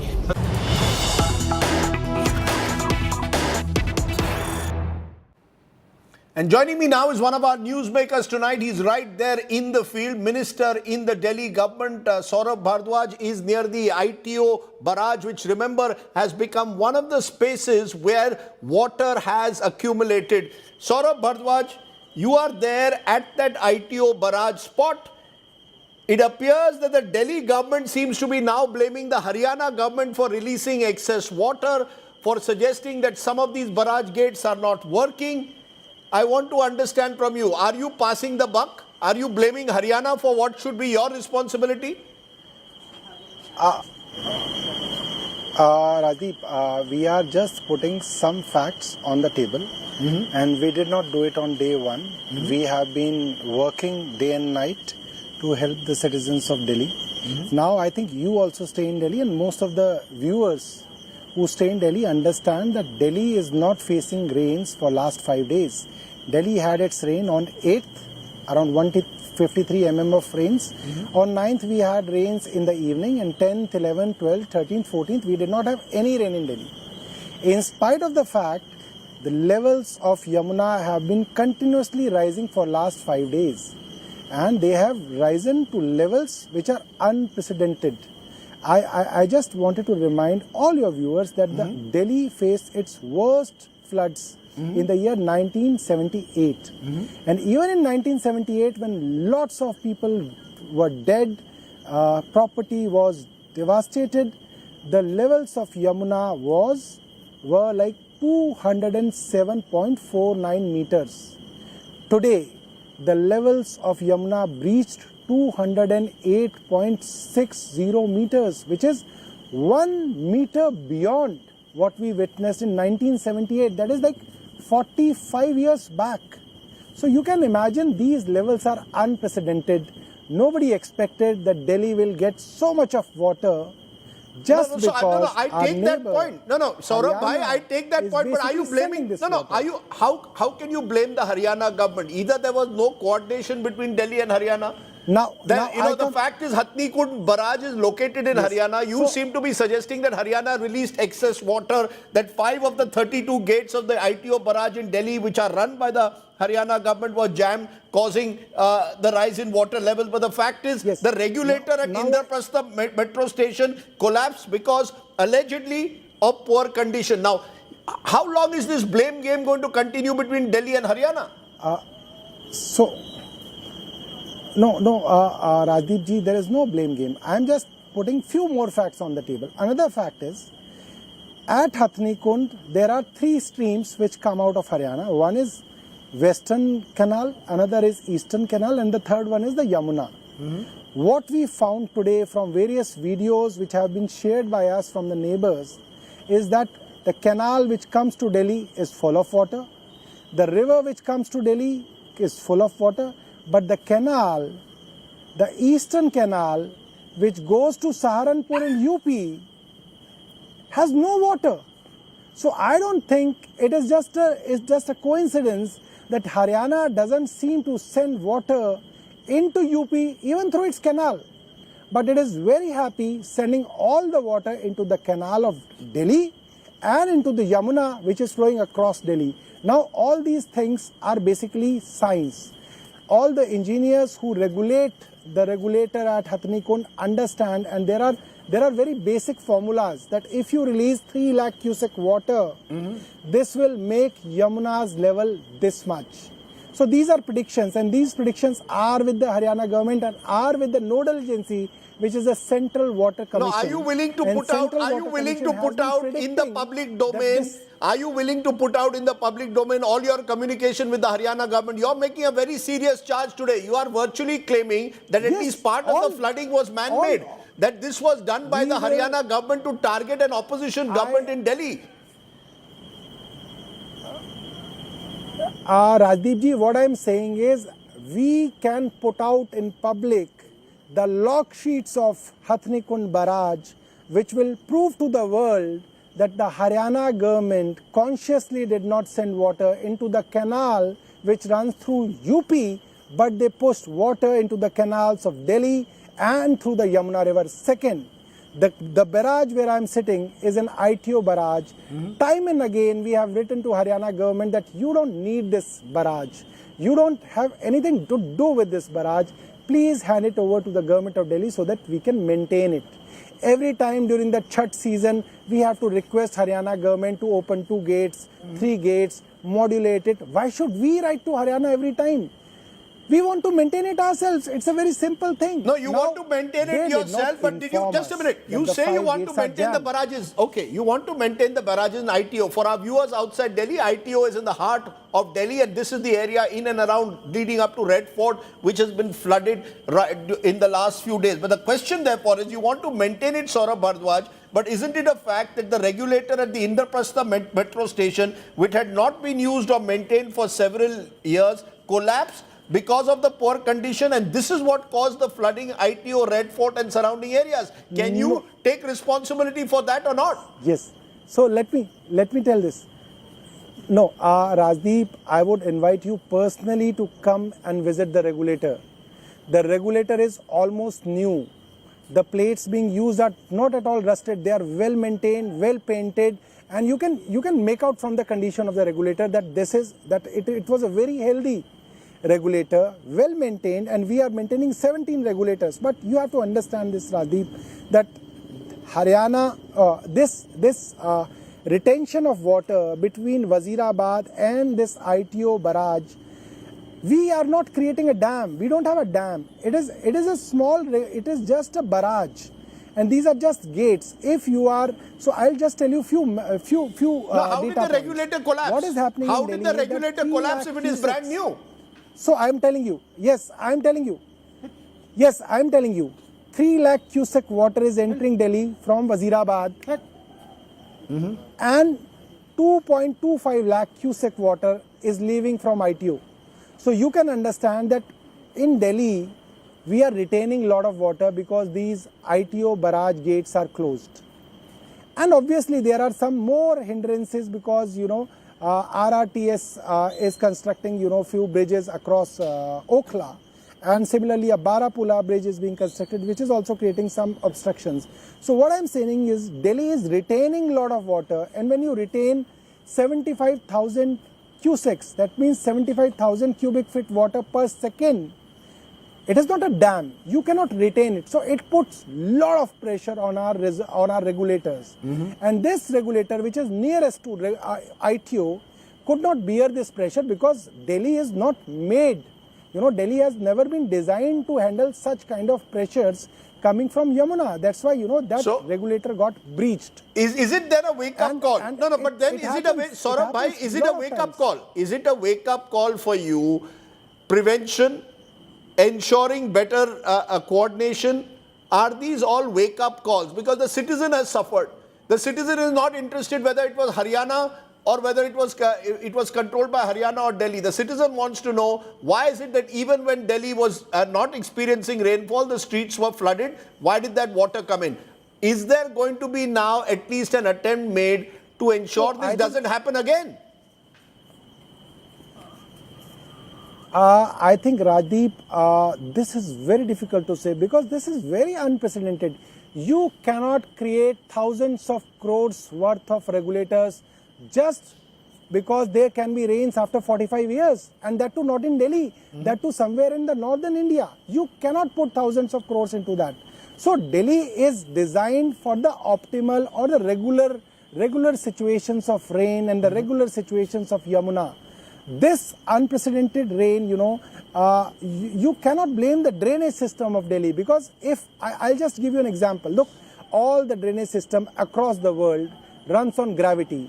So drains basically flush all the storm water through gravity into the nearest water bodies, which can be Yamuna in case of Delhi. So drain is at this level and Yamuna is at this level, and the drain will drain out water into Yamuna like this. But when you have an unprecedented situation, when Yamuna is at 5 meter higher than its usual course, that means almost 2 stories high, then all these drains which are pushing out water into Yamuna cannot push water because Yamuna it is at a higher level.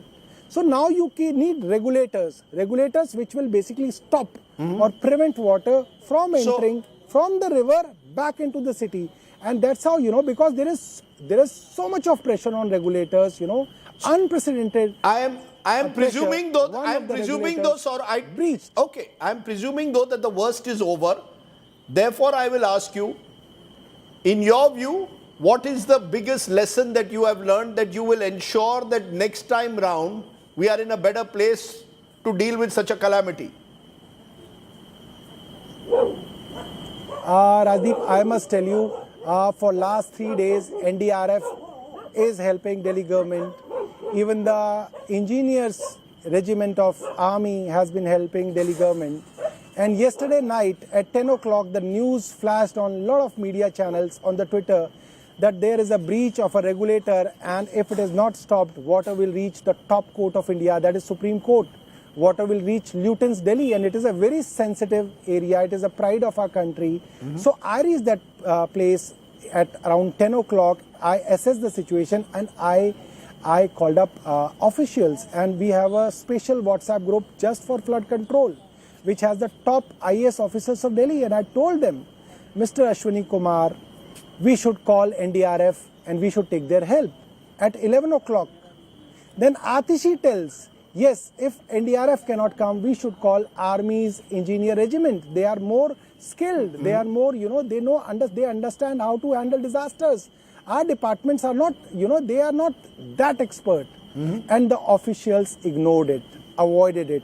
And you're making a very serious charge again. As a minister, I don't have these contact numbers. You're making a serious charge again that officials did not respond to your emergency calls last night. Yes,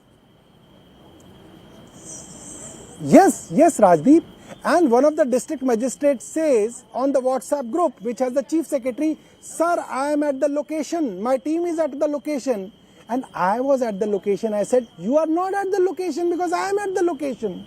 So district magistrate is telling a lie on a WhatsApp group saying that she is at a location and she knows what situation is, although they did not know. None of the IAS officers were there in the night. I was there throughout the night, Rajdeep, with around 200 laborers and, a superintendent engineer.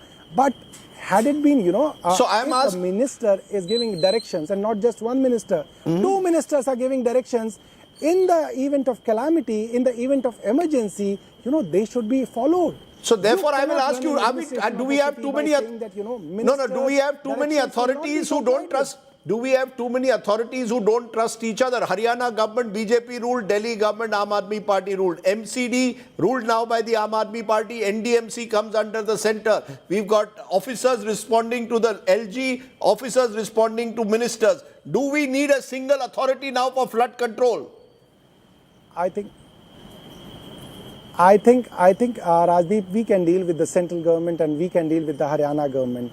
But we as a government cannot deal with the situation because where officers are not answerable to the elected government, where officers are not accountable to the elected government, because LG is not accountable to the people of Delhi. It is me who is being asked question by Rajdeep Sardesai. Nobody asked these questions from Honorable LG.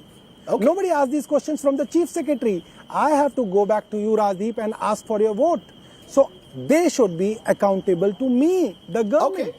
That's what we need, This ordinance has basically, has created havoc in the administrative system of Delhi. Okay, that's of course the other big issue. We will debate that in the days ahead, particularly when Parliament is set up. But Saurabh Bhardwaj, you've joined us from ground zero near the ITO barrage. As I said, I hope the situation gets better soon. But thank you so much for joining me here and giving us your side of the story. Thank you. Thank you.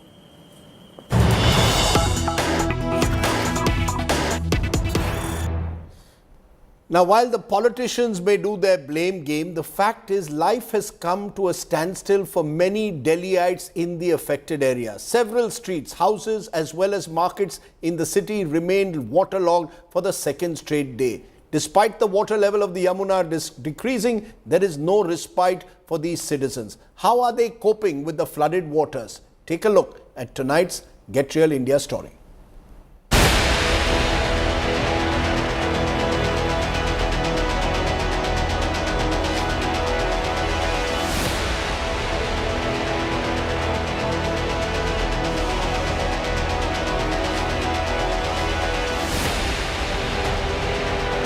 Yamuna's water levels are coming down, but several areas in the national capital remain heavily waterlogged, impairing normal life and traffic movement.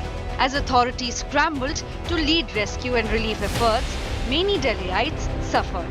अभी आपको rescue किया गया, लेकिन अंदर कितनी देर तक आप लोग फंसे रहे, आने की कोशिश किसी की? हम लोग फंसे रहे 24 घंटे। हम 2 मंजिल पे बैठ गए थे। 2 मंजिल पे बैठ गए। और कितने समय तक ऐसे बैठे रहे? कल्ले से पानी बढ़ गया तो हमने की मक्का बचाएं और बकरियां थी दूसरे की बात। खाना पानी कुछ सुविधा नहीं होगी? ना दीदी, कुछ नहीं। Water is 10 feet deep right behind me, where houses and bungalows have been submerged, farms and fields have been destroyed, animals have drowned, many rescued by the locals here. But where there was no administration, police or NDRF, there is always India Today, ready to give you all the news and updates from submerged areas of Noida. Water from the Yamuna infiltrated several homes, markets and tourist spots, throwing life out of gear for many. कोई मदद के लिए आया? नहीं, कोई भी नहीं आया। कोई आया मुनादी हुई कि यहाँ से बाहर चले जाइए या सुरक्षित चले जाइए? आपने हेल्पलाइन नंबर पे कहीं कॉल करने की कोशिश कर रहे हैं? नहीं। हम इनके पड़ोसी हैं, सामने हमारा घर है, हम इनको लेकर के हमने ऊपर हम लोग कर दिए इनको। अच्छा, ये नीचे रहती थी? हाँ, नीचे रहती थी, बहुत आनंद फानंद में भगी हैं ये। इनके घर में 12 बजे रात को पानी घुस गया sir. Residents of the Yamuna floodplains rushed to save their cattle, dogs and cats. Even horses were seen at the rescue camps, where they were brought from the now inundated river banks. अंदर जो फंसी हुई गाय, उन्हें हम सब गए यहाँ से, गाय निकलवाई हैं, घोड़े हैं, बकरी है, आदमी है, उन्हें सबको लेकर आ रहे हैं हम। ऐसा कभी देखा ही नहीं अपनी जिंदगी में, इतना पानी आएगा। दिल्ली में तो हम कमाने आया हूँ खाने के लिए, ऐसा तो सारे सामान हमारे खत्म हो गया। Amid the flood havoc, a 3-day holiday has been declared for all Delhi schools. Many schools turned into temporary camps for flood victims. With light to moderate rainfall likely to occur in Delhi and adjoining areas for the next 5 days, situation could turn worse. With Mausami Singh and Milan Sharma in New Delhi, Bureau Report, India Today. It's been a tough few days for several Delhiites as they waded through those waters. Let's turn from there to our other big story. Prime Minister Narendra Modi and French President Emmanuel Macron holding delegation-level talks at the Elysee Palace in Paris. Those talks are ongoing at the moment. In a short address a short while ago, Prime Minister Modi called France India's natural partner in the development story, stressed on areas from defense cooperation to civil nuclear deals to trade and education. Macron said both countries together can find solutions to global crises. Remember, the Prime Minister is attending the grand Bastille Day celebrations today, where an Indian tri-services contingent marched down the Champs-Élysées to the tune of Sare Jahan Se Acha, with Rafale jets lining up the sky. The Prime Minister has also got the Grand Cross of Legion of Honor, the highest honor of France. Occupation commune d'un risque de fragmentation de la communauté internationale, en particulier dans le contexte de la guerre menée par la Russie en Ukraine. Nous avons le même objectif de chercher une paix durable et de répondre aux effets de cette guerre d'agression sur les pays les plus vulnérables, notamment en termes de sécurité alimentaire et de capacité de financement. C'était ces sujets qui étaient au cœur du nouveau pacte financier mondial que nous avons préparé ensemble et de l'agenda de Paris pour les peuples et la planète qui en est issu et que nous continuerons de porter. आत्मनिर्भर भारत, उसमें France एक अहम partner है। आज हम रक्षा के क्षेत्र में भारत में नई टेक्नोलॉजी के को प्रोडक्शन और को डेवलपमेंट पर बात करेंगे। सबमरीन हो या फिर नौसेना के जहाज, हम चाहते हैं कि मिलकर केवल अपनी ही नहीं, तीसरे मित्र देशों की जरूरतों को भी पूरा करने के लिए हम काम करें। So what does this Indo-French partnership mean in real terms? Dr. Mohan Kumar is former India's ambassador to France. He joins us. Nicolas Barr is editor-in-chief, L'Echo Paris, France, and he was the journalist who interviewed Prime Minister Modi. I want to come to you, Dr. Kumar, first, because give us the big picture. We've seen a lot of bonhomie in this visit between India and France. Is this the special relationship that Prime Minister Modi now seems to have with the French president, or is this something that has been built up over the last 25 years that has in a way solidified this relationship? Thank you very much for having me. I think the latter, if I may say so. It's taken 25 years for these two countries to establish a certain strategic partnership based on trust and confidence. I would make 3 points. Both France and India seek a multipolar world. Both believe in practicing strategic autonomy, and both follow an independent foreign policy. I think what has happened over time is that the two countries are facing an uncertain world. They have decided that they will seek a stable, predictable world to the extent they can. I would make 3 final points. These are two middle powers, both France and India, which are trying to make sense of a world which is on the verge of fragmentation. That's the first. Mm-hmm. Second, I think really that India can offer to France and EU a chance of de-risking from China by offering itself as an alternative. And last but not least, I think France has come to the conclusion that no global problem can be solved without India. I'm not saying India is capable of solving all problems, but I'm saying that it is not possible to tackle climate change. It is not possible to tackle food security. It is not possible to tackle public health. It is not possible to tackle terrorism without India. And therefore, France has taken a calculated bet on India. I would make one final point, which is that the fact that the Prime Minister's visit to France comes so close on the heels of a hugely successful visit to the United States is itself an ultimate expression of India's strategic autonomy. Interesting viewpoints there, Dr. Kumar. I just want to come to Nicolas Barr at the moment. Nicolas Barr, you were the journalist who interviewed the Prime Minister. Give us a sense of how France sees Prime Minister Modi, because we've seen the Prime Minister being warmly received, the guest of honor getting the highest honor. At the same time, we've seen concerns in some quarters over what they call human rights violations, they call nationalism. We've seen it in the European Parliament raising issues in Strasbourg over Manipur. How is Prime Minister Modi perceived by the French establishment? Yes, you're right. There have been some various reports on the issue you mentioned,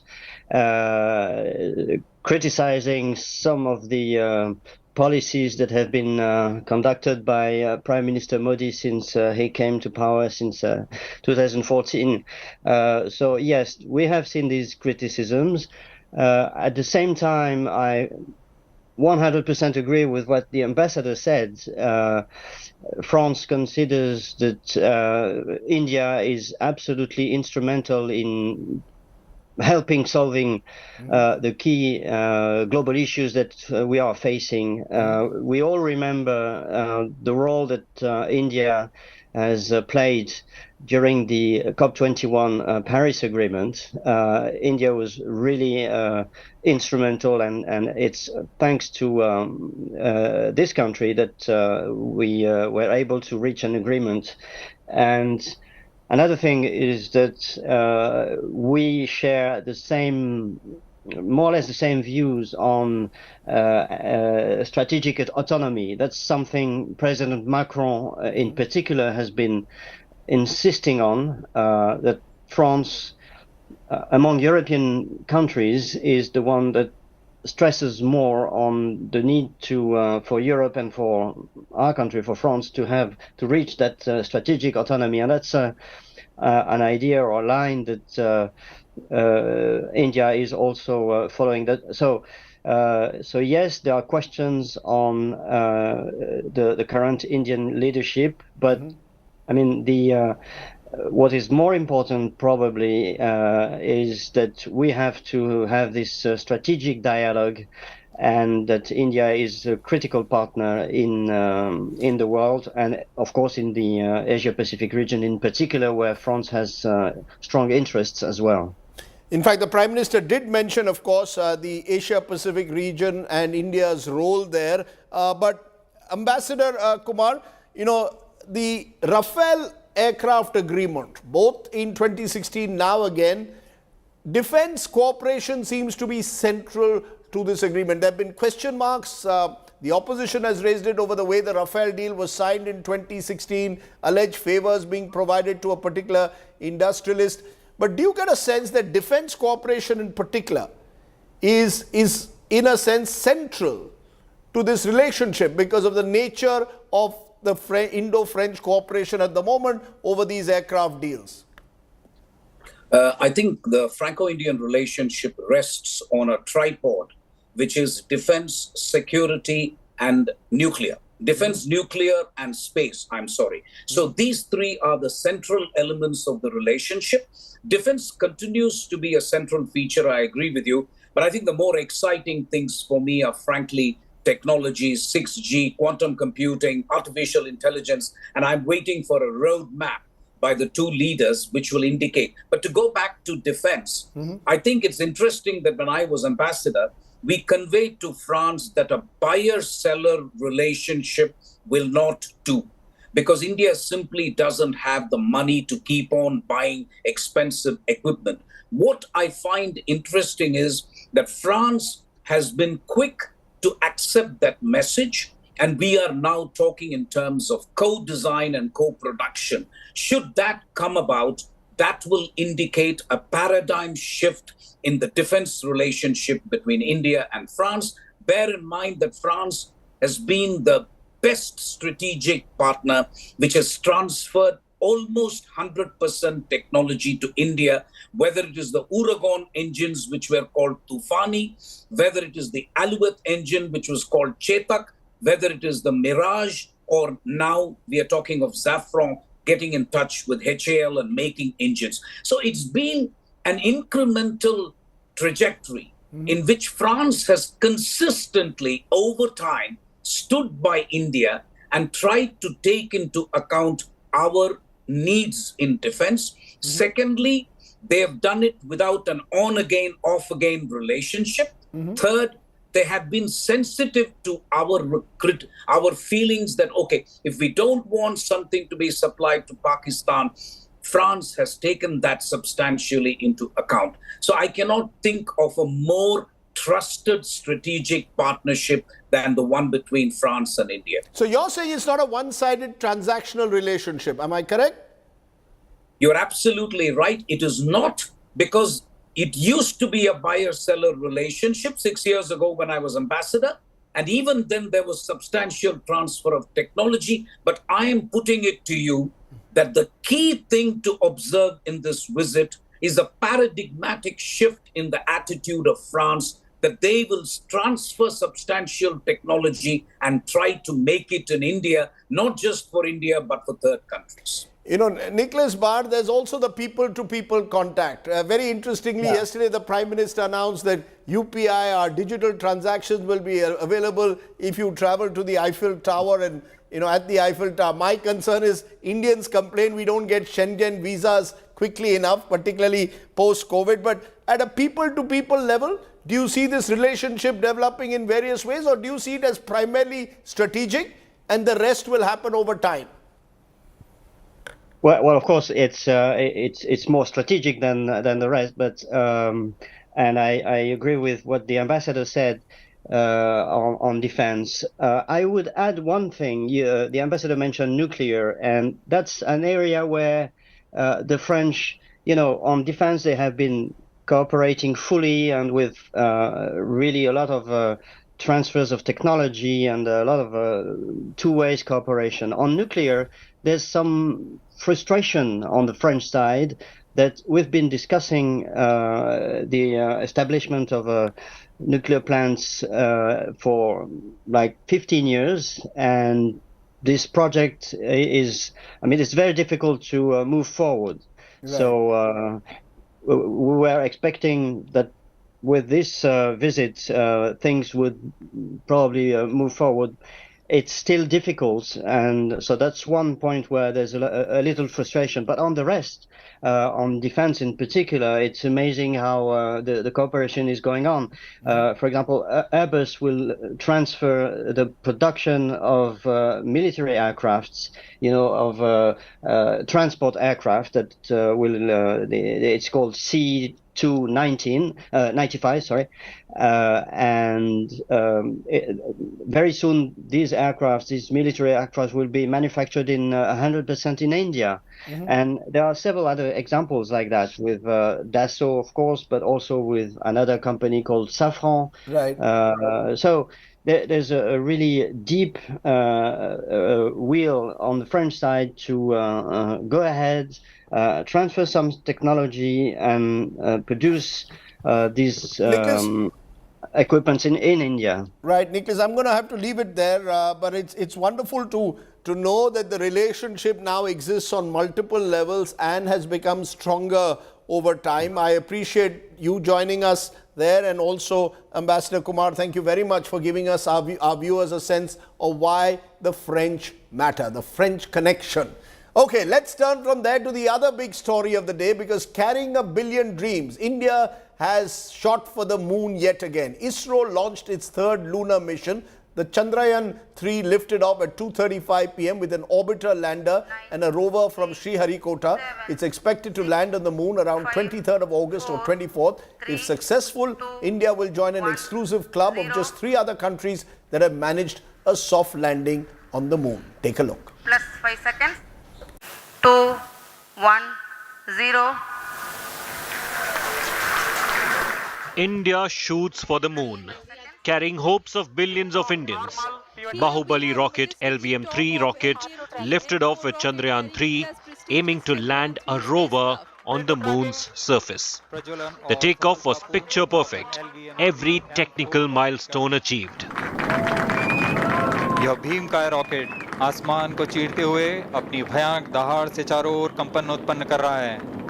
And as Chandrayaan-3 separated from the rocket, scientists and space enthusiasts gathered to witness history and broke into applause.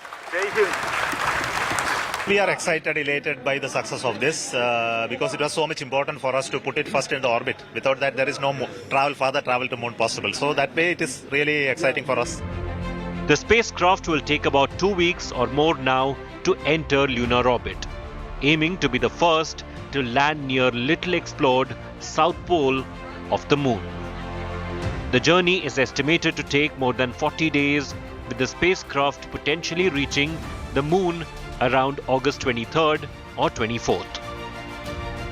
It was perfect, and all the propulsion stages worked very nicely, and the intended orbit also was achieved, and it was a perfect mission.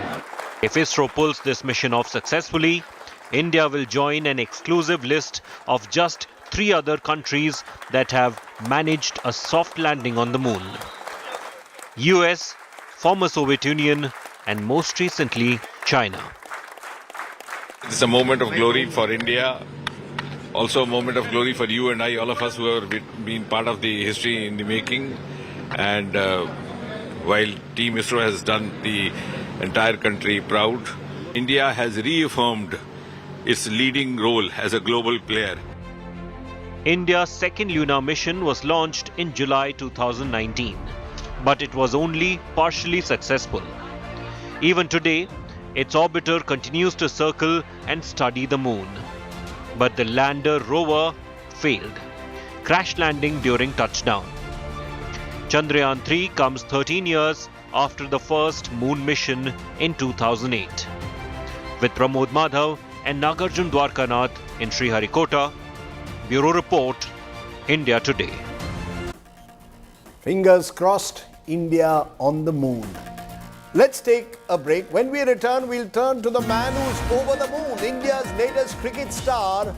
From selling pani puri on the Maidans of Mumbai, he is a Test Centurion debutant. We'll tell you the story of Yashasvi Jaiswal.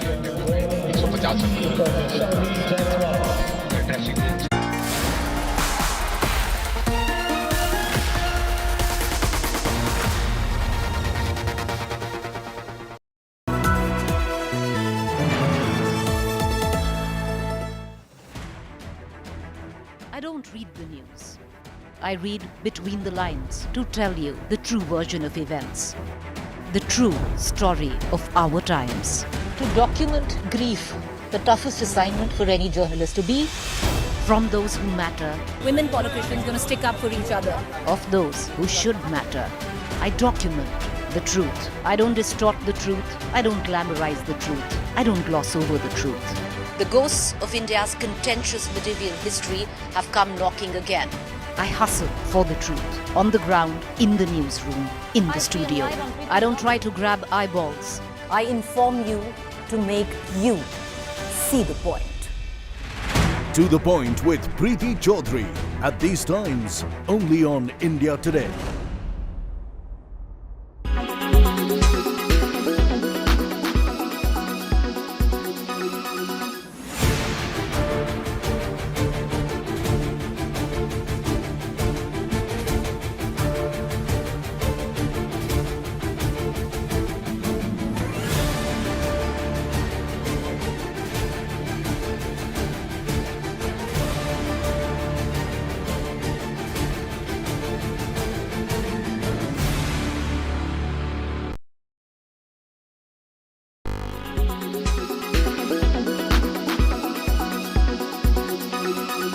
Make your media plan smarter with India Today Live TV on your connected devices. Amplify your brand with 100 million smart internet viewers. To advertise, mail us at sales@aajtak.com.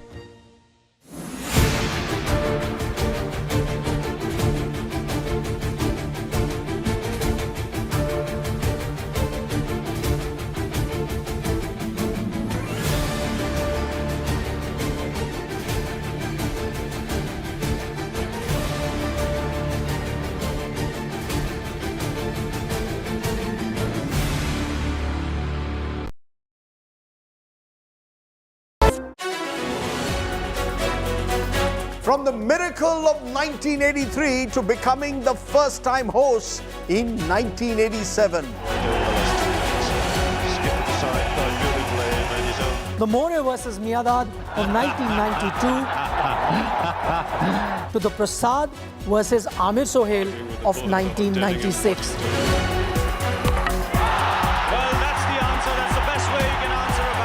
And then, of course, the high of 2011 with Mahendra Singh Dhoni finishing it off in style. He finishes off in style. A magnificent strike into the crowd. India lift the World Cup after 28 years. Relive India's journey at the Cricket World Cup from 1983 to the last edition in 2019 with me, Rajdeep Sardesai. And me, Nikhil Naz. World Cup Rewind at these times on India Today.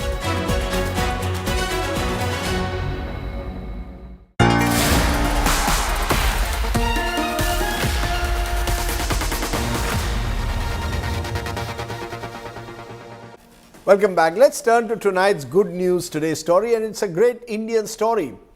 A few years ago, Yashasvi Jaiswal was selling Pani Puri on the Maidans of Mumbai to make his ends meet and staying in a tent.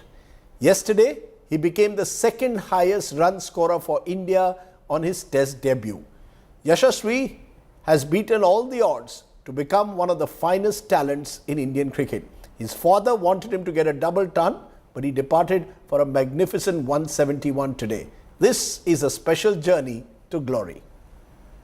A century on debut for the boy whose story and challenges in life have been like no one else's. He's now the youngest Indian opener to score a century on Test debut and the first one to do it overseas.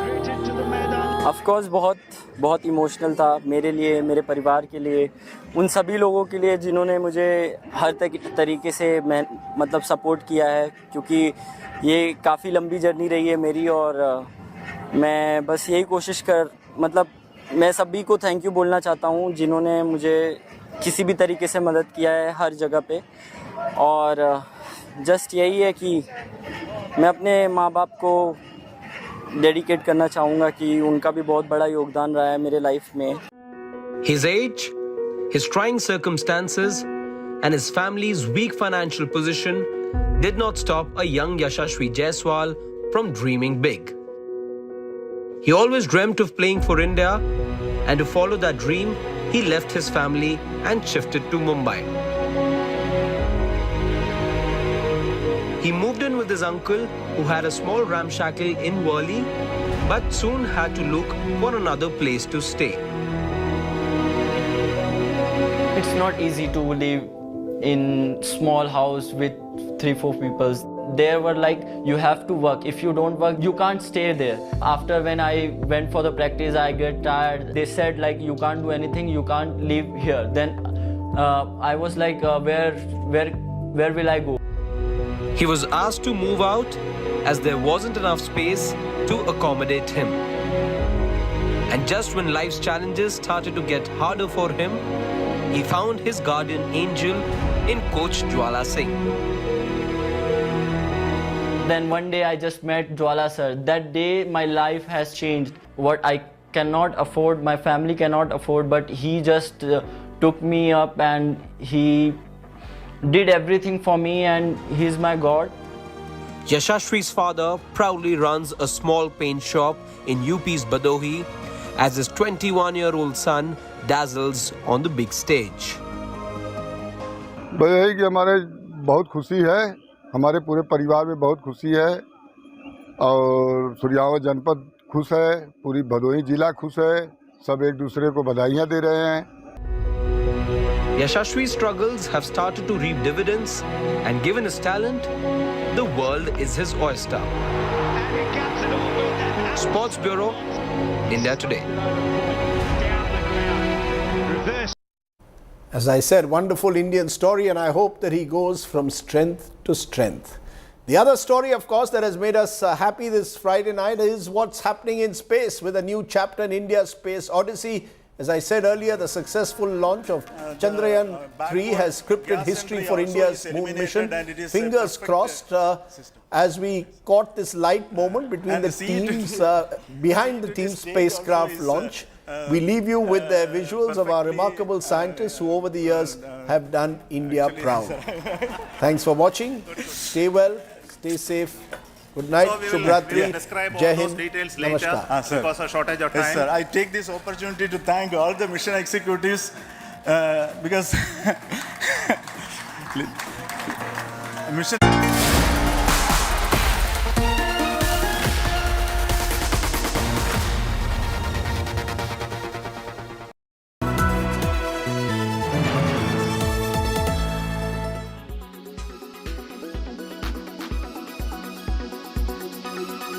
You did say that the guidance you have maintained on the revenue growth front and also on the EBIT margin front, it was the upper end 19% earlier. Now it's 18 to 19%. Are you being cautiously optimistic? We are being realistic. So again, the quarter one is at 17%. It was, by the way, the same 17% in the last year's June quarter as well. So we have seen this 70% levels before in the base. Our seasonality is that Q1 typically tends to be the lowest and Q3 tends to be the highest margins. That is driven by the software peaking in revenue and in margin terms in the December quarter. So there is that seasonality which we will see, and Q2 and Q4 are typically near the the margin band that we typically aim for and target.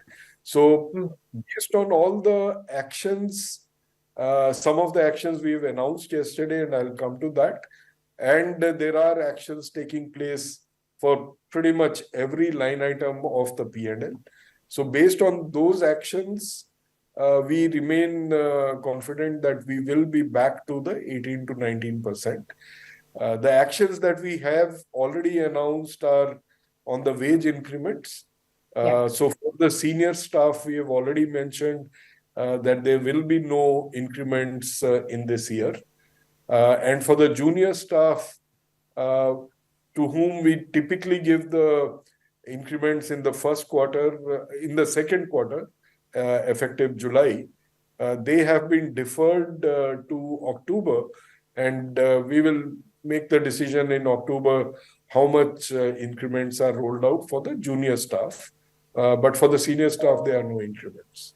I mean, we are literally on it. We've invested for the last years, but we are now accelerating. And so investments are starting now.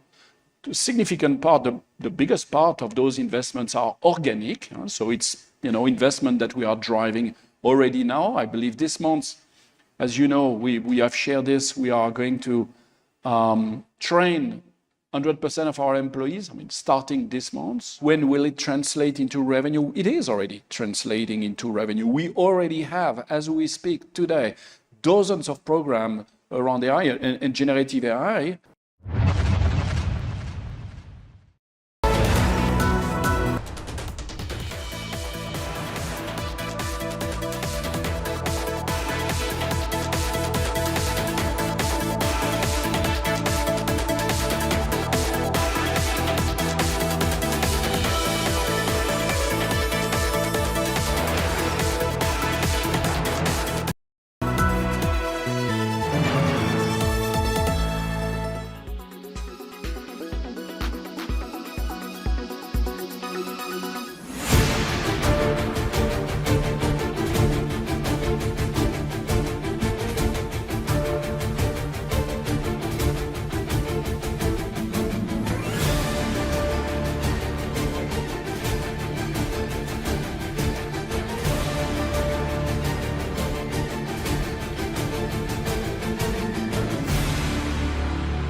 Weather forecast now.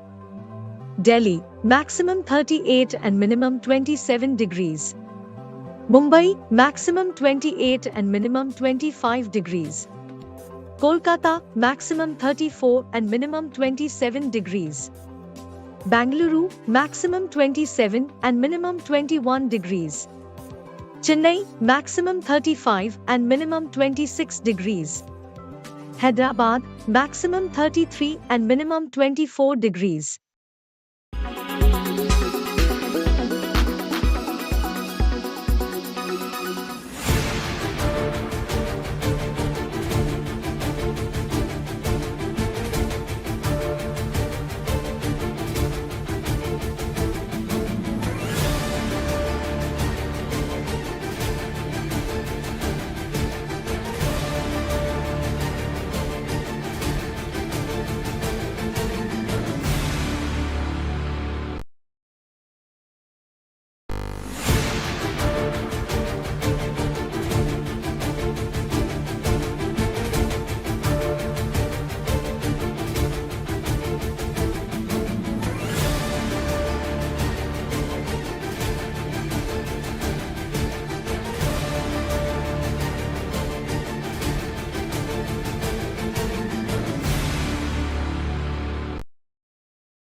From the miracle of 1983 to becoming the first-time host in 1987. The More versus Miadad of 1992 to the Prasad versus Amir Sohail of 1996.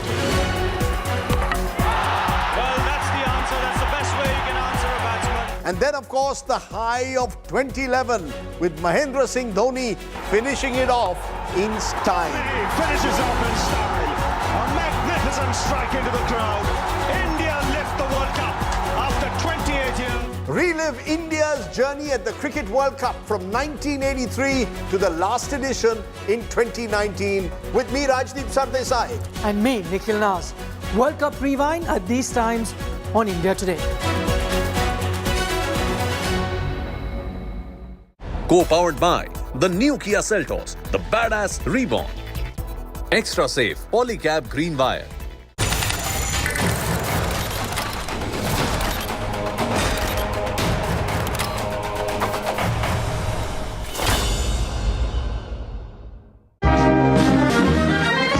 Prime Minister Modi graces Bastille Day parade.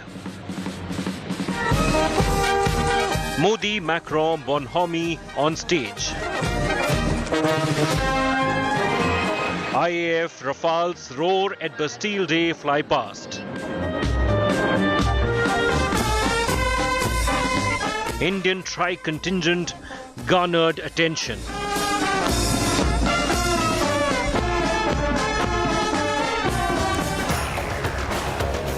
Peak prestige for Prime Minister Modi in Paris.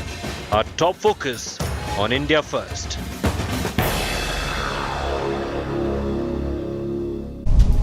Hello and welcome to an India Today special broadcast from Paris in France. I'm Gaurav Sawant. Today is Bastille Day and Prime Minister Narendra Modi was the guest of honor at the Bastille Day parade. The French President and Prime Minister Narendra Modi, their bonhomie, was there for all to see. Also on display was the march past by Indian Army, Navy and Air Force personnel down Champs-Élysées. This broadcast comes to you barely a couple of kilometers from Champs-Élysées, where a very impressive parade was held earlier this morning. There were 6,000 French armed forces personnel and school children. There were also about 249 Indian Army, Navy and Air Force personnel. But while everyone lauded the valor of the Indian Army braves right from the First World War till date, all eyes also were towards the skies to see the Rafales as part of the flypast. Rafales of the French Air Force and Rafales of the Indian Air Force. During the course of the next half hour, we will talk in greater detail about the bilateral meeting that's taking place even as we speak between Prime Minister Narendra Modi and the French President Emmanuel Macron. This is at the Elysee Palace. We were reporting from there just a short while back. But before that, as always, let's start with the headlines at 10.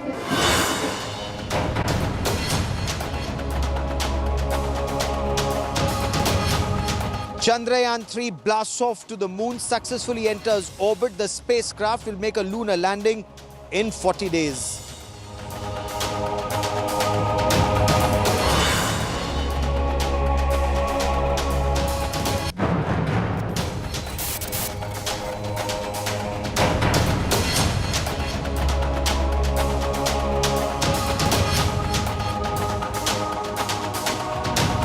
Parts of northeast Delhi remain inundated. 3 children die after drowning in flood waters. Threat of waterborne diseases now loom large.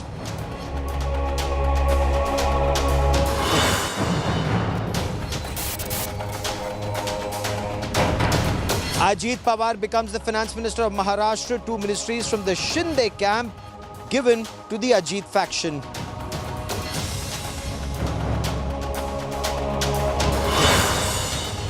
Namibian cheetah Suraj dies in Kuno National Park. This makes it the 8th big cat casualty in 5 months.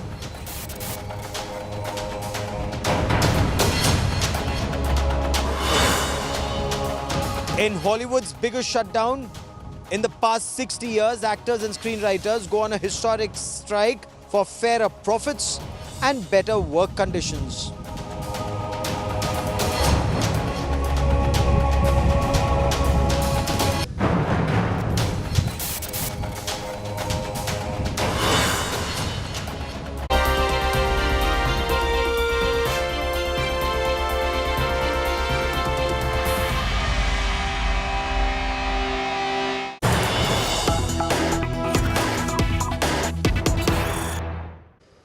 Prime Minister Narendra Modi and his the French President Emmanuel Macron, they're having a bilateral meeting at the Élysée Palace. Before that bilateral meeting, the President received the Prime Minister at the Élysée Palace and the two made a statement. And this statement talks about the future roadmap of India-France strategic partnership in the field of space. They talked about building new aircraft, they've talked about building submarines, and not just building submarines and ships for India and France, but as Prime Minister Narendra Modi said, build submarines and ships for friendly countries. So this is taking the relationship forward, talking about building military hardware for friendly countries. An aspect that the Prime Minister and the French President also talked about was more people-to-people contact, more visa for Indian students. Those who complete their master's degree, they will be given a 5-year visa to stay in France, and this helps both India and France. Apart from that, there was conversation about protection of space-based assets, cooperation in space, cooperation in nuclear energy. Again, something where both countries want to move forward. Remember, this is the 25th year of the strategic partnership between India and France. The French president spoke of the valor of the Indian Army. He spoke of the bravery of the Punjab regiment in the First World War in 1915, and of course the march past, the impressive march past that had taken place today. Before we move on in this bulletin, let's quickly listen in to Prime Minister Narendra Modi. Let's also listen in to the French President Emmanuel Macron. आत्मनिर्भर भारत, उसमें France एक अहम partner है। आज हम रक्षा के क्षेत्र में भारत में नई टेक्नोलॉजी के को प्रोडक्शन और को डेवलपमेंट पर बात करेंगे। सबमरीन हो या फिर नौसेना के जहाज, हम चाहते हैं कि मिलकर केवल अपनी ही नहीं, तीसरे मित्र देशों की जरूरतों को भी पूरा करने के लिए हम काम करें। अंतरिक्ष के क्षेत्र में भारत और फ्रांस का पुराना और गहरा सहयोग है। सैटेलाइट लॉन्च सर्विसेज, समुद्र और धरती के तापमान और वातावरण को मॉनिटर करने के लिए तृष्णा सैटेलाइट बनाने का काम शामिल है। Space based maritime domain awareness जैसे क्षेत्रों में भी हम अपना सहयोग बढ़ा सकते हैं। Renewable energy, green hydrogen, artificial intelligence, semiconductors, cyber, digital technology जैसे अनेक क्षेत्रों में सहयोग बढ़ाने के लिए हम नए इनिशिएटिव्स की पहचान कर रहे हैं। हम दोनों देशों के स्टार्टअप और इनोवेशन इकोसिस्टम को आपस में जोड़ने पर बल दे रहे हैं। Occupation commune d'un risque de fragmentation de la communauté internationale, en particulier dans le contexte de la guerre menée par la Russie en Ukraine.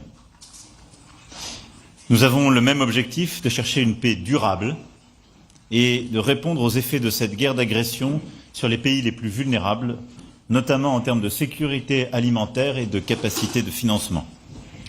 C'étaient ces sujets qui étaient au cœur du nouveau pacte financier mondial que nous avons préparé ensemble et de l'agenda de Paris pour les peuples et la planète qui en est issu et que nous continuerons de porter. Occupation commune d'un risque de fragmentation de la communauté internationale, en particulier dans le contexte de la guerre menée par la Russie en Ukraine. Nous avons le même objectif de chercher une paix durable et de répondre aux effets de cette guerre d'agression sur les pays les plus vulnérables, notamment en termes de sécurité alimentaire et de capacité de financement.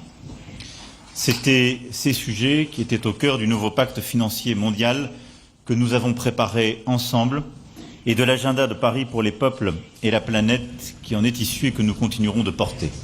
And in a short while from now, we will hear from the Foreign Secretary as he briefs media about the tangible outcomes of the bilateral meeting that is currently underway at the Elysee Palace. But let me now take you to what happened at Champs-Élysées earlier this morning. There were 6,000, it was like a victory parade, 6,000 French Army, Navy and Air Force personnel, men and women, a very large crowd of people. They'd also assembled on either side of that road to witness this magnificent parade. Right at the start of the parade were soldiers of the Punjab Regiment, followed by the Rajputana Rifles Regiment band, followed by soldiers of the Indian Air Force and the Indian Navy. This was all about camaraderie of Indian and French soldiers, a camaraderie that's actually endured more than 100 years. It was in 1915 that the Indian Army soldiers had fought, 140,000 of them had fought here in France, in Europe, and 9,000 made the supreme sacrifice of their lives protecting liberty and fraternity and peace in France. So when the Indian Army Armed Forces soldiers marched past Champs-Élysées, people stood up and they clapped in gratitude. I was there. We bring you this report.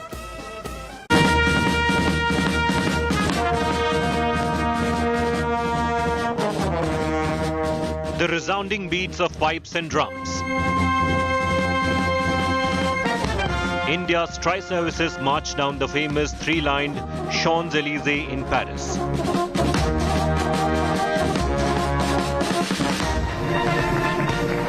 France extends one of its most spectacular recognitions to India.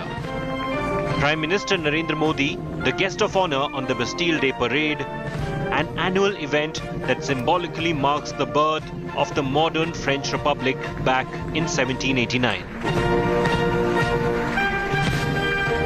The Prime Minister and the host, President Emmanuel Macron, watch Indian and French soldiers marching alongside in disciplined footsteps. India's 269-member tri-services contingent in all its splendor. Their steps echoing a centuries-old legacy, transcending borders and cultures.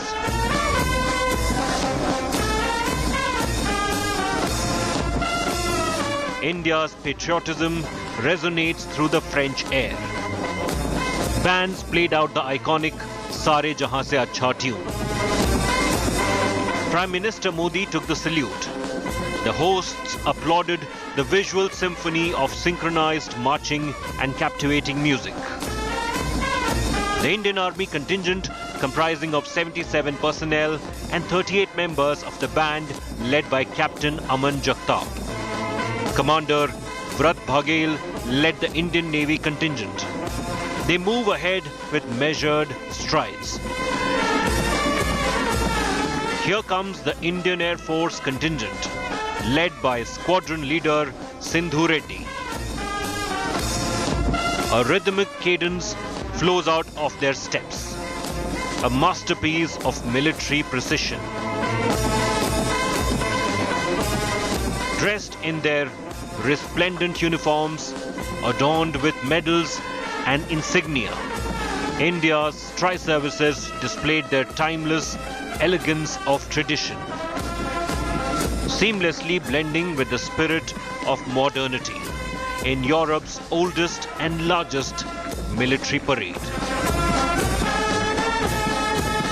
India's French-made Rafale jets soared in the French skies above. A stunning flypast over the Arc de Triomphe.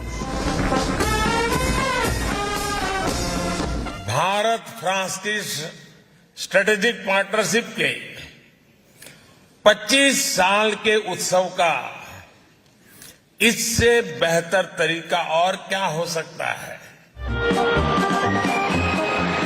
The two countries commemorate 25 years of their strategic partnership. A moment of profound significance, a moment of strengthened camaraderie. With Gaurav Sawant in Paris, Bureau Report, India Today.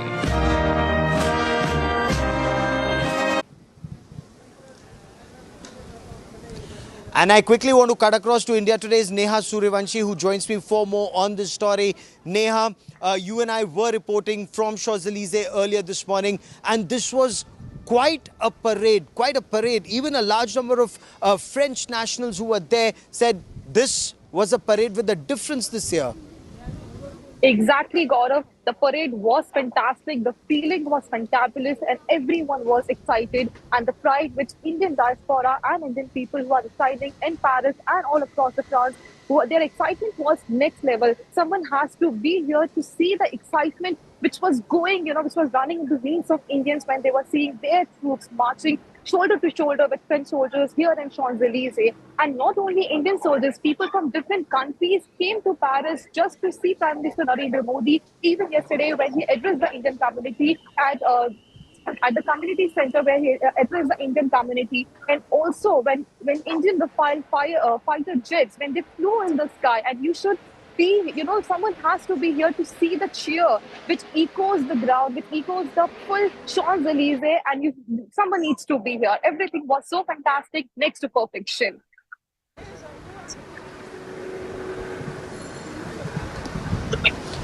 Okay, stay with me for a moment as we play out some of the reports that were filed at the time of the parade, including my interaction with the general officer commanding the ground troops at this parade. He said that while he'd commanded many parades in the past, this time it was different. This time it was more exciting. This time there was a message that was being sent out. A message that was being sent out not just to the people of India and France, but to the world at large. Let's listen in. With me is General Sheshbov. He is the commanding general of this Bastille Day parade. General, many congratulations and all the best for the Bastille Day parade today. Thank you. This is a great day for us, and it's a great day for Indian and French relationship. We are deeply proud and honored that you parade with us. Thank you. Sir, you are leading this parade, and as part of this parade there are also soldiers of the Indian Army, the Navy, the Air Force, and a marching contingent of the Rajputana Rifles Regiment, the Punjab Regiment, which fought here in the First World War. They are very proud of this fact, but what goes through your heart this morning? Oh, we are soldiers. We are all sharing the same values, the commitment to our different countries and commitment to our missions. And we are sharing the same values. The defense for freedom, defense for liberty, defense for the real deep and heartful values. So it's, for me, a real honor to have continue to train, because they are also, athletes are very, very, very good and very impressive. But I'm very deeply honored to welcome them with us in this Bastille Day parade. At this point of time, when you march past the saluting dais, you have the President of France, you have the Prime Minister of India, you have a billion-strong nation, India, that's watching this parade, and you are leading this parade. What are your thoughts, especially on India and France and their military-to-military level cooperation, sir? Okay, it's very important for us, the strategic partnership that we have with India. And I have been honored to welcome officially your Prime Minister when he arrived yesterday in France. So it was a great moment for me as a general with our Prime Minister, Miss Bourne. For this parade, and knowing that India is watching the parade, I want all the Indian people to show all the smile on the faces, showing everybody that we are proud to parade together and we are defending the same values, and it means something for soldiers to parade for National Day. You are on it, we are on it, and it creates bonds and links together that will never be dissolved. Tell me about your preparations for the parade today. So we arrived like 1 week earlier, and we had a very long preparation by doing some rehearsals, and it took a long time to be perfect, so it's going to be all right. So today the Prime Minister of India is the guest of honor at the Bastille Day parade. Indian Army, Navy and Air Force marching contingents will also be a part of this parade. What does that mean for you as an officer who will be a part of this parade? We're very proud to have the Indian Army with us. First of all, because it's our oldest friend and partnership in the area of the Indo-Pacific area. So this is, we're very proud to march with them, and they are absolutely perfect when they go on a parade, because they're just, every time they're perfect. Did you see the training of the Indian Army in these past several days? What were your experiences like interacting with the Indian Army? We felt a little bit like jealous, because their uniform are very bright and shiny, their boots are perfect, and the alignment of their arms when they are going high, it's just crazy to see it. It's perfection. There's another announcement that Prime Minister Narendra Modi made, which actually is making headlines more in India than in France. Imagine coming to France as a tourist, going to Eiffel Tower and not keeping euros in your pocket, but using your mobile phone and a UPI app to pay. Using UPI to pay. Now, the Prime Minister says India is in talks with France to make this happen. How soon will this happen? Well, that remains to be seen. But this would actually show that the currency, the cooperation is being taken altogether to a new level. There's another aspect which drew a lot of cheer and clapping from the Indian diaspora when the Prime Minister said those who complete their master's degree will get to stay in this country for another 5 years to pursue higher education or to work. And this is a win-win both for India and for France. We get you more in this report. France में भारत के UPI के उपयोग को लेकर भी समझौता हो गया है. The applause followed by another teaser from the Prime Minister. अब मैं तो समझौता करके चला जाऊंगा, आगे बढ़ाने का काम आपका है. There was still more, a gauntlet thrown for the NRIs in France. साथियों, आने वाले दिनों में इसकी शुरुआत आईफेल टावर से की जाएगी. यानी अब भारतीय टूरिस्ट मोबाइल ऐप के जरिए आईफेल टावर में रुपये में भुगतान कर पाएगा. The deal with France makes it the 6th country where UPI can be used instead of cash, debit or credit cards or forex cards. The others are Singapore, UAE, Oman, Bhutan and Nepal. Other countries like Malaysia, Saudi Arabia and UK and several in Southeast Asia allow remittances via UPI. NPCI is also in talks with other countries in North America, Europe and West Asia to extend UPI services. Although UPI in France will open up huge possibilities in the way Indians can spend, there will be no need to carry cash to spend. Just like international debit cards, users can make the UPI payments in the foreign currency from their Indian bank. An MOU was signed with French secure online payment system Lyra last year. The Prime Minister also had this challenge for the NRI community in France. और मैं आपको भी चुनौती देता हूं कि अगली बार आप भारत में आए तो जेब में एक भी पैसा लिए बिना निकलिए घर से। खाली जेब, सिर्फ मोबाइल फोन पर यूपीआई ऐप को डाउनलोड करके रख लीजिए। आप पूरा हिंदुस्तान घूम करके आएंगे, एक नए पैसे कैश की जरूरत के बिना आप अपना गुजारा कर सकते हैं।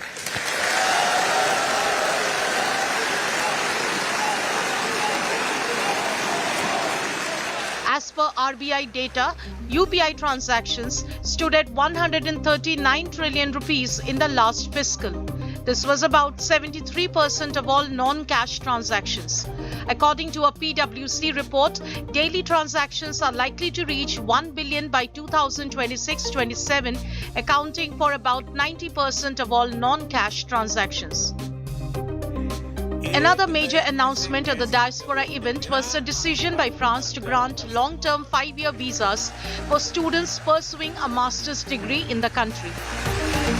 Bureau Report, Business Today Television. पिछली बार जब मैं फ्रांस आया था तब तय हुआ था कि फ्रांस में पढ़ने वाले भारतीय स्टूडेंट्स को 2 साल का पोस्ट स्टडी वर्क वीजा दिया जाएगा।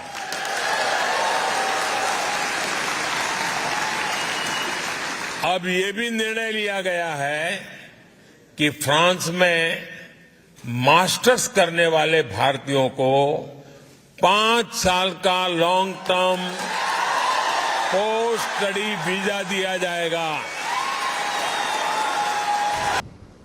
I once again want to bring in Neha into this conversation. Neha, both these aspects, very exciting. Coming to France with your mobile phone and using UPI app to make payment. I mean, it just sounds too good to be true. But what were the reactions that you picked up, both on UPI app and on long-term visa here?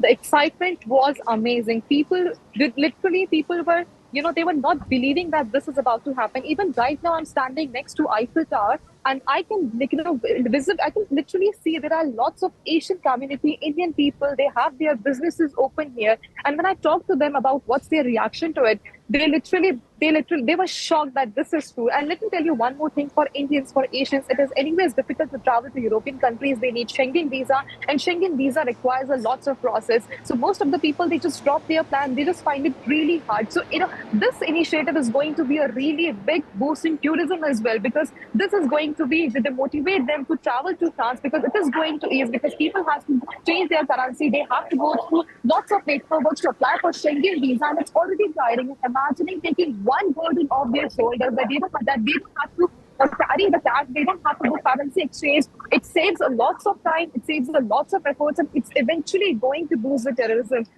It's eventually going to boost the tourism in France, and the reactions was extraordinary. Right now, next to the Eiffel Towers, there are lots of restaurants, and people, they are literally waiting for the day when it's actually going to happen. They are ready to welcome. And the next biggest announcement was the extension of post-study work visa. Even when I came as a student in London, I know the struggles which Indian students and other students face when it comes to sponsorships. So this decision, it's going to help a lot. The Indian students, they are going to brush up their skills. And even when I spoke to professors who studied Indian students, they mentioned the dedication of Indian students as compared to French students. They mentioned that the dedication of Indian students is on next level. So imagine, given 5 years, they will value the 5 years and turn it into a golden opportunity. If it comes from a student perspective, they invest a lot of money when they come to any other European countries. Absolutely right. It's a golden opportunity. It's an opportunity that many students can now harness for the betterment for their future and, of course, both the countries. Neha, for the moment, many thanks for joining me. For the French and for the Indian soldiers, the festivities are still not over. The Prime Minister will now be moving to Louvre. This is where this world-famous museum is now being shut down for the public. There is a state banquet here. About 250 prominent Indians, Parisians, they've been invited for this state banquet at the Louvre. We'll be reporting from there. We'll get you more on that story. And as far as the Indian Army contingent is concerned, they are now moving to Neuve-Chapelle, where they will be felicitated for their coming to France and for their ancestors having saved the people and made the supreme sacrifice of their lives. 9,000 of them, they will be felicitated. That ceremony happens tomorrow. Well, that is all I have for you on this India Today special broadcast from Paris. Many thanks for watching. News and updates continue on India Today. Stay with us.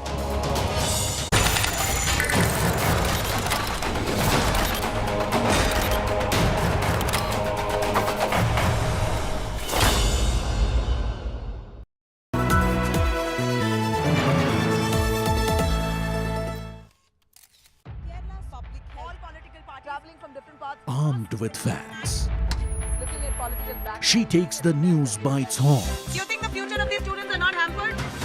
Fierce, bold and direct, setting the tone for the biggest stories. From every corner and every angle. Expect nothing but the unfiltered truth. News first, niceties later. Watch me, Nabila Jamal, on India Today.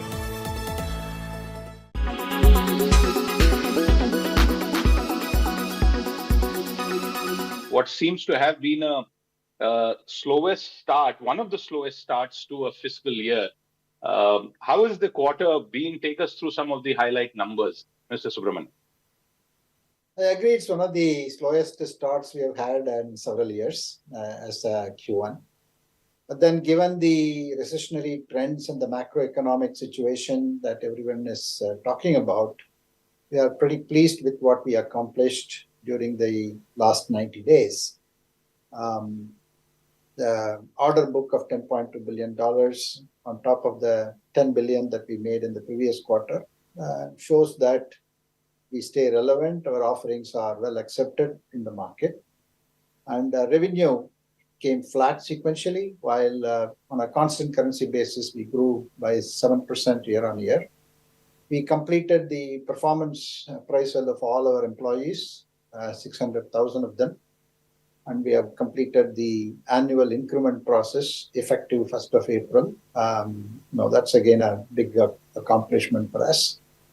And overall, I think we have met with a lot of our customers. Your dependence, I won't use the word over-dependence because the US is still the largest economy. On the US market, do you see it being offset? US will continue to do well. And especially, US is investing heavily on innovation. They want to really work on the future of technology, like 2 nanometers and things like that. Semiconductor technology is something that they want to invest very heavily. And they also want to take the lead on the next G, which is the 6G technologies. And then there's a lot of effort that's going on in the North America.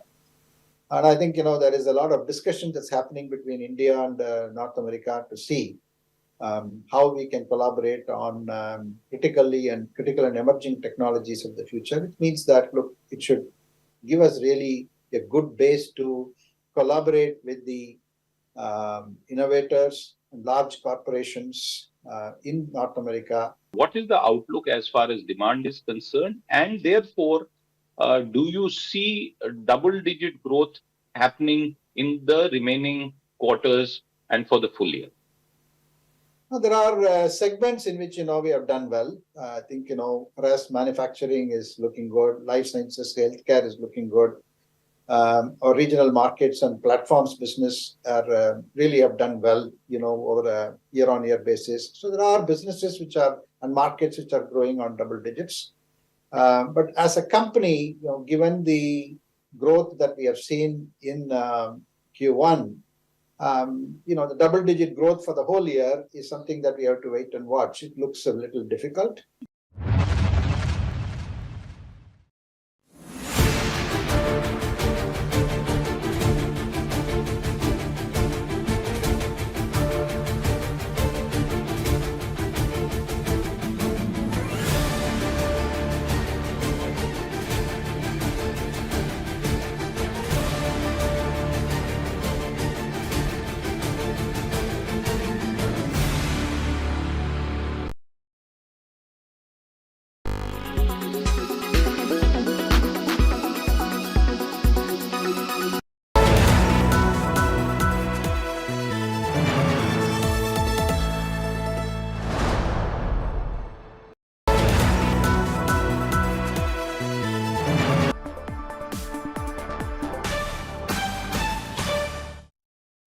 Hello and welcome. You're with us on Business Today. I'm Abha Bakaya. Here are the day's top stories.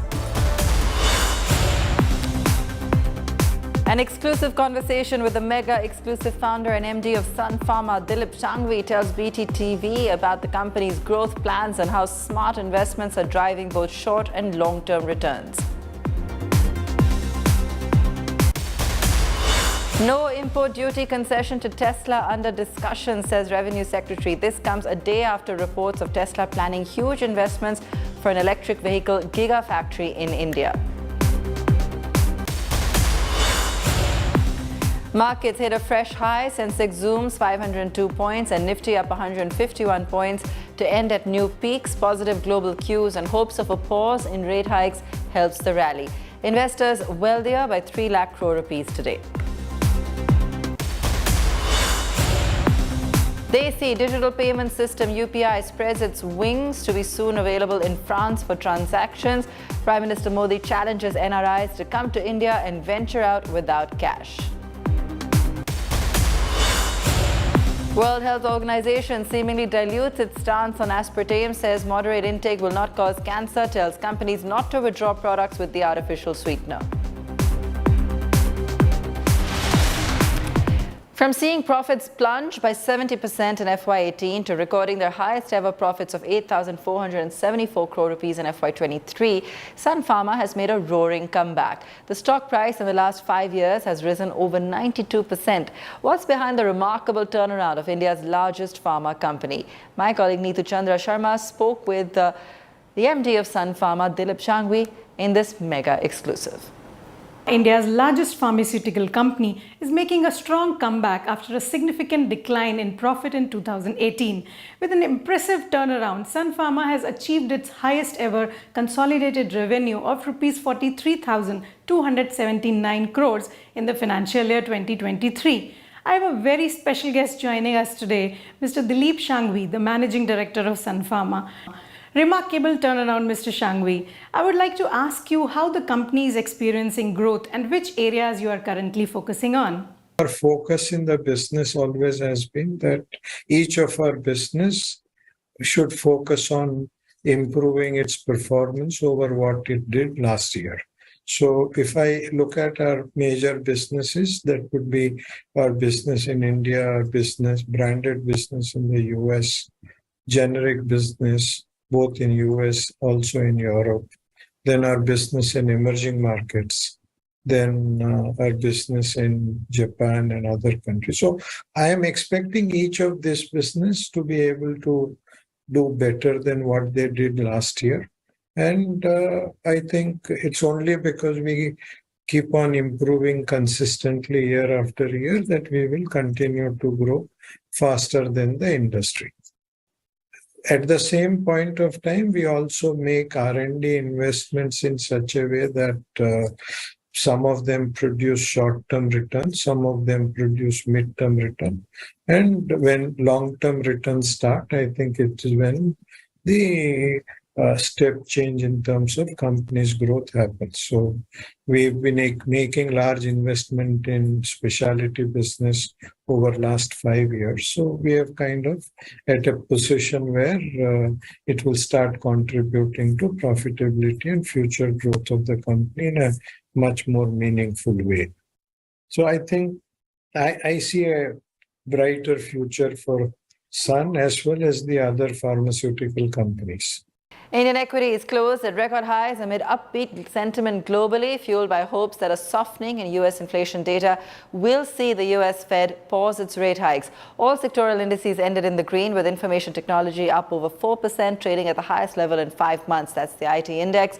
For the day, the Sensex up over 500 points, back up above 66,000. Nifty up 150 points as well. Top gainers today: TCS, Infosys, Tech Mahindra, LTI Mindtree and HCL Tech. IT all the way, as you can see, they're 4 to 5% gains. Laggards in trade: HDFC Life, Power Grid and Dr. Reddy's, Ultratech Cement and Titan cooling off a touch. Nifty hitting a new record high of 19,570 in trade. My colleague Sakshi Batra spoke to Ruchit Jain of 5paisa to find out how far 21,000 is for the Nifty and what the best strategy is for investors at these record high levels. Ruchit, I want to ask you, how far is 21,000 on the Nifty now? Yeah, so I think markets would continue to achieve new milestones going ahead. What we are eyeing right now is 20,150. So ideally, as per technical analysis, whenever any stock or the index trades its all-time high, so it's a reciprocal retracement theory, which gives us the target projections or the next resistance projections. Now, 161.8% retracement of the previous correction that we saw in the Nifty, but the one which bottomed out around 16,800. That level is coming around 20,150. So I think as of now, for short-term perspective, maybe later half of this month or early next month, we would see 20,150 getting achieved. And yes, once that is surpassed, then 21,000 also would not be, it would not take much time. So Ruchit, now tell us, how do investors make money at record high markets? What's the strategy that they should adopt right now? So one should adopt a stock-specific strategy over here. See all the markets. If you see the broader markets, most of the sectors have participated in this up move. So I think auto is one name where we have continuously witnessed a good momentum of late. So I think this trend is likely to continue going ahead. Escorts, Ashok Leyland, then Tata Motors. These are some of the names which would continue this outperformance. Another strong listing today, shares of Senco Gold listed at a premium of 36% on the NSE, with its share opening at 430 rupees against the issue price of 317 rupees. The stock touched a high of 444 before ending its first day of trading at 405 rupees. The 405 crore rupee public issue was subscribed 73 times. My colleague Sakshi Batra spoke to the CEO and the CFO of Senco, which is also the largest organized jewelry retailer in eastern India. Here's an excerpt. Senco Gold, very well-known jewelry company in the eastern part of the country. You have a sizable customer base right there. The company has a vast retail network of 136 showrooms and store networks. However, if we see a large part of it, 63% of the showrooms are still in West Bengal. So going forward, what is the expansion plan? How are you looking to expand your presence geographically? So looking at the past, it speaks a lot about the way we will strategize for the future also. We are very conscious of the strengths that are there in the company, and we would like to continue to leverage on the strengths. So our focus for business growth will continue to be eastern part of the country.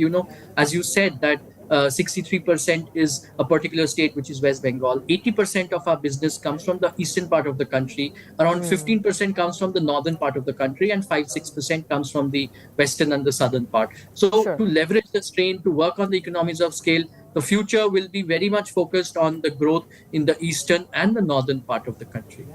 Okay. Mr. Banka, if you could take that question forward and detail for all our viewers, both in terms of the revenue mix. We got a little sense from Mr. Sen. He talked about 80% of your product mix is gold, whereas the rest of it is diamond largely. Geographical presence, he's talking about 80% in the eastern part. So if you could break it down further for all our viewers, going forward, what is your revenue mix going to be like? What is your geographical mix going to be like? So see, if you look at our revenue mix, we see from 2-3 angles. One is the jewelry. We see our stud ratio, which is diamond jewelry. That is around 11%, around 85 is gold. Balance is silver, platinum, and so on. So as we move forward, we have to improve our gross margin and to deliver superior return. So that's why we are looking at improving our stud ratio. So if you see the average stud ratio in the market is around 15%. Where the top player has got 25%. So we take inspiration from the best in the industry. That is our business model, because we believe in understanding the best and doing the best in the industry. So stud ratio is one which we will look forward to improve every year, at least by 100 basis points. That's one. But and as far as our business model from own and store and franchise is concerned, 65% of our revenue is from own store, 35% is from the franchisee. Let's take a look at what else is making news in the corporate world. IT services major Wipro has decided to cap the variable pay at 80% for the first quarter of this financial. It's also decided to defer the annual salary hikes by 3 months to October to December instead of July to September. Similar steps are being taken at other IT service companies as well. HCL Tech CFO said the company would be deferring annual hikes made to a section of employees. Foxconn reportedly is in talks with TSMC and Japan's TMH Group to set up a semiconductor manufacturing unit in India. Both Foxconn and TSMC are Taiwan-based. It's likely that they'll soon finalize details of the partnership to manufacture both advanced and legacy node chips. The news comes just days after Foxconn called off its chip-making joint venture with Vedanta. BYD, the world's largest electric car maker, has proposed $1 billion investment in India to establish manufacturing facilities for electric vehicles and batteries. The Chinese company is in a JV with Megha to build a full lineup of electric vehicles in the country. Indian tourists will soon be able to use their Bheem and other apps like Paytm and PhonePe to pay in France. Addressing the Indian diaspora at the iconic La Sienne Musicale in Paris, Prime Minister Narendra Modi announced that India has tied up with France on the use of UPI. Tourists will now be able to replace their debit and Forex cards with their UPI-installed handsets.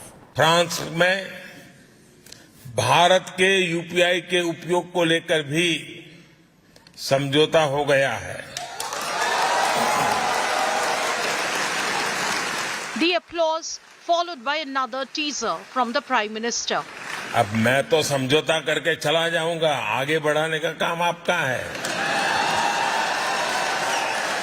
There was still more, a gauntlet thrown for the NRIs in France. साथियों, आने वाले दिनों में इसकी शुरुआत Eiffel tower से की जाएगी. यानी अब भारतीय टूरिस्ट मोबाइल ऐप के जरिए आईफेल टावर में रुपये में भुगतान कर पाएगा. The deal with France makes it the sixth country where UPI can be used instead of cash, debit or credit cards or Forex cards. The others are Singapore, UAE, Oman, Bhutan and Nepal. Other countries like Malaysia, Saudi Arabia and UK and several in Southeast Asia allow remittances via UPI. NPCI is also in talks with other countries in North America, Europe and West Asia to extend UPI services. Although UPI in France will open up huge possibilities in the way Indians can spend, there will be no need to carry cash to spend. Just like international debit cards, users can make the UPI payments in the foreign currency from their Indian bank. An MOU was signed with French secure online payment system Lyra last year. The Prime Minister also had this challenge for the NRI community in France. और मैं आपको भी चुनौती देता हूं कि अगली बार आप भारत में आए तो जेब में एक भी पैसा लिए बिना निकलिए घर से. खाली जेब. सिर्फ मोबाइल फोन पर यूपीआई ऐप को डाउनलोड करके रख लीजिए. आप पूरा हिंदुस्तान घूम करके आएंगे. एक नए पैसे कैश की जरूरत के बिना आप अपना गुजारा कर सकते हैं.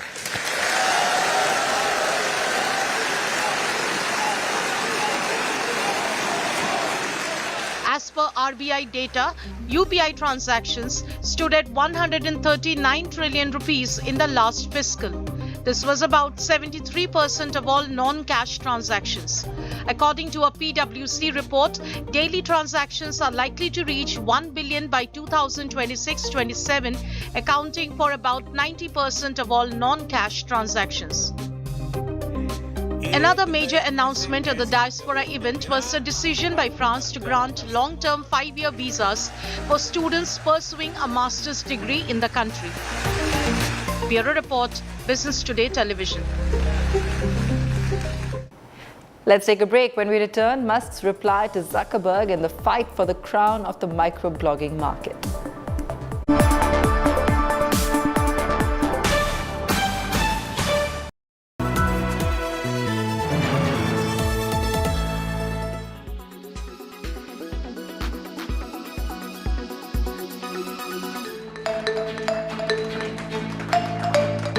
Artificial intelligence, AI, an ever-evolving field is transforming the world we live in, unleashing wonders that were once unimaginable.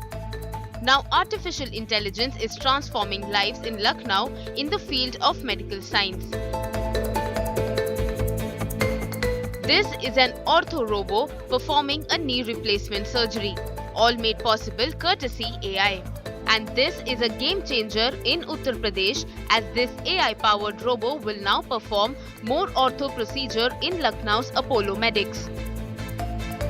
This is a most advanced active robotic system. Active means कि हम इसमें सर्जिकल प्लानिंग करते हैं और वो surgical planning surgeon अपने experience के हिसाब से पेशेंट की बॉडी के हिसाब से करता है, तब उस सॉफ्टवेयर को सेव करके और रोबोट में कनेक्ट कर दिया जाता है.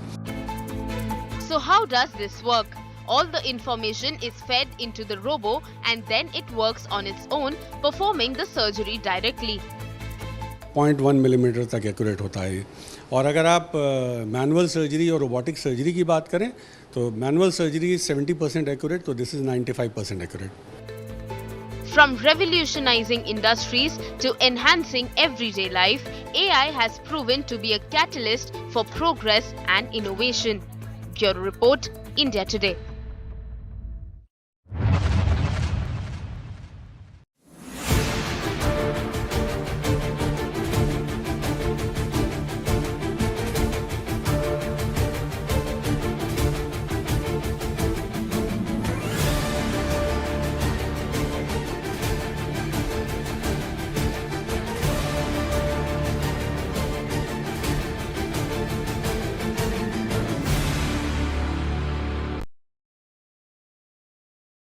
Now.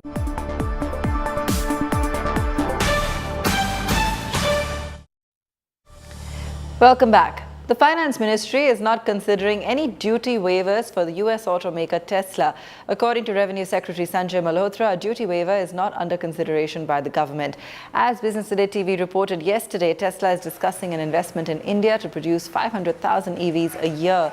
Tesla is reportedly considering India as an export base for the Indo-Pacific region and as a hedge to China.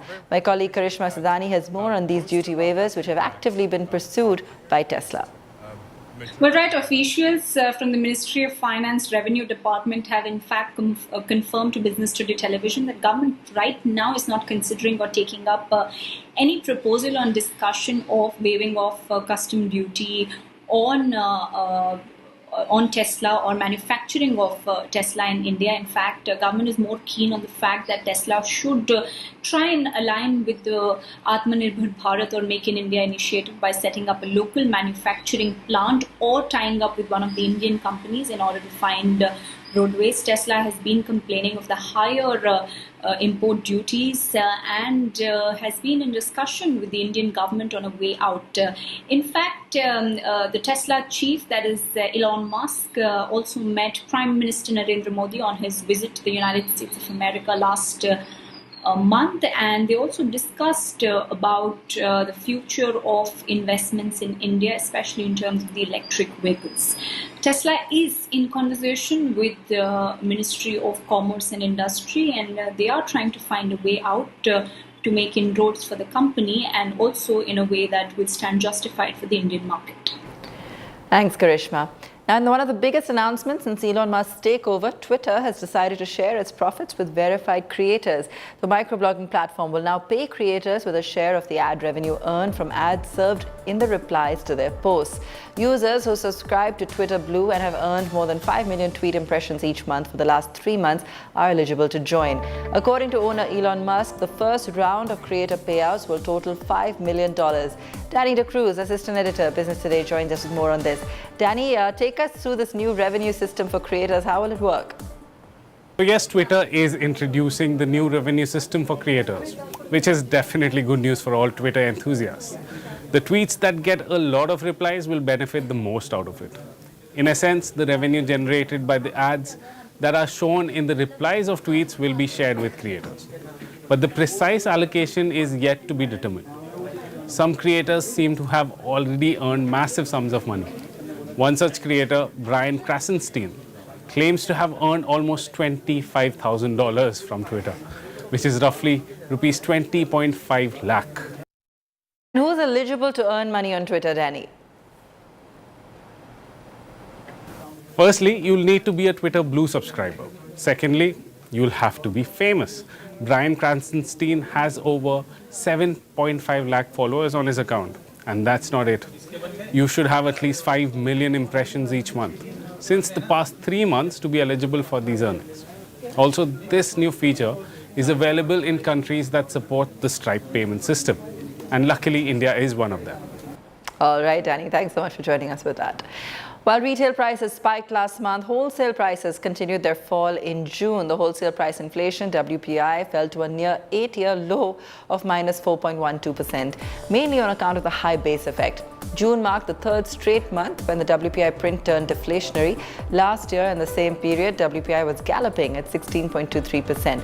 Overall, wholesale food prices were up 1.3% in June, with cereals, pulses, milk leading the price rise. Vegetable and potato prices were sharply down. In fact, tomato prices, which are up this month, were down 55% in June.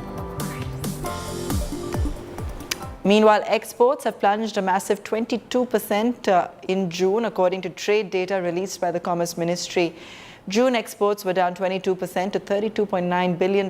Imports also declined 17% to $53 billion. This included a 19% dip in petroleum exports. A statement from the Commerce Ministry blamed the decline in exports on major global economic slowdown as well as inflation. The ministry said the dip was not due to a dip in volume, but due to easing crude prices. Drinking Diet Coke and chewing gum containing aspartame has now been deemed safe, but in moderate quantities. The World Health Organization today declared aspartame as a possible carcinogen, but said it remains safe to consume at already agreed levels. Aspartame is used as an artificial sweetener in a large number of products by the food processing industry. The warning by two groups linked to the World Health Organization came earlier today. It was a warning that aspartame, which is one of the world's most popular sweeteners used in products from Coca-Cola Diet, sodas to Mars Extra chewing gum, is carcinogenic. The organization said it did not have convincing evidence of harm caused by aspartame and continued to recommend that people keep their consumption levels of aspartame below 40 milligram a day, a level it had set 32 years ago. Working group classified aspartame as possibly carcinogenic to humans, that is group 2B, based on limited evidence for cancer in humans. This was specifically for hepatocellular carcinoma, which is a type of liver cancer. It shouldn't really be taken as a direct statement that indicates that there is a known cancer hazard from consuming aspartame. In its first declaration on the addictive announced early on Friday, the International Agency for Research on Cancer based in Lyon, France, said aspartame was a possible carcinogen. That classification means there is limited evidence a substance can cause cancer. The WHO, in fact, suggested consumers weighing beverage choices consider neither aspartame nor sweetener.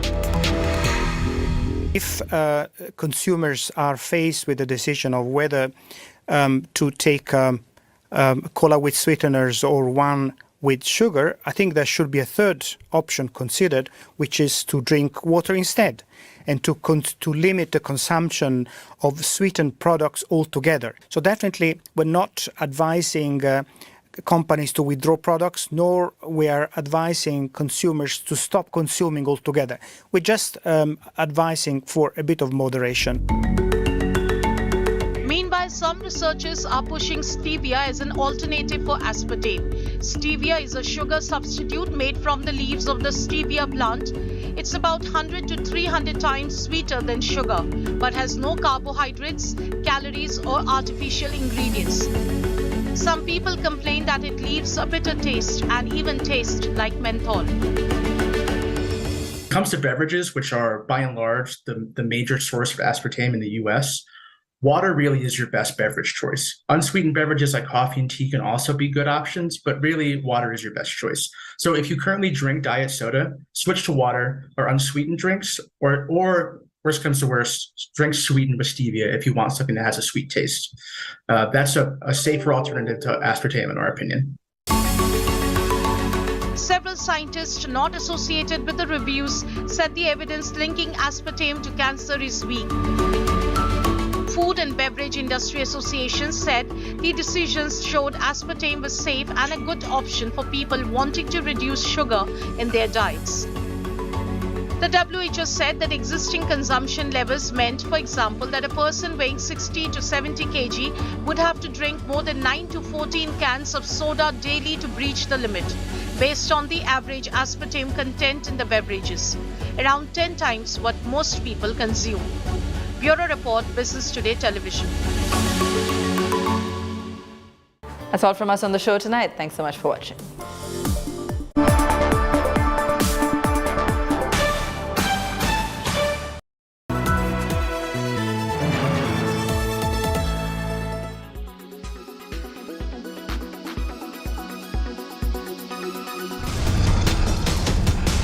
This man with a bone and skull in hand is Joker Felix, a man who is now behind bars for a gruesome double murder in Bengaluru. He stabbed two men to death mercilessly in their office, all over a petty professional rivalry. This is a tale of two rival companies, turning into a tale of two murders.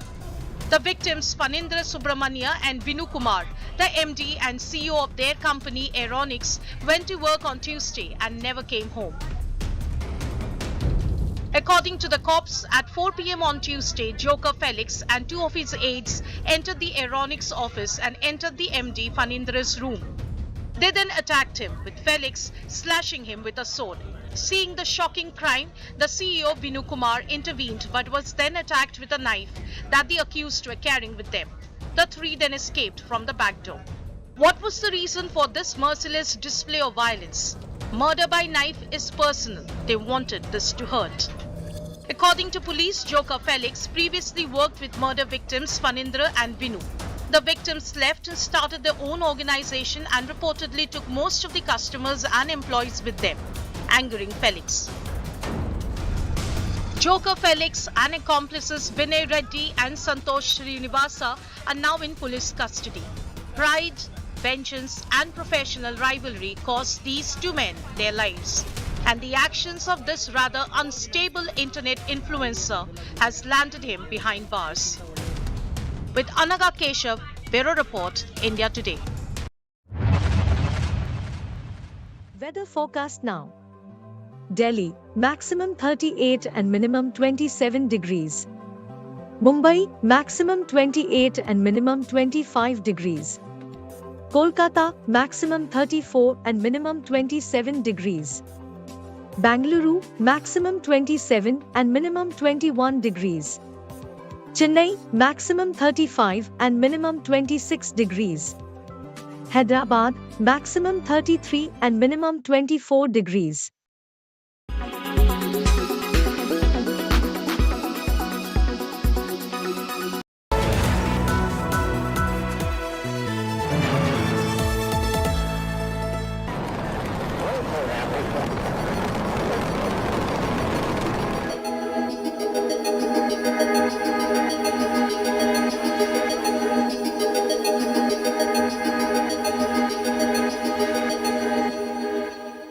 Hello and welcome. You're watching India Today. I'm Akshata Anandagopal, and over the next half hour, we're putting the focus on India's moon mission on Chandrayaan 3. Carrying a billion dreams, India has shot for the moon. ISRO launched its third lunar mission, Chandrayaan 3, which took off from Sriharikota at 2:35 p.m. on Friday afternoon, carrying a lander and a rover. In the next 40 days, it will touch down at the south pole of the moon. 3, 2, 1, 0. India shoots for the moon, carrying hopes of billions of Indians. Bahubali rocket LVM-3 rocket lifted off with Chandrayaan 3, aiming to land a rover on the moon's surface. The takeoff was picture perfect, every technical milestone achieved. यह भीमकाय rocket आसमान को चीरते हुए अपनी भयानक दहाड़ से चारों ओर कंपन उत्पन्न कर रहा है. And as Chandrayaan 3 separated from the rocket, scientists and space enthusiasts gathered to witness history and broke into applause. We are excited, elated by the success of this because it was so much important for us to put it first in the orbit. Without that, there is no further travel to moon possible. So that way, it is really exciting for us. The spacecraft will take about 2 weeks or more now to enter lunar orbit, aiming to be the first to land near little explored south pole of the moon. The journey is estimated to take more than 40 days, with the spacecraft potentially reaching the moon around August 23rd or 24th. It was perfect, and all the propulsion stages worked very nicely, and the intended orbit also was achieved, and it was a perfect mission. If ISRO pulls this mission off successfully, India will join an exclusive list of just 3 other countries that have managed a soft landing on the moon: US, former Soviet Union, and most recently China. It's a moment of glory for India, also a moment of glory for you and I, all of us who have been part of the history in the making. And while Team ISRO has done the entire country proud, India has reaffirmed its leading role as a global player. India's second lunar mission was launched in July 2019, but it was only partially successful. Even today, its orbiter continues to circle and study the moon. But the lander rover failed, crash landing during touchdown.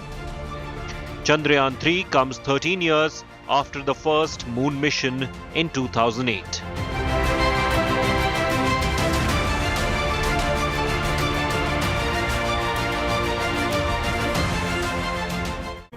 So the launch has been successful, and 1 billion Indians are left so very proud with our ISRO heroes. Chandrayaan 3, more proof of what ISRO can really achieve. As the country rejoiced, the world joined in also with applause for what India is attempting right now. 3, 2, 1, 0.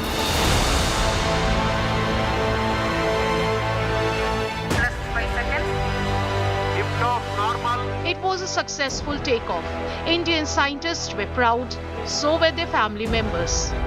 Bharat माता की जय। जैसे एक आम देशवासी अपनी शुभकामनाएं देता है और उम्मीद रखता है कि सफल हो मिशन, वैसे ही हम भी कर रहे हैं। हमारी शुभकामनाएं टीम को, इसरो टीम को, और मिशन सफल हो यही उम्मीद करते हैं। The community of Indian astro-scientists were lauded by Indians from all walks of life. Prime Minister Modi led the way, tweeting within seconds of the successful takeoff. Soon others followed, recording the success story of ISRO, reflecting the proud moment of carrying the dream, pride and belief of 1.4 billion Indians. The first phase is over. I think the system got into its elliptical orbit. Now it's time for us to wait, of course, to congratulate each other, and then wait for the 43 days. प्रज्वलन और सफलतापूर्ण उत्थापन LVM. Chandrayaan 3 is a big milestone for India, and the world is watching. What an amazing launch, and it's good to see LMV3 executing flawlessly to put the spacecraft on the target orbit precisely around Earth and heading towards the moon. Chandrayaan 3 को promotion की कक्षा प्राप्त कर ली गई है। As Chandrayaan 3 orbits Earth before entering the moon's orbit, India prays for its august success, soon landing on lunar south pole.